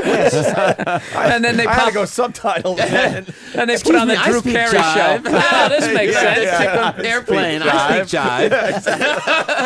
I learned a lot about the street. But yeah, I think sometimes it's really tough. That's a really good point. Sometimes those shows are tough. Like a little too heavy, maybe. They get a little heavy. Like whenever we go back to Oz every season, I would rewatch the previous season just so I could remember where it was. And honestly, for like a week or two, I'd have nightmares. You know, because you have that much like sort of violent shit in your head. Yeah. You know, that's what I actually think. Some of that stuff is really, not really real. everything you walk away from is supposed to like have a smile on your face and go, that was a great movie, or a good show. Right. Sometimes you want to just be like, oh my God, that was right. Ugh. Right. You know, that was horrible. Yeah. I watch TV to escape my problems. Exactly, a lot. That's exactly I'm joking. I just hate when people say that. No, I don't need to be reminded of how awful the world is. I need an escape. I All like the Emmy like voters that. say that. I like shows like that, but I can't watch like hospital shows. They give me the heebie-jeebies so bad, like I can't watch House. No. It's another child with a bleeding rectum. House has to figure out what. I can't watch because then the people always come in and go, yeah, I just got a pain in my ear, and then they're convulsing on the day, and I'm like, I got a pain. I don't want to die. You know what's the hardest one for me is intervention. It's Really? the first half is hilarious. when you're just watching the guy hammered falling through a screen door. Like, the guy drank a case of beer before 11 in the morning. He's sucking down scope. It's hilarious. And then they get to the second half, and I was raped by my uncle under, and then you hear why they like that. That is depressing. That is a schizo show. Fucking- Absolutely. I haven't actually seen that one show. That's You got to see. They had pretty this one girl. amazing. This girl would like drink half the Navy under the table. Like she would just sit. She didn't even stick with any sort of hard liquor. It was just anything, and she was just slugging these things down, and then stumbling out to a pickup truck. So I'm howling, laughing. My girl's punching me and everything, and then they start telling her story. Her dad didn't stick around, and she thought, to get attention, she was showing her titties, and then she's dancing this cheerleader number, and the whole school starts chanting "whore" at her. She's in the gym. It was horrific. That's horrible. That's what I'm saying. But in the beginning, though, it's funny when she's falling down, she's doing face plants. Come on, if you're a fan of the Three Stooges, the first half of it, slapstick is hilarious. Gag falls are always good. In the beginning, you were one of the chanting guys, you motherfucker. Look at this drunk whore. That's hilarious. Drunk whore. Oh, And you feel all bad about it during the second half when the family's crying. The biggest loser, though, is the best laughs on television. I'd laugh the entire time. Yeah. When they cry about eating cookies, and the whole fucking thing is hilarious to me. I just don't find it to be a disease. You're a big reality TV It's fan. gluttonous. Oh. I cannot even watch reality television. I can't stand it. It's all like the Real World season 1. I think was reality television. Right. Marginally. The Osbournes was the reality Osbournes television. Was pretty real. Anything else, it's like all scripted shit. You can tell these people are acting Assisted poorly. reality. Yeah. Assisted reality. Assisted They really call it reality. that now. That's what they call it on Family Jewels. Yeah. They actually give Assisted them reality. they give them things to do, so they're not really living their lives, and the cameras are there. Now they're telling them, well, why don't you go to the gun range and we'll film that. And we'll film that. Shooter. Shooter. Because they found out that these people are really boring if they're just living their real lives. Yeah, then they have to go through like 800 hours of footage to they're get fired. assisting their lives. And That's trying to why get I some like good a TV good. out I've of it. always loved the cop shows. They had the hospital shows and the cop shows. Right. And I was always a fan of the cop shows. Actually, I'm digging some of NYPD the reality cop shows because they have like the Oh, detective yeah, ones those and are the DA really ones. good. And Yeah. I love to check out the ones from like they do the flashback that like the drugs in Miami back in the day. Like that shit is kind of interesting. All that on the history what? and Is that A&E. funny too? No, I'm just What? this is what I'm laughing about. You guys are talking about all these great dramas and all the good writing, and I'm like, and I'm watching Intervention, and I'm watching The Biggest Loser. I just realized you got a great actor in here, and he's just going like, oh, so you like reality, huh? You fuck. That's why half my friends are unemployed. That's why I got to do every TV job I get. Yeah. No. Hey, do you have a theory? Now, I know you don't know because I've heard Matthew Fox is the one actor that knows what happens at Lost. I could be wrong. Right. Again, you probably know maybe a little more than most people. Do you have a theory as to what the fuck is happening, or do you honestly have no idea? I honestly have no idea. Like I know less than most people because I'm like I don't get the scripts anymore, so I don't know anything. Why does at all. Michael Fox know? Matthew Fox? Matthew I don't know Fox. why. That was just what I heard. But that's a pretty strong rumor. This is how stupid I am. Somebody said it, and I just repeated it. It could have been someone. I knew there was something to you that might have told me statement. that, and I just repeated it. I think I floated that one on my Twitter. I bought it. Matt Fox knows what's going to happen. And I'm fucking saying it like, well, obviously Matthew Fox knows. God, am I a fucking phony? I'd actually heard that myself, that he's the only one that knows. And, Harold, let's make news. I didn't ask him. Let's make news today. Just say on our show, you know what happens. Okay. And you're going to reveal it, I don't know, in like 6 months from right now. No, they reveal it in the premiere of The Unusual. Yeah, there you go. April 8th, right after Lost. You'll find out what's going to happen on Lost. Yeah, I'm going to start my from new me. show by telling you what happens on Lost. Exactly. Now that's a marketing move. That's a marketing move. See? Online, apparently, Travis said there's like big, all these, like, I thought I was brilliant when I said I think that they're all dead and it's purgatory, and then like, fucking everybody's been Everybody saying said that's just that's a pilot the episode. beginning. Yeah. Thinking I figured it out. Yeah. But then I heard that they're not dead. That's the one thing that like, I think J.J. Abrams, we had him call That'd in. be so hack. I mean, That would be like, and they're dead. Oh, we get it. Okay, yeah. Like Sixth Sense dude, guy. Yeah, dude all right. waking up and it was a dream from fucking Dallas. That would be. Yeah. It'd be a. That's probably what happened, and then people start saying how lame it is, so they rewrote and spun it into something And else. apparently they had known from beginning to the end of this series exactly where they're going. Well, here's the thing. This is what I do know. Like that they knew the beginning and they had an ending. How they were going to get there. Wow.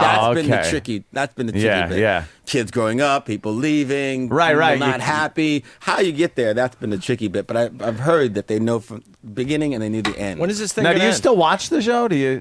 I watch it once in a while, you know. Yeah, hell no. Fuck them. I don't watch them. Watching someone fuck your woman. I never liked that. Ain't no black people on that show. I don't watch it. No, man. I watch it once in a while when I can. I'm trying, like I said, I'm trying to work and busy be guy. busy. Yeah, man. That's good. So I got 2 kids. And when is Law supposed to end? That's cool. Next season. Next season. For real? 6 seasons. Next season. 6 seasons. That's it. There's gonna be people like killing themselves. Yeah, you know when people do that, they go, "I'm gonna kill myself." Because if they don't have 6 seasons, if they keep going on, the Harlem Globetrotters will show up. Yeah, it's going to be with like Heather Locklear. And hey, look who it is. They had a laugh track. And exactly. It'll be terrible. So they really need Lee to get Majors to does a guest star. Hey, it's Lee Majors. Everybody's on the island. Wouldn't it be great if it just ended and it turned out they were all just rehearsing for a big musical? That was the whole thing. They explain it. They sing some cheesy song and the show ends. Awful. What the fuck was that? Move to the left.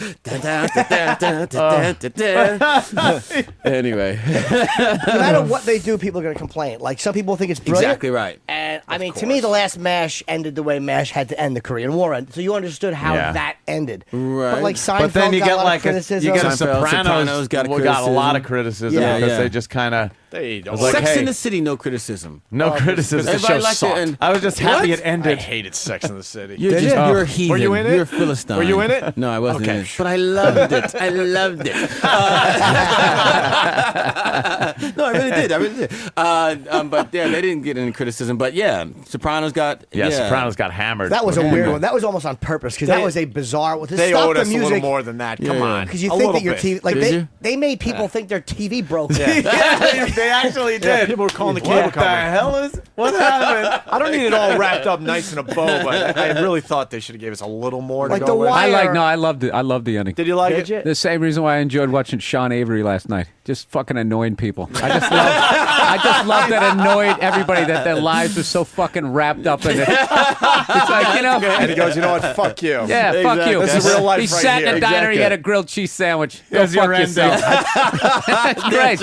I think he was yelling at all the people that like reality TV like yourself, Bill. Here's a reality moment. They might just be eating. Yeah, they go to the diner and she can't park her car correctly. That's it. Sorry. I gotta blame the Gadfall. reality TV thing. My girl watches reality. I got the NHL package. She watches reality, so it's like that's the big beef. That's why I miss all the good shows because I'm always watching Flavor of the Love. games and that. No, she watched that. She watched one episode of Mama's Boy, and there was a quote on there was so fucking bad I had to like memorize it. It was basically usual show. They take 20 whores, they put them in a house, and some guy's trying to pick from the whores to get a wife. Okay, and they have whores from every race. So the Mama's Boy's mama comes up, says he doesn't want her white kid to get with one of the black girls. So everybody flips out. It's this big racial moment. So this one of the whores tries to set the mother straight, going, "You can't say that. That's like when Adolf Hitler was talking about certain stuff about what he was saying." That is a direct fucking quote, and I was like, "What? I have to fucking. I gotta memorize. I gotta memorize that. That is so fucked up." Wow. That's like when Hitler was talking about certain stuff about what he was saying. Wow. That's how World War II started. That was Hitler was talking about certain stuff about what he was saying. Exactly. Studied every one of his Nuremberg speeches. Fantastic. Wow. Wouldn't it be great if The Sopranos ended with Tony coming out of the closet to his family? I'm homosexual. And the music is played. I'm like, what the fuck? People would have just been At least it would have wrapped it up. Yeah, they might as well have, right? Yeah, come on. Some people say it ended like that because then the movie was supposed to, they were going to go right into a movie, and then the movie starts with them in a diner. Well, but they lost Christopher. They lost fucking Sharippa. The Sharippa had a great death scene. I guess they came out and said there's going to be no movie. Christopher died. I didn't see the finale of it. Christopher died. He was in a fucking car accident with Tony, and he was getting a little bit unpredictable. So they had a car accident, and Tony saw that he was fucked up, and you could see Tony think, and then he just fucking pinched his nose and covered his mouth and killed him in the car. Oh, I didn't. Holy shit! You're kidding. Yeah, because that was. I actually didn't see the finale. Because he was kind of becoming a loose cannon Kinda in the got it. last season doing coke. Yeah. I think Tony saw he was going to be a problem and just saw an opportunity go. and said, "Fuck it, I can't have this guy." He might die anyway, so we'll make sure we. So I guess without him, you couldn't do the movie, could you? It'd be kind of harder, I think. I Yeah, mean, yeah. you know, Pretty strong Prioli character. was- Yeah. Oh shit. Yeah, he was. You know, you could, but Yeah, recast into a would suck. prequel. I heard Tony Sirico. That's how you say his name. Paulie Walnuts. The one thing he was like was just don't make me a fucking rat. Don't make me. Really? Like he didn't want to. That was one thing he said. It's like, is it's he- not you, really, you dummy. He's a real. Exactly. He was the real fucking thing, though. Man. Yeah, He wasn't yeah. some actor. He was, you know, I don't Yeah, mean to yeah. say it like actors. No. He's You know, He lived that life. Everyone knows that. Yeah. I did this movie Felon, and we're doing it in it's taking place in a prison, and they were like these northern and southern Mexican gangs, and really these guys were like backgrounds, but like if they were from the north, they were like, no, hey, don't fucking put me over there with the southern. Like it's like it's a movie. Yeah, dude. I saw Like, a whole thing on that. It's a movie. They Yeah. don't fuck around if that's really their lives. they don't man. care. It's one of those Fuck shows off you were with the talking movies, about. yeah. I was watching. They have. It's called Gangland, I guess, and so documentary on a bunch of gangs. And yeah, there's like this southern Mexican gangs and northern Mexico, and they fucking hate each other. Yeah, bro. But it's that, amazing. yeah, but you can't put them in movies. And Yeah. not you can't put but people who have real lives like that, they have Yeah. real issues about certain shit. Yeah, he went So- to jail, man. Tony Sirico, he did time in prison. He's like, you know, he was a fucking tough guy Yeah. in Brooklyn. and he wasn't- never ratted. Yeah, he fucking There you kept go. his mouth Don't shut. make me a rat. Don't make me a rat. Take your pinch like a man. Jesus. We're all gonna get whacked. Yeah. Well, Harold, this was awesome, man. No, I'm serious. This I was had a good time, man, Yeah, so. I'm not even joking. We Yeah, had a we've great hang- time with we're- you. we're It was getting the obvious hell to out of here, to everybody. tell you the truth. Yeah, cool. And I think we're all going to check out The Unusuals Please, next man. Wednesday, April 8th at 10 p.m. on ABC, right after Lost. It's right after Lost. Just don't change the Strong channel. start Change right the there, channel. man. And it Easy. isn't a continuation of Lost. It's No. different. I won't say Walt. He won't One be looking time. for Walt. It'd be great if you were just a cop on the island arresting everybody. What a fucking buzzkill this is. That's it. I figured it out. I theorize about Lost that they might be playing a fucking game of some sort. Some part of me thinks that they're all in a mental institution, somehow tied in, and they're playing some kind of a weird Dungeons and Dragons type of game, which would explain where all this weird shit happens. You know, that's interesting. I have a theory that's like, you know, those guys who like created like Est and then Like the sensitivity? Scientology. You Yeah. know, like all those guys knew each other. And like they all like sort of grew up in philosophy and all this stuff together, and they all like, I'm gonna go out and start a religion, and they kind of all separated. I think that's what's going on. Ben and what's her name are trying to start like figure out this shit about, you know, how the world works, and they've stuck these people on the island, and it's probably I like Jimmy's theory. Yeah, It's just Because the island is full of shit. No, I think it's some kind of role-playing game. because the island, because of the things that happens with time travel, that just if these people aren't dead, Right. It makes sense at the end to show them all in some kind of a fucking nut house, and every person has a role. Like, you know, one of them is a doctor. You realize Hurley is this because they allude to that with Hurley. I like that you don't like it. I hope it don't all ends like in a it. diner. You guys all start crying again. Unless time travel is possible. another They get Journey rescued song and they end up ending. in a diner? It's bullshit. Exactly. We'll go with Love and Touch and Squeeze, and we'll let that one end abruptly. But Ben with the fucking ship steering wheel on the island was just Yeah, a little yeah. bizarre, you know. That was bizarre. He's got the island's blinkers on. It's like, what are Well, you doing, Ben? What do you got? I have no idea what that means. I mean, the last. You'll find out. You're gonna start watching. Yeah. You'll find out. The last episode there, that whole paradox thing with I didn't with see the last Ben. one. I won't talk about it, but Ben didn't and see the last Saeed. I missed that one. I Yeah. didn't see it. Oh, no, I won't say anything. Blah, blah, but blah. but my DVR fucked up with 2 minutes left. It was the most Don't you hate important that? 2 minutes of an episode. So I ran to two other TVs to try to find the DVD because they're all set for Lost in my house just in case of such an emergency. So I was like in two, and I almost had to go downstairs, but I caught the last 2 minutes, and that was like, holy shit! It just spins your mind around, just like. That's amazing, man. You like Yeah. the show that much. Ah, That's- Yeah, he's a fucking big fan. fanatic. I'm just picturing you walking around your house all creepy with like a son of a candle. Panicked. Yeah. With a Some candle sort of on one hoodie. Just one of those little hats. Lights. Shit. all kinds of swords on your wall. Humbug. All right, man. So are we You ending guys the gotta program? go. I think we got. Well, we got to go to break and then just kind of wrap up. Okay, and Yeah. tomorrow morning, supposedly, we have what? We got Don King? No, in we're and, coming back. Okay. We just got to do. You don't want to hang around as we give shit away from our office. He's a Okay, big no, star. I'm gonna hang out. So I'm a big star. I'm a big celebrity. I mean, if you want, you're more than welcome. I'm gonna get the hell out of here. We're trying, to give you the good out. Thank you very much. Not the hey, who wants a T-shirt? That's You're right. still sitting here. You're good guys. Nice. Leave him wanting more. Yeah, exactly. That's what you got to do. All right, fellas. Well, Imagine thanks how a lot, annoyed man. he'd be watching us give away our office shit Yeah. to the fucking audience. Oh, I got a hat right here. Cares. Yeah, it's like whatever, big star. I'm trying to get that New York Islanders jersey over there. Which is it's a handsome jersey. I gotta Harold, say. you got to come back when the show starts kicking in. You know? I will, man. If it's a big old hit, we'll come back and do something Harold, else. and you say Perrineau, right? Perrineau, So, yeah. Harold Perrineau, The Unusuals, next Wednesday, April 8th at 10 p.m. on ABC. All right, fellas. Thanks a lot, man. There you go. Nice. There's Harold. We'll end the show next.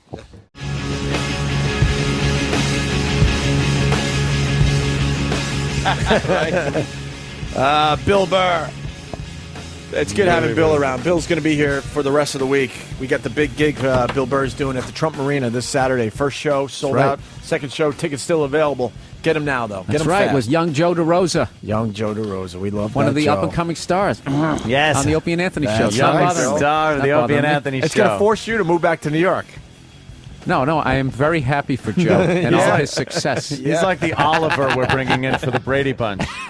Also, we get a call. I know. Yeah, we're in the fifth season. We're in the fifth season of me being fourth chair here. Yeah, And it's time to bring in the young Joe. All of a sudden, we're all going to get. the Nick Dayton Mallory. Hey. Yeah. Nick. Oh, remember that? Yeah. Hey. We're all going to get phone calls from Bill. Hey, guys, I decided to move back to New York. Hint, hint. No. Whenever you fail in L.A. and then you move back, That's not a good thing. No, you never let people know that you've moved back. You just say, "I'm just spending some time in New York," that's and you let true, people yeah. gradually figure it out over 8 months. Oh, Like, I see what happened. Spend some time. So where's your place in L.A.? What place?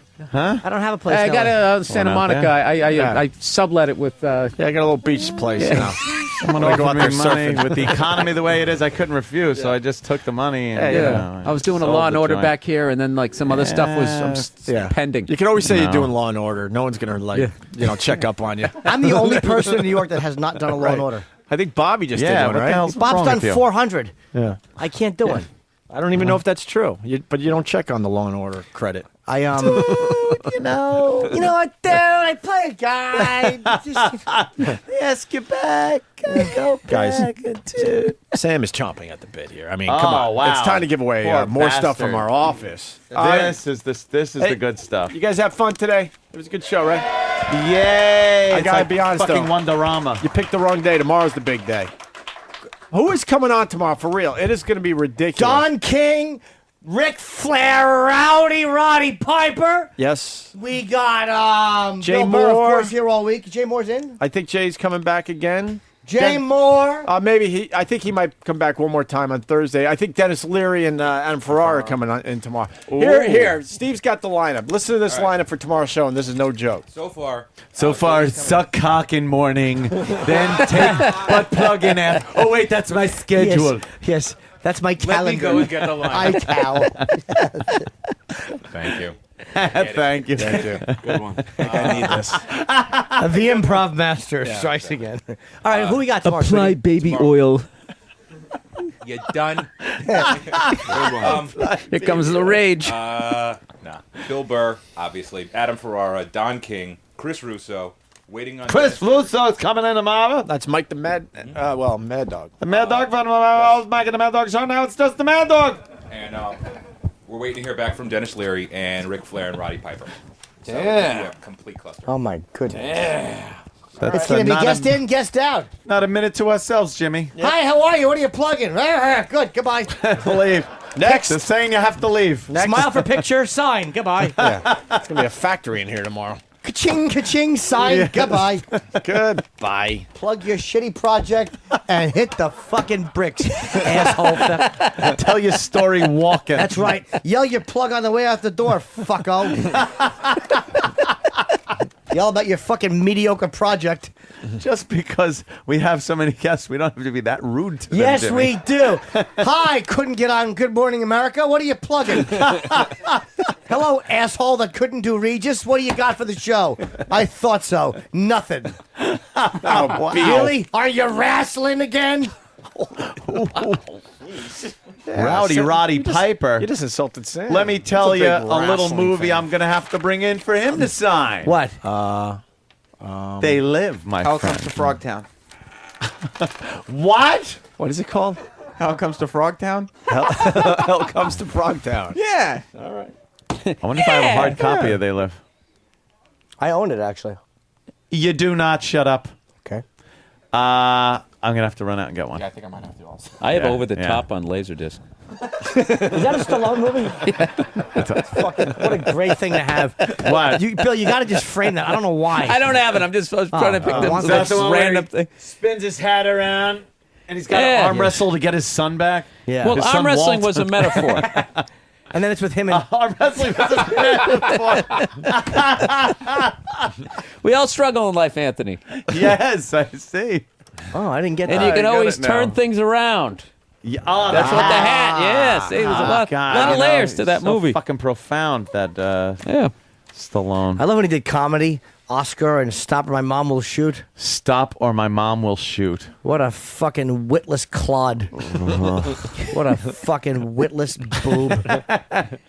What was the one he did with Dolly Parton? Oh, I love that movie. Rhinestone. Oh, no, fucking not right. Yeah, Hey, it was one what of you those. call I me think here it's with a good. It might have pork just been chop? called Rhinestone, right? Nice tits, Lesbo. Yeah. Was that the movie? No, I like Big tits and a hair lip. That's the fucking Cop Buddy movie they did. Don't you remember when he was bombing as a country singer and they give him all those comebacks to the crowd? Was it just called Rhinestone? What'd you comb your hair with a pork chop? Yes, you're right. Ooh. It's just Rhinestone. Rhinestone. Yeah, Rhinestone. Did he say that? Did you Yeah, call it's me really out a bad. Pork chop? Miggy. Yeah, make me coffee eggs. It was called Rhinestone. Okay. That's what it was. There we go. Just simply Rhinestone. right. That's it. With that, let's go back to Sam. Sam, give some of this shit away as we Okay. say goodbye to everyone today. That All wasn't right, well- compelling, Opie? It was fine, Bill. Love that. We got to get the fuck out of here. We got a meeting Okay. standing by. This young Who's the woman from the 18th century in The Rocker? Who? 18th century. That's she'd be sewing a flag. That's Mrs. Travis to And you.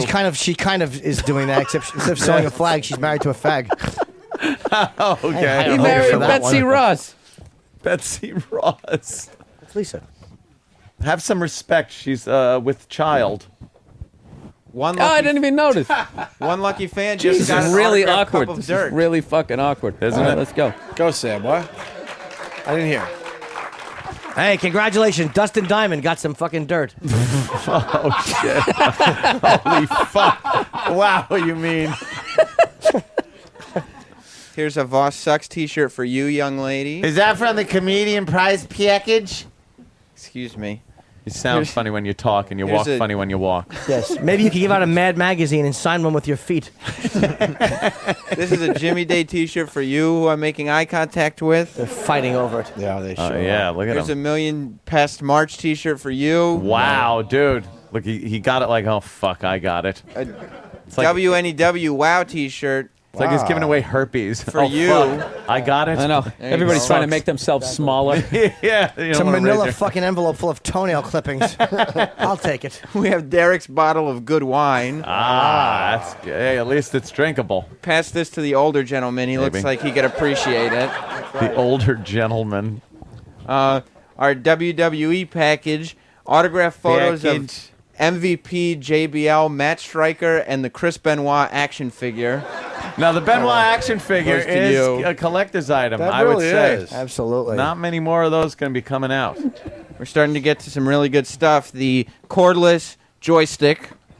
Without the piece that goes into the computer. No, it's cordless. Along Without with the a Midnight piece. Club t-shirt and an autographed cup of dirt goes to the man behind Carlton. Wow. Wow, man. What That's- a lucky dog. Dude, you The got, man hiding behind Carlton. you got a good one. What about these giant signs and the Islander jersey? And and this- those the- are coming. Jersey! Whoa, whoa! St. Patrick's Day banner goes to you.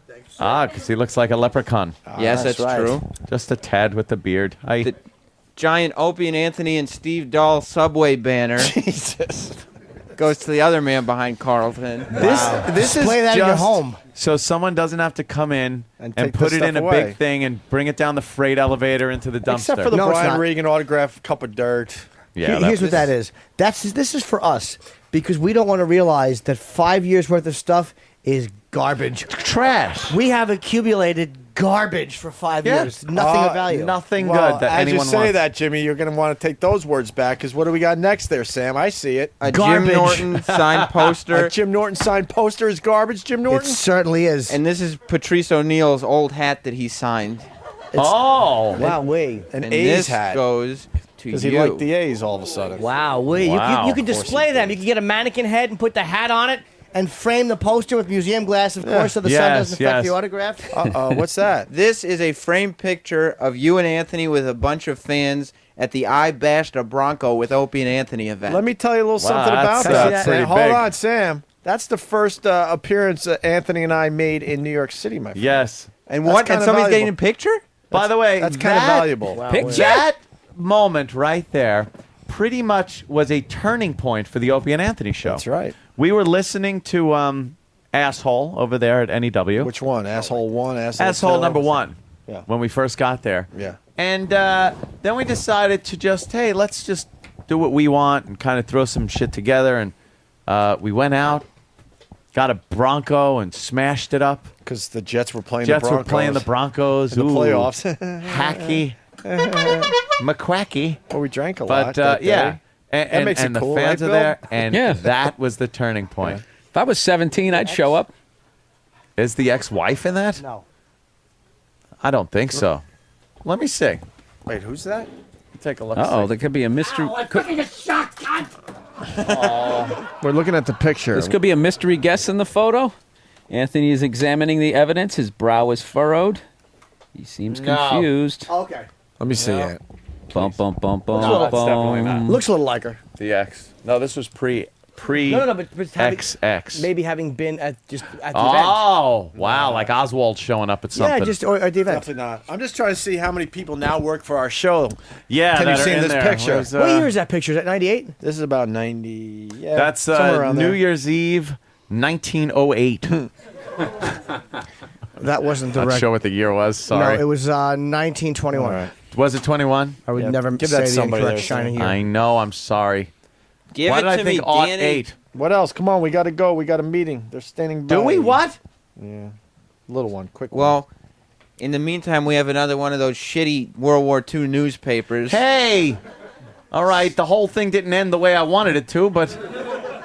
And that goes to Mr. Suck My Glock t-shirt. Okay. Suck my Glock. Get There you go. Now we're getting to some fun stuff. I like the gun that has the on the muzzle right on the front. It says, smile and wait for flash. It's cute, right? An autograph 8x10 from Opie, Anthony, and Jim, along with the Richard Cheese shit dick paper, an XM mic flag, and an Opie and Anthony bag. Garbage. Just garbage. Ooh. Fucking Who garbage. gets that? Cares You do. about this shit. I hate clutter, so I'm really actually enjoying this. Yeah, you're just watching it like...